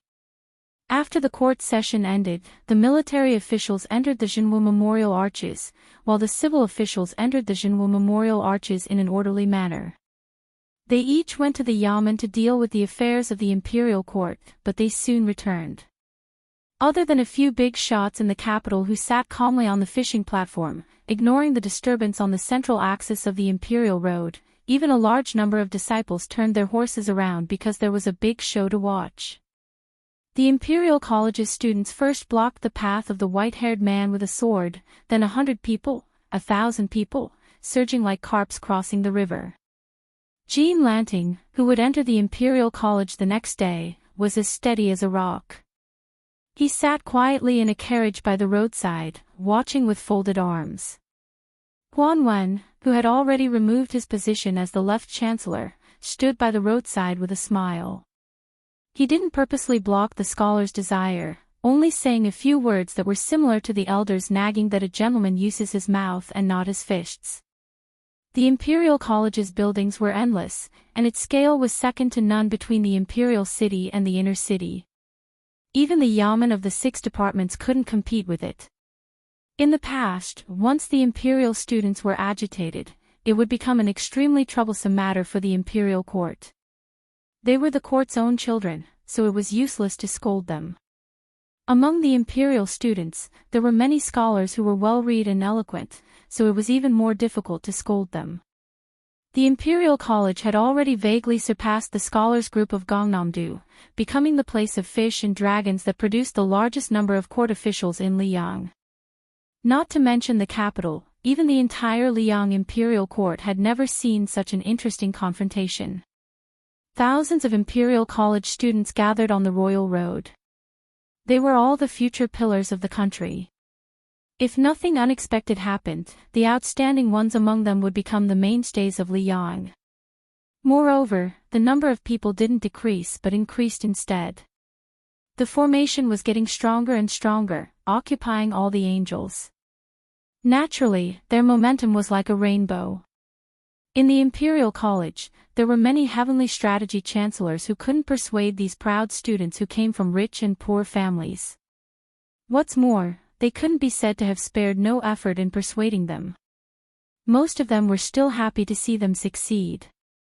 It was only because of their duty to supervise, impart knowledge and preach Tao that they lazily mentioned it. A few chancellors who didn't care about trifles and liked to mingle with the students of the Imperial College even joked that they would go to a certain street in the capital to buy some food to satisfy their cravings when they were free. The inaction of the officials of the Imperial College imperceptibly boosted the arrogance of the students of the Imperial College. Such a huge burst of scholarly spirit shook the Imperial Court and the common people. When some of the old adherents of West Chu who lived next to the Zhao family heard about it, they couldn't help but feel sad and happy at the same time. They couldn't help lamenting that the righteousness of the spring and autumn period was transferred to the Zhao family. It was only right for them to leave the sun and take over the world. One side had a lot of power and influence, while the other side appeared more and more lonely and pitiful. The heir of Bailiang, Su Fengnian, stood on the axis of the world. He took down the Bailiang saber he received from Su Shao. The saber didn't leave its scabbard.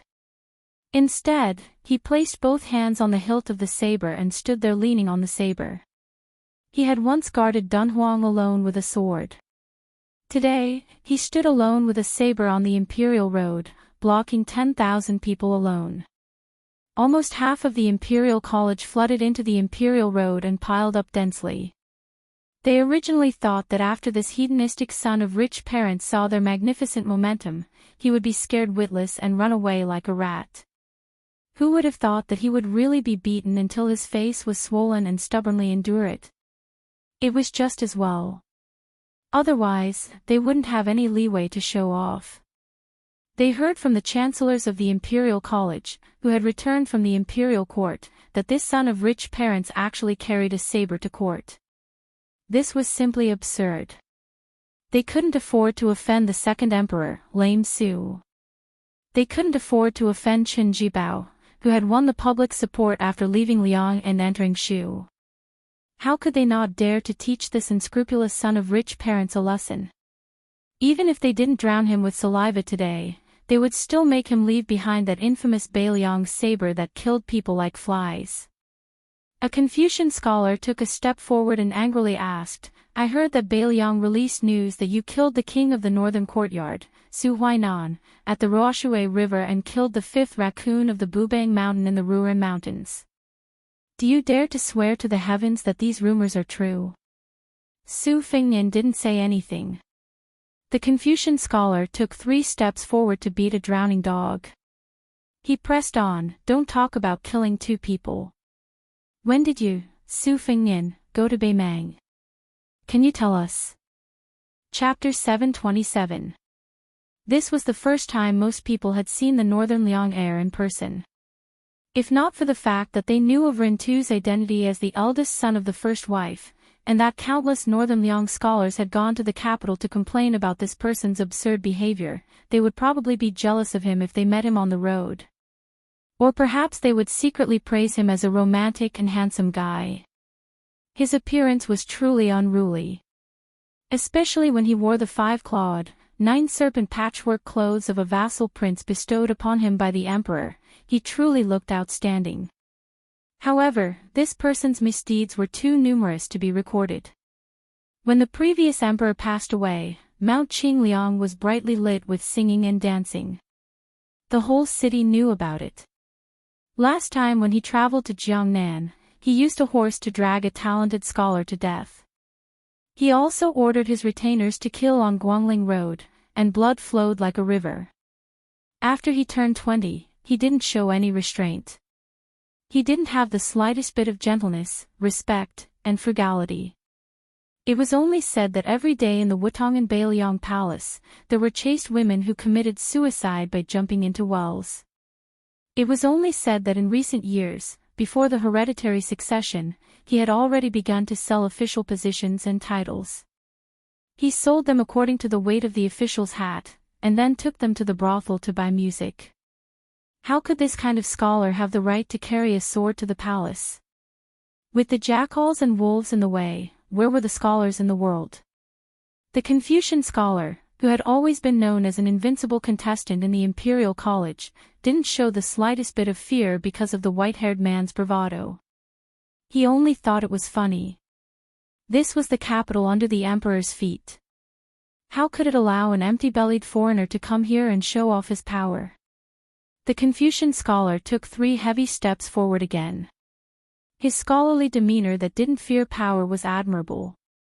The ever-thickening formation behind him also took 3 steps forward. The sound was dull. Those martial artists who only knew how to fight for power in the spring and autumn periods sank the land of Shenzhou. We scholars will pull back the land of Shenzhou and raise the 5 mountains. The Confucian scholar only felt that the righteousness in his chest was about to shoot up to the sky. He raised his arm and pointed at the silent man in white. He said sternly, "The Emperor of Great Qin sat on the peak of the world's power, but he was still controlled by ordinary people. How can I, Liang, follow in his footsteps? The imperial court respects you, Beiliang, everywhere. When has Beiliang ever respected the imperial court? The heavenly calamity is a vile character, allowing him to succeed." Beiliang's saber quietly sank an inch into the ground. Su Fengnian smiled indifferently and said, "A gentleman should not be so harsh." His voice wasn't loud, but it was heard clearly by Imperial Dao. A few knowledgeable people immediately looked at him in a new light. The Confucian scholar sneered, "The word gentleman coming out of your mouth is the biggest joke in the world. Su Fengnian, since you're unwilling to answer my 2 questions, I'll ask you again. Do you want to know the crimes you've committed in Beiliang over the years?" As expected, the nearly 10,000 students of the Imperial College saw that this fellow was speechless. They didn't dare to say anything, let alone have the courage to refute. Jean Lanting lifted the carriage's curtain, the corners of his lips curling into a cold smile. 30 years in the East, 30 years in the West. Even you, Su Fengnian, have a day like this. Back then in Beiliang, you made me suffer such humiliation, so you deserve to be despised by tens of thousands of people. When I enter the Imperial College, I'm going to make you, Su Fengnian, and Su Shao, father and son, have their names tarnished in the history books, going down in infamy for thousands of years. In the future, when I, Third Young Master Jean, also have students all over the court like Grand Secretary Zhang, when I go write history books, I'll definitely make you 2 into traitors." Old Master Huanwen wasn't tall, so he could only pick up a stone stool to stand on and stretch his neck to look over. No one would think that this old man was rejoicing in other people's misfortune. They only felt that Chancellor Huan was just as witty and wise as before. Even the students of the Imperial College who had just entered the Imperial College looked down on that Beiliang heir, feeling that they were a cut above him. Why would Tantanon and Huanwen need to be concerned? However, looking at old Master Huan's smiling face, outsiders didn't know what this old man, who had been in the officialdom for a long time, was truly thinking. Bailiang's blade had already sunk 3 cun into the ground. Su Fengnian's hands were only holding the blade's hilt. The Confucian scholar seemed to have received help from the heavens. Even though he was still a scholar without the status of an official, his aura was astonishing. He continued forward until he was less than 100 steps away from that Bailiang heir. Just as he was about to speak again about the teachings of the saints and the words of morality, he didn't expect that the white-haired heir, who was pretending to be deaf and mute, would actually take the initiative to speak up. "I'm afraid the nail won't go deep, I'm afraid the nail won't come out." Most of the students of the Imperial College were smart people who were good at speaking tactfully. As soon as they heard this, they knew that he was mocking the Imperial Court for getting rid of Bailiang after it had outlived its usefulness. Su Fengnian continued calmly, "I only know that during the spring and autumn period, more than 300,000 soldiers under Su Zhao's command died on the battlefield. During the Jiahe period, more than 100,000 soldiers died on the battlefield. In the following 10 years, more than 80,000 soldiers died on the battlefield. It's fine if you scold me, Su Fengnian, for having no talent, no virtue, no morals, and no ambition. But have you ever remembered where the bones of these 500,000 people were buried?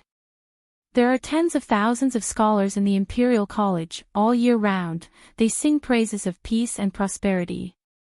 Have you ever written a eulogy for 500,000 people?" The Confucian scholar's face flushed red. He angrily said, 500,000 people sacrificed their lives for the country. They died a worthy death.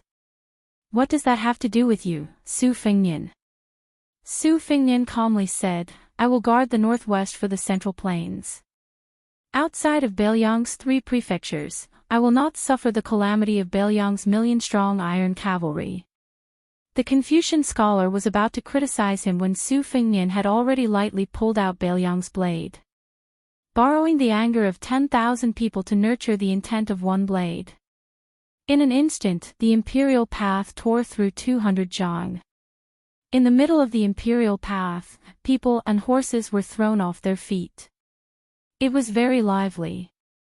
Many Imperial College students climbed out of the gully with difficulty, cursing and swearing loudly. Su Fengnian hung his cold blade and slowly advanced along the edge of the gully that had been cleaved open with one strike of his blade. Passing by the trembling Confucian scholar, Su Fengnian did not look sideways.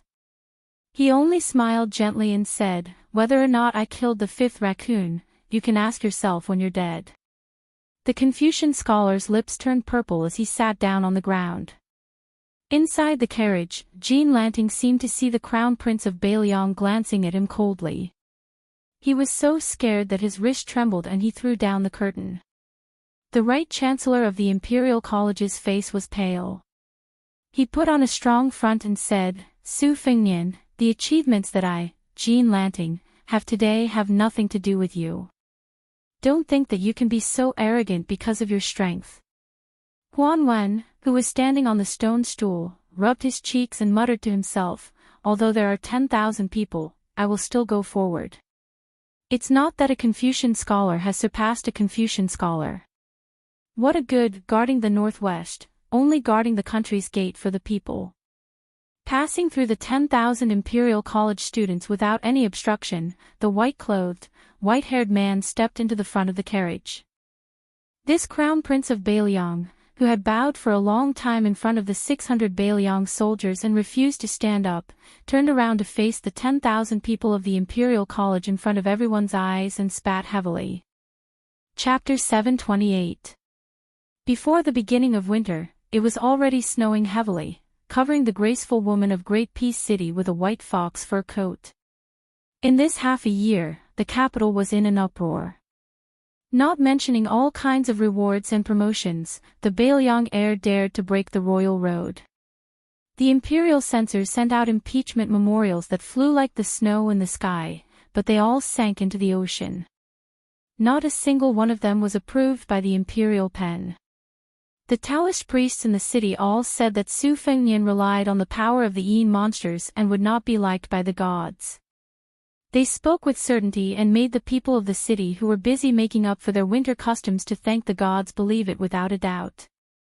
Other than that, there was another grand event that shook the capital. The assistant minister of the Ministry of War, Liu Baijie, and the wanderer who had lost 3 battles and 3 defeats, were having a sword duel on the eagle-pressing platform. The Son of Heaven personally allowed Minister Liu to take a day off.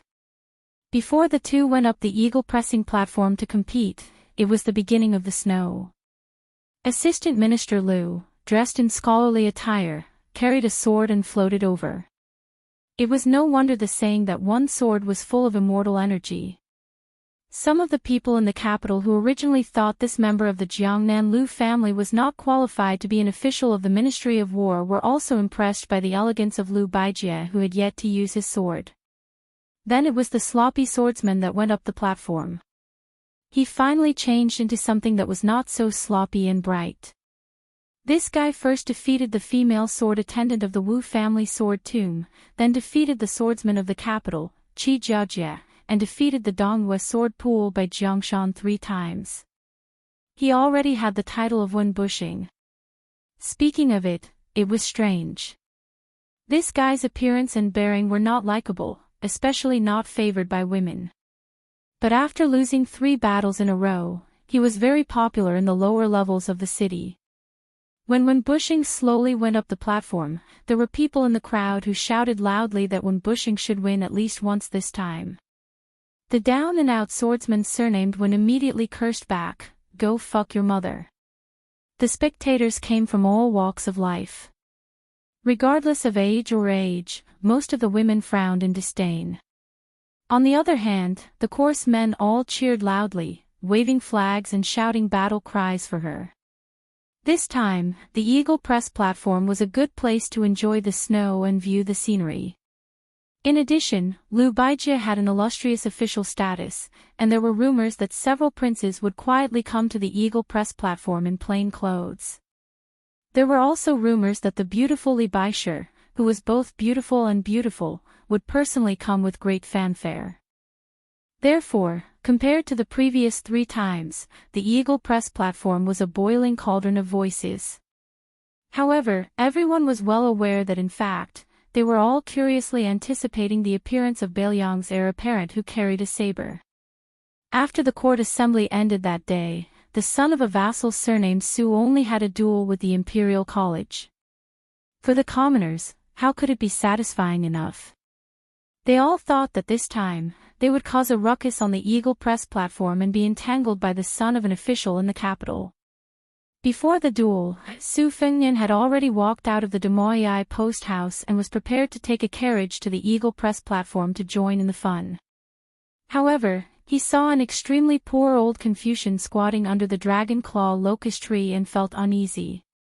Su Fengnian laughed involuntarily. After a moment of hesitation, he returned to the rear courtyard of the post house and asked Blue Bird to warm a pot of yellow wine. Su Fengnian had a photographic memory, so he remembered who the old scholar waiting outside the post house was. That year when he left Mount Huishan on the boat to the riverbank, his second sister, Su Weisheng, was bringing the dragon sand from the Earth-Lung Mountain, which had been sealed off for 500 years, to Shengyin Academy. This Lu Wenbao, a remnant of the southern Tang dynasty, received a review from Su Weisheng. When he volunteered himself, he kept mentioning Zhang Julu, Xiao Yuling, Wang Xiongui, Yuan Gua, Han Lin, and other important ministers of the imperial court. He threatened to use the power of the prime minister as a starting point to analyze the important matters of the imperial court. At the time, Su Fengnian didn't like the old scholar's shocking words and refused to let him go. He didn't expect that after the old man returned to his hometown, he nimbly ran over to the capital to block him. It was obvious how much he cared about fame and fortune. When it was close to noon, Tong Ziliang and his little daughter walked into the courtyard with several large mahogany food boxes. It was almost the beginning of winter, and the popular food in the capital was stewed mutton and dumplings.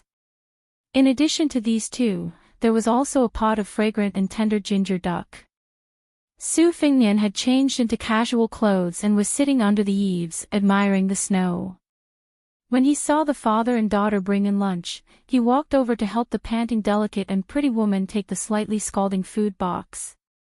Ordinary people couldn't afford to use this kind of expensive food box, which was almost made of royal wood. Tong Ziliang had also borrowed it from someone else. After all, he had to be worthy of his status as the heir of Bailiang to be at ease. The graceful woman, whose appearance wasn't as rough as Tong Ziliang's, blushed as she handed over the food box. She twisted her hands behind her back, gently wiping away the burning sensation on her fingertips. Ever since His Royal Highness learned of her name, he would always make fun of her with little Nian, which made her blush with embarrassment. Bluebird had already moved out a table and a stool under the eaves. Su Fingnian smiled and invited Tong Ziliang and Tong Ziliang to eat together. Tong Ziliang didn't dare and waved his hand to decline, but he still couldn't win against His Royal Highness' insistence. He could only go against the rules and sit on the bench with his daughter. Su Fingnian, Bluebird, and Xianyuan Qingfeng each sat on one side of the table. When they opened the lid of the food box, it was steaming hot. Tong Ziliang picked up his chopsticks and quietly reported, "Your Highness, there's an old scholar standing guard under a tree outside the post house. Come, little Nian, I'm a guest. Your host should try it first." Su Fingnian used his chopsticks to tear open the stewed duck that was so fragrant that the ginger couldn't cover the fragrance of the meat. He picked up a piece and put it into the young woman's bowl first. He then nodded at Tong Ziliang and said, "I know who that person is. You don't have to pay attention to the post house." Chapter 729. Tong Ziliang nodded and smiled when he saw his daughter blushing and not daring to touch her chopsticks. He didn't have any ulterior motives when he brought her to this courtyard. He simply wanted her to see the general's eldest son. Strangely enough, his older brothers and sisters didn't dare or were unwilling to come after the first time they came to this courtyard. This made Tong Ziliang so angry that he smashed his bowl and chopsticks when he got home. However, his children had grown up and were no longer as obedient as their father when they were young. Since his youngest daughter wasn't afraid, Tong Ziliang couldn't be happier and was happy to have the opportunity to play matchmaker. As for his daughter's first awakening of love, Tong Ziliang was a crude person. Even though he saw it with his eyes and knew it in his heart, he didn't know how to say it out loud. He only thought that Her Highness hadn't lived here for long, and as she grew older, it was like the snow in the courtyard that melted on its own without needing to be cleaned. After eating a sumptuous lunch, Tong Ziliang stood up and left, telling his daughter to clean up the dishes slowly. Su Fingnian looked at the old scholar tree in the courtyard and quickly spread a layer of snow over it. He turned to Bluebird and said, "Take a pouch of silver and throw it to Lu Wenbao outside the courtyard. Don't say anything." Bluebird nodded and went back to her room to pack a small pouch of silver before quietly leaving the courtyard. Xianyuan Qingfeng looked at the leftover food on the table and asked, "The grace of a meal is more valuable than a pouch of silver. Are you trying to buy people's hearts like this? Isn't it a bit clumsy?" Su Fingnian smiled and shook his head. The rich and powerful families raise their soldiers just like how a distinguished scholar trains a young maid or trains an eagle to train a horse. It's the same. You have to grind away their arrogance first, but you can't grind away their backbone as well. I can't open the door to just anyone. I have to know how much pride and backbone these fellows who work hard for glory, splendor, wealth, and status have. If Lu Wenbao threw down the silver and left in a rage, not forgetting to curse me for not knowing what's good for him before he left, then that would be his pride and backbone. This kind of pedantic scholar deserves to never be able to make a name for himself. But if he accepted the money, groveled and begged Bluebird to see me, and boasted about how much real talent he had, I really wouldn't care. Bailiang had no need of people who wrote splendid essays and sang praises of virtue. In that barren land, a life of rigid study would not last long, and a crafty scholar would be of no use to Bailiang. Let's bet and see what kind of attitude this Lu Wenbao has. How about 100 taels of gold? When Xiao Chong, who had been listening intently, heard the price of 100 taels of gold, his jaw dropped. He was so shocked that he couldn't speak. Xianyuan Qingfeng sneered. Sure. I bet this rotten old scholar won't even take the food given to him. He'll ignore it and continue to wait in the snow. Su Fingnian shook his head and said, then I bet that he will take the money and continue to wait for me to change my mind.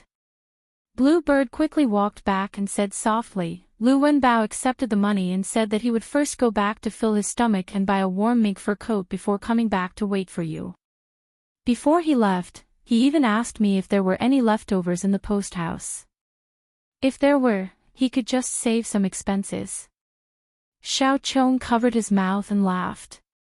Xianyuan Qingfeng clicked his tongue and said, this old man's skin is really thick. Birds of a feather flock together with you.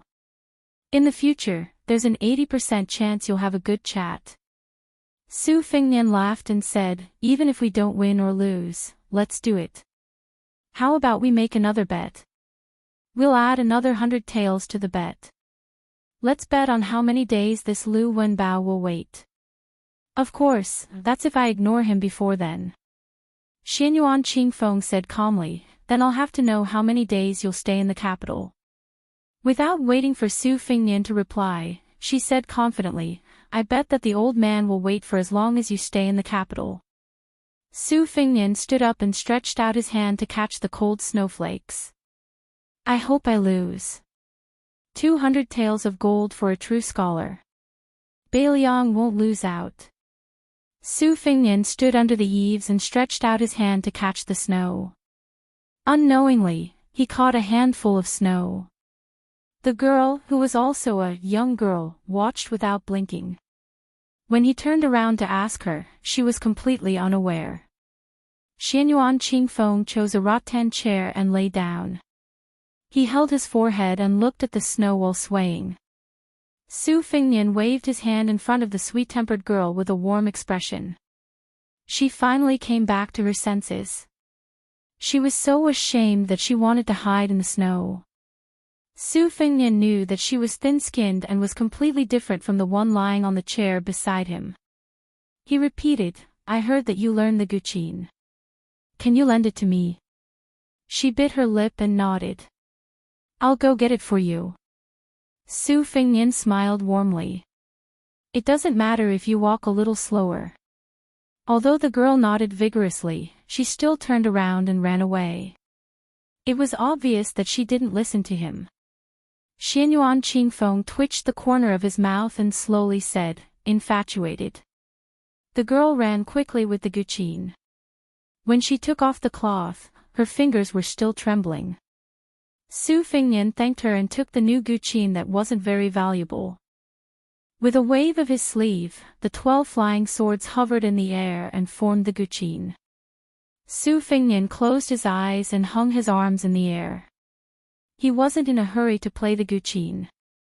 Bailiang had millions of households. How many of them were wrapped in iron clothes and withered bones? Listen to who's beating the beauty drum and see who's the butcher of the Yang realm. Who can sleep with the stars in the sky? Su Fingnian lowered his head. His eyes were red and his lips were trembling. He suddenly hit the guqin with one hand. Knock! It was a brilliant Bailiang spirit-suppressing song. The sound of the guqin in the snow was like the thunderous hooves of the Bailiang cavalry. An old Confucian scholar was squatting under the dragon claw locust tree in the Dima Wei Inn. He bought an old mink fur coat from a pawnshop and was stuffing meat buns into his mouth. After hearing the guqin, he slowly stopped wolfing down the food and leaned against the cold old locust tree. He closed his eyes and softly said, how nice it would be to have a pot of green ants. Chapter 730. In a secluded courtyard, the swordsman Cui Hua, who liked to close her eyes when she was not pickling pickled vegetables, stood under the eaves to admire the snow. The green-clothed swordsman Wu Luding squatted on the steps, waiting for the bastard to return from the sword competition. In the midst of the snowstorm, the wanderer who had used his silver to exchange for a set of clean clothes pushed open the door and entered in a sloppy manner. After entering, he patted the snow off his shoulders. Wu Luding touched on a sore spot and asked, "Wen Bushing, you lost again?" The wooden sword Wen Hua, who had an additional sword at his waist, glared at him and said, "What are you talking about? 6 vats, you're just a man who lives off a woman. If you don't have chui hua and pickled vegetables, see if I don't cut you to death." The Wu family's sword crown, who had no objection to this, said with a smile, "Oh, where did you pick up this sword? Look at it, it's not vague at all. Let me take a look." Wen Hua said carelessly, "My sword is my little wife. Can you touch it as you please?" The corner of Chui Hua's mouth curled up. Wu Luding, who had a frivolous temperament, clicked his tongue and said, "Then this time you brought back a new wife. Aren't you afraid that you'll like the new and dislike the old, and that your old wife will be jealous?" Wen Hua slapped the wooden sword. "Nonsense. I've always liked the new and not the old." "No, I like the old and not the new. The name of this new sword is very big. If I tell you, I'm afraid you'll be scared to death. Although it's a good sword, compared to this wooden sword of mine that has been with me for more than 10 years, it's still lacking." In the end, Wen Bushing did not disappoint. He was still unable to win the sword duel. However, this time, compared to the previous 3 defeats, it was a draw. Afterwards, Tang Shi's sword Immortal even gifted the ancient sword Ba Xiu to him. That brother did not hesitate and hung it on his waist without saying anything. The people of the capital were all used to this guy's indecent behavior of pulling out his pants in front of a sword duel. When he competed with Qi Jiajie in the sword duel, it was even more immoral. Qi Jiajie, who had been the #1 swordsman of the capital for many years, was just about to return the favor when Wen Bushing began to shout that he would not fight anymore. Then, without saying anything, he ran away like a wisp of smoke. Not to mention the people of Jianghu who were watching the duel were dumbfounded. Even Qi Jiajie himself did not know whether to laugh or cry. He was so shocked by the 2 swords that he broke out in cold sweat. After painstakingly withstanding the 2 swords that were both outstanding in terms of sword force and sword intent, he saw that kid run away without saying anything. The commoners who were watching the duel all laughed and booed. Wu Luding glanced at Liu Baijie's Ba Xiu's sword and said with a smile, "Tens of thousands of wooden swords can't be exchanged for a sword forged from Tang Shi sword furnace. Falling into your hands, you've really met the wrong person." Poor Ba Xiu, winking at a blind person. Wen Hua was in a good mood today, so he did not lower himself to the same level as the 6 vats. He jogged under the eaves to hide from the snow. He shook his sleeves and then turned his head to look at the female sword attendant who was clearly not blind but was pretending to be blind. He asked, "Chui Hua, why haven't you given your brother Wen a bowl of pickled cabbage noodles? You're too careless. In the future, when I become famous, even if you beg me to eat your pickled cabbage noodles and pickled cabbage fish, it'll still depend on my mood." The woman who usually did not open her eyes, but when she opened her eyes during the Battle of the Reed Marsh, she imitated Li Chuangong's 2-sleeved green snake. The corners of her mouth twitched, and she turned around to go downstairs. Wen Hua squatted beside Wu Luding and muttered in a low voice, 6 vats, I only told you the truth because I treat you as half a friend. Chui Hua's appearance is average, and she can't compare to Miss Li, whom I like. However, Chui Hua's temper is good, and you're not tired of eating pickled cabbage. In any case, you won't have any great prospects in your lifetime. Being together with her, you'll be taking a huge advantage. Wu Luding smiled and said, "Only you, Wen Bushing, are allowed to have great prospects, but I, Wu Luding, am not allowed to have great achievements." Wen Hua had never avoided using words to hurt others. He said, "You're no good. You're far inferior to Chui Hua. I, Wenhua, am incomparably accurate in judging people and swords. Wu Luting laughed in anger and said, "Why don't we have a match?" Wenhua exploded like a wild cat. "Oh, you have Chuihua backing you up. You're full of guts. Let's have a match. However, I'll say this first. I've easily defeated you in a single move, so don't get angry and ask me to move out of the courtyard. You're also not allowed to immediately return the money you used to buy the clothes. Also, you have to let me live in that large room of yours. I, Wenhua, am now a great swordsman whose name resounds throughout the capital. I have to keep up with all the basic necessities." Wu Luting was tormented by Wenhua's nagging to the point that he completely lost his temper. That little bit of competitive spirit that had just revealed its sharp edges rapidly vanished like smoke into thin air. He said helplessly, "Match my ass. I'm not going to compete. Even if I win against you, when bushing, I don't have the slightest bit of benefit. If I lose, then I'll really fall into the latrine pit." Wenhua laughed loudly and slapped the shoulder of the sword tomb with all his strength. "Are you afraid? It's fine, there's no shame." Wu Luting couldn't be bothered to waste his breath with this fellow. He closed his mouth and admired the goose feather-like snow that ceaselessly fell from the courtyard. Wenhua suddenly thought of something. He took down the wooden sword and bent down to meticulously carve a word on the snow. He turned around and asked, 6 vats. "Do you recognize it?" There was the word fortune on the snow. Wu Luting rolled his eyes in response. Wenhua laughed to himself. "When I was roaming the Jianghu with my brother all those years ago, we stole sweet potatoes and roasted them for a big meal. After that, we comfortably took a dump in the wilderness. When we had nothing to do, he took a tree branch and wrote this word." "Do you know what he said?" Wu Luting laughed lightly. "There's a saying for the word fortune." Chapter 731. Wenhua's face was full of disdain as he said, "The word fu refers to clothes and a field. Do you understand what it means? It's a great fortune to not have to worry about food and clothing. The meaning here is great. You, 6 vats, naturally wouldn't understand.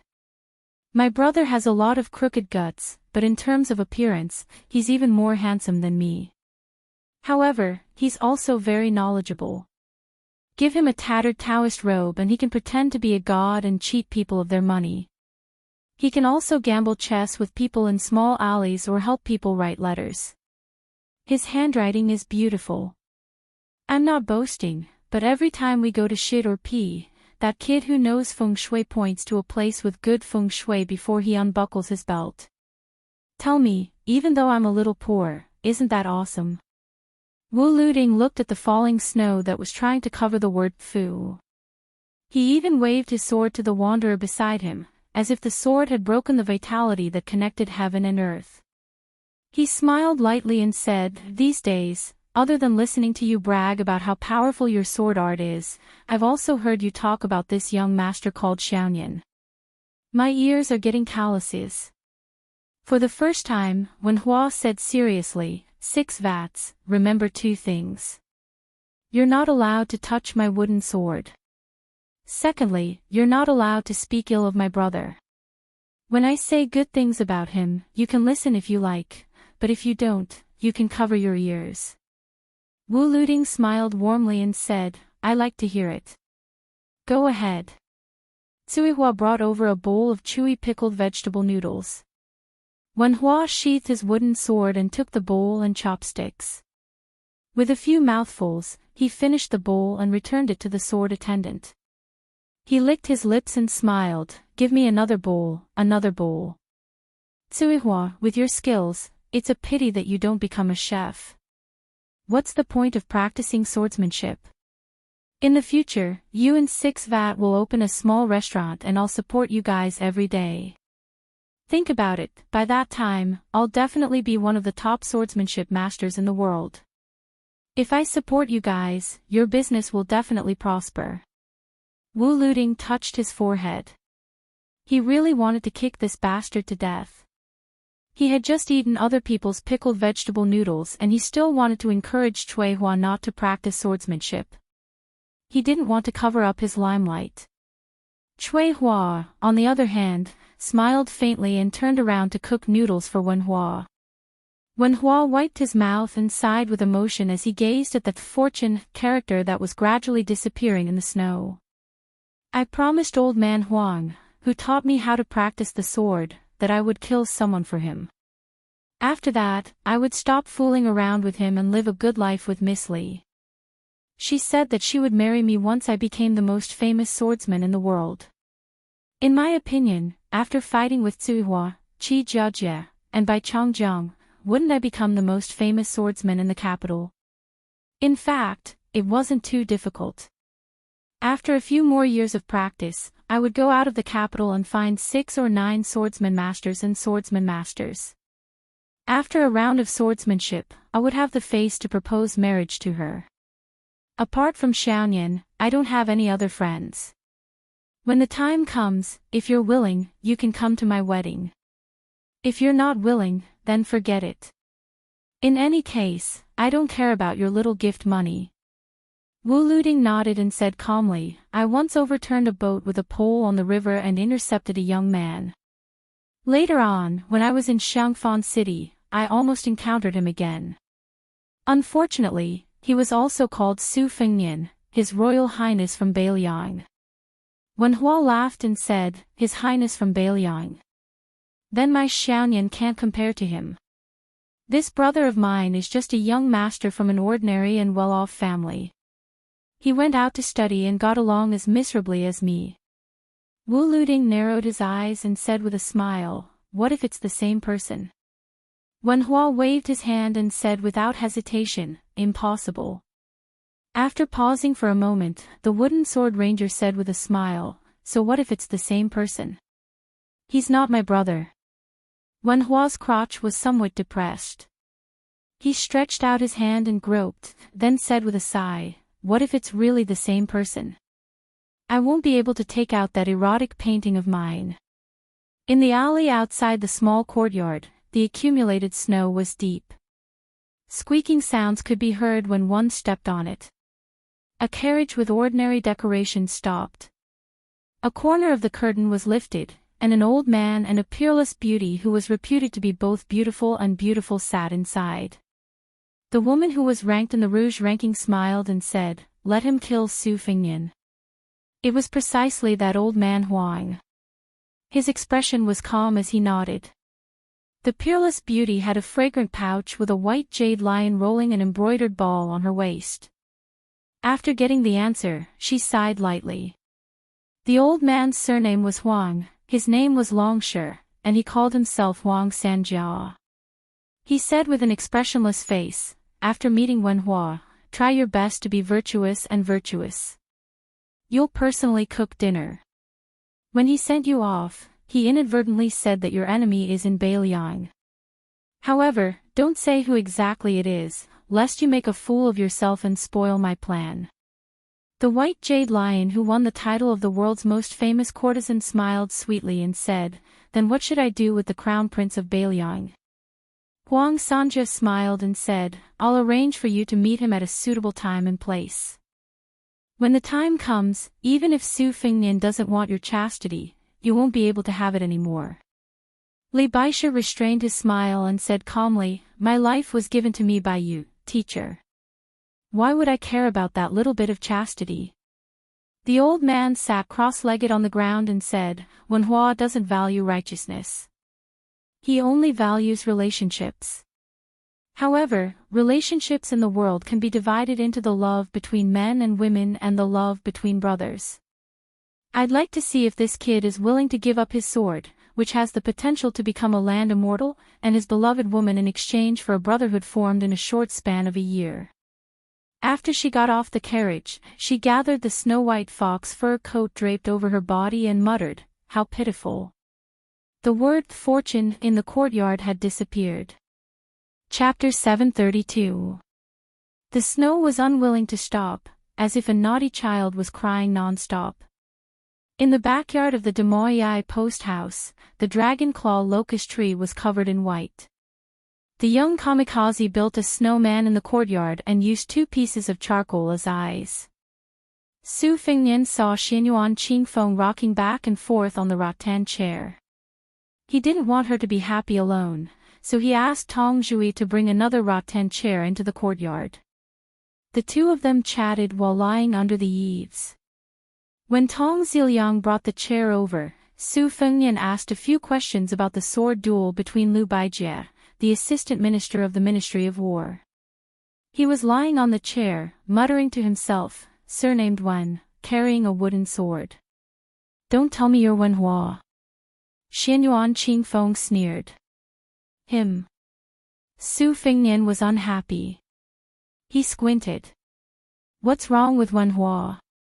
When the 3 of us met at the lantern market, I didn't even have the strength to truss a chicken.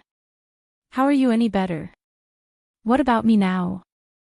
I stole the so-called Confucian noble spirit to nurture my saber intent, then borrowed the strength of my nascent soul to tear 2,000 feet apart on the imperial path. Tell me more about yourself." Xianyuan Qingfeng remained silent. Su Fengnian suddenly smiled. "Bringing you to the capital this time can't hide from those sneaky eyes. This can be considered your second pledge of allegiance. I'll find a chance to compensate you later." Xianyuan Qingfeng turned around and smiled playfully. "I just realized that doing business with you isn't a loss." Su Fengnian smiled. "That's true." Xianyuan Qingfeng asked curiously, "You brought a Bailiang saber this time. Why didn't you bring the spring thunder? Why did you only bring the spring autumn?" Su Fengnian said calmly, "You only have 2nd level inner force. Why would I bring so many weapons? Do you think I'm a weapon store owner?" Xianyuan Qingfeng sneered. "You're lying through your teeth. What's 12 flying swords?" Su Fengnian said helplessly, "The spring autumn is in my hands. It's very difficult." Xianyuan Qingfeng asked, "What do you mean?" Su Fengnian gently exhaled, blowing away a few snowflakes that had flown diagonally under the eaves. He calmly said, "I don't know why, but from time to time, there will be a trembling sound in spring and autumn." Xianyuan Qingfeng didn't ask any more questions. She didn't covet that sword at all. Su Fengnian continued, "At first, I wanted to give this sword to the old man with the sheepskin fur coat. Later, when he died, I thought that it would be good to give it to Dong Tai as a return gift. However, I reckon that he wouldn't accept it. Moreover, I might not be able to see him again in this lifetime. I'm just thinking that if I were to meet that brat Wen Hua, I might as well just give it to him. It's easy for him to abduct women when he goes out and shows off his wealth." The purple-robed Xianyuan Qingfeng reclined on the chair with his eyes closed. "I really don't know why a dignified heir of Bailiang would care so much about a good-for-nothing debauchee." Su Fengnian smiled and narrowed his phoenix eyes. The haze in his heart these days was swept away. He said softly, "It's good that you don't understand." The woman in the fox fur coat lightly knocked on the door. Wu Luding, who had been crouching under the eaves in a daze, frowned. After releasing the door, he lazily said, "Come in." Li Baisher lowered her head and stepped over the wooden door.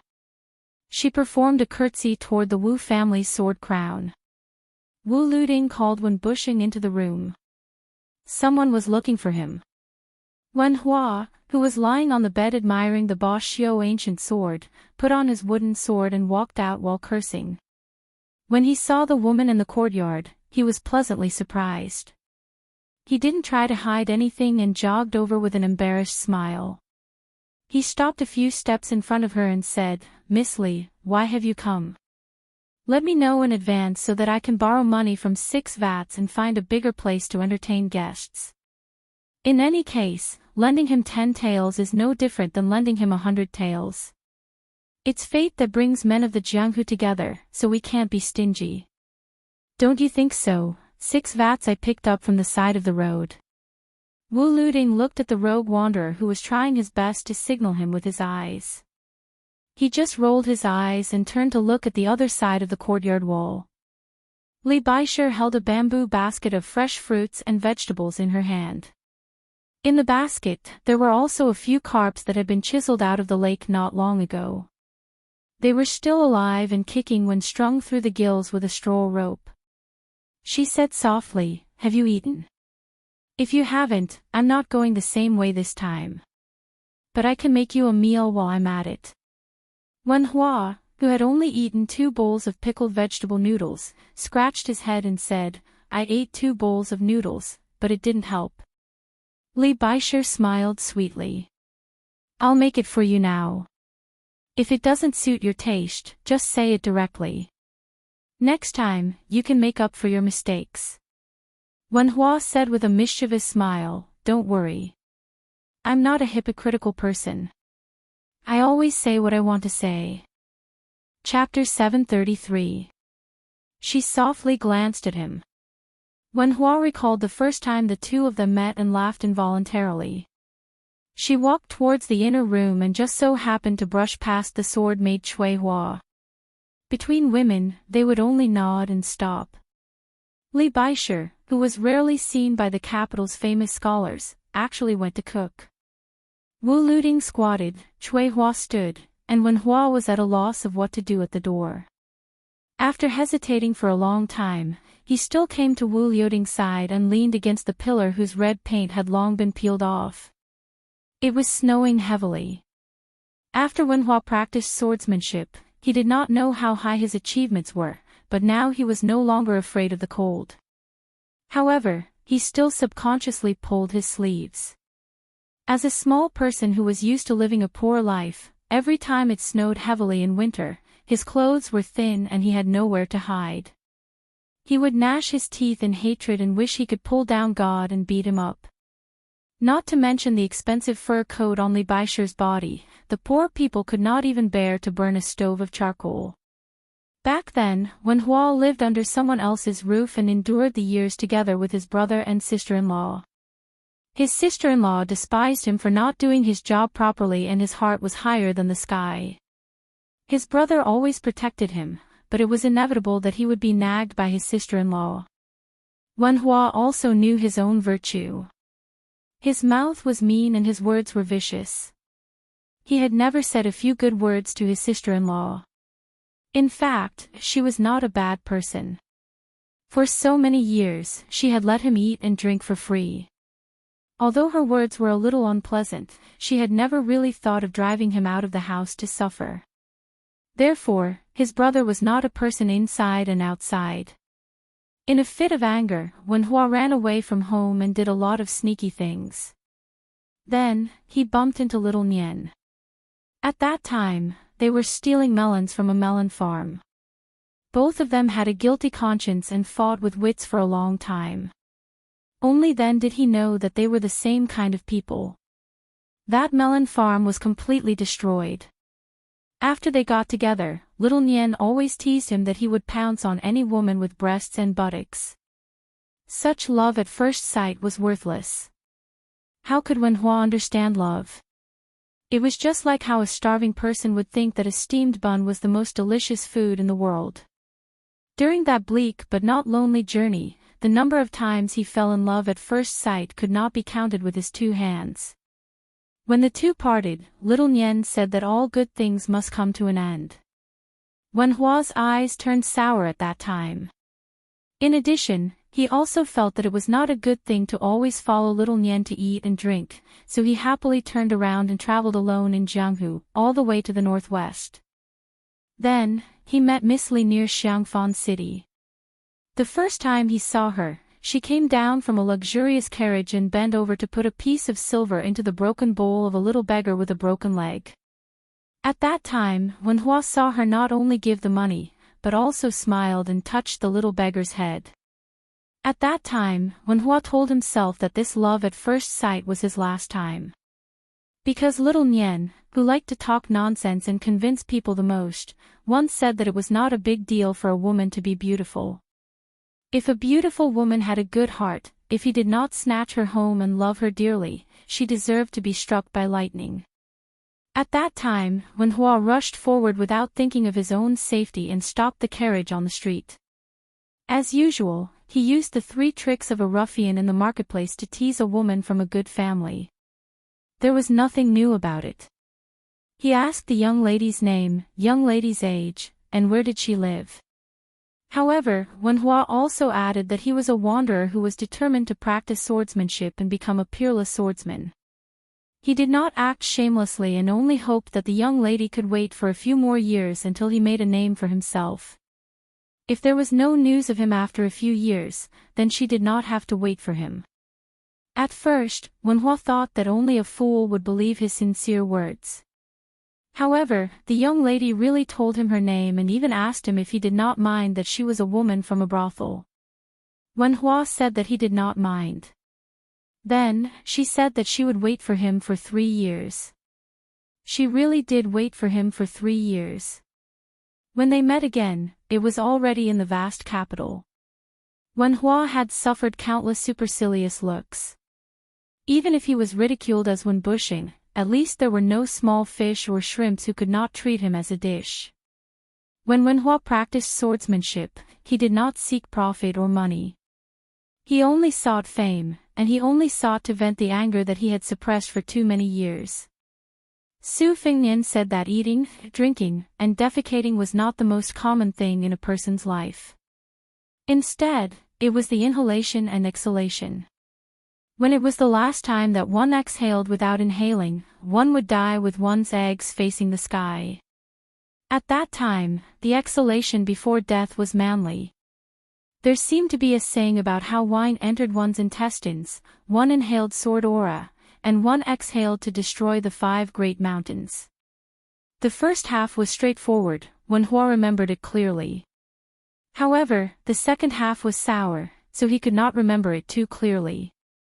After practicing swordsmanship with old man Huang, he had been fiercely suppressing his anger. He gritted his teeth, thinking about how he could one day exhale and shake the Jianghu, make that Miss Li look at him with admiration, and make Xiaoyan feel that he, Wen Hua, had not made friends with him in vain. The new Dong Tai's peach blossom branch was an invincible killing sword. Wen Hua did not want to learn it. The old god of swords, Li Chuangong's swordsmanship was for the later generations to split open the mountains, meet water, and boil water. He could not learn it. Wen Hua only wanted to practice his own swordsmanship. He wanted to practice his swordsmanship, marry his beloved wife, and live a stable life. Then he would have a good reunion with his brother, Su Fengnian, and slowly repay the debt of wine, meat, and kindness from that year. Li Baisher made a table full of dishes, which looked, smelled, and tasted good. Looking at them, even if Wen Hua was not hungry, he still felt hungry. He wolfed down the food. She only picked up a few vegetables with her chopsticks, and then stopped moving her chopsticks. She only looked at this young man. She wanted to laugh, but she could not. On the other hand, Wen Hua picked up some food with his chopsticks for her. He said with a smile, "Eat more. Your body is important. It doesn't matter if you get fat. In any case, you're too good-looking. It doesn't matter if you don't look good a little bit." This time, Li Baisher finally smiled. The meal in the shabby alley and shabby room quickly came to an end. She did not forget to clean up the bowls and chopsticks like a diligent and thrifty housewife. She only took the basket and left. Wen Hua naturally wanted to see her off, but she only saw him off to the alley outside the courtyard. They were silent the whole way. Before turning the corner, she said softly, "Wen Hua, remember to become the most famous swordsman in the world. You promised me." Wen Hua nodded heavily and said, "Don't worry about this. I even dare to kill the emperor. If worst comes to worst, I'll wander the world with you." He smiled and hurriedly added, "As long as you're willing." Li Baisher nodded and lowered her head. Her expression was complicated. When she raised her head, her eyes were clear. She said softly, "You're not allowed to see me off. Can you do that?" Wen Hua smiled and said, "I'll listen to you. But you have to be careful on the road." Li Baisher smiled charmingly. "That year, after the carriage I rode and moved, I secretly saw you standing behind it for a long time. This time you go first. I'll wait for you." Wen Hua laughed loudly and turned to leave. He did not drag his feet. He dragged his feet with snow and mud. Li Baisher gently clasped her hands and exhaled. She waited for Wen Hua to enter the courtyard before turning the corner and entering the carriage. She was somewhat stunned when she saw that the old man was still there. Huang Sanjia said in a flat tone, "I went to the vicinity of the lower horseway once and was targeted by that half-inch tongue of Yuan Benshi. There are some things that have to be done in advance." Li Baisher said with a trembling voice, "You're going to tell Wen Hua directly just like that?" But the sword crown and sword attendant of the Wu family's sword tomb are still in the courtyard. Huang Longsher said with a smile, "I intercepted and killed Su Fingnian in the Xiangfan city's reed marsh. These two people were originally one of my moves to move the sword tomb. Sit with me for a while. After about 2 hours, I'll go to the courtyard. You wait for news. When you return, open this brocade pouch." Li Baisher took the brocade pouch. Her hands and feet were ice cold. 2 hours later, Huang Longsher slowly walked down from the carriage. The carriage gradually went far away, disappearing into the wind and snow. Huang Longsher was not in a hurry to enter the courtyard. Instead, he walked back and forth in the alley twice before pushing the door open. After a short period of time, a young man with a broken arm, a lame leg, and all the tendons and veins in his body, left with only one life left. He only carried the wooden sword that originally belonged to him and left the courtyard. There was a long trail of blood on the snow in the alley.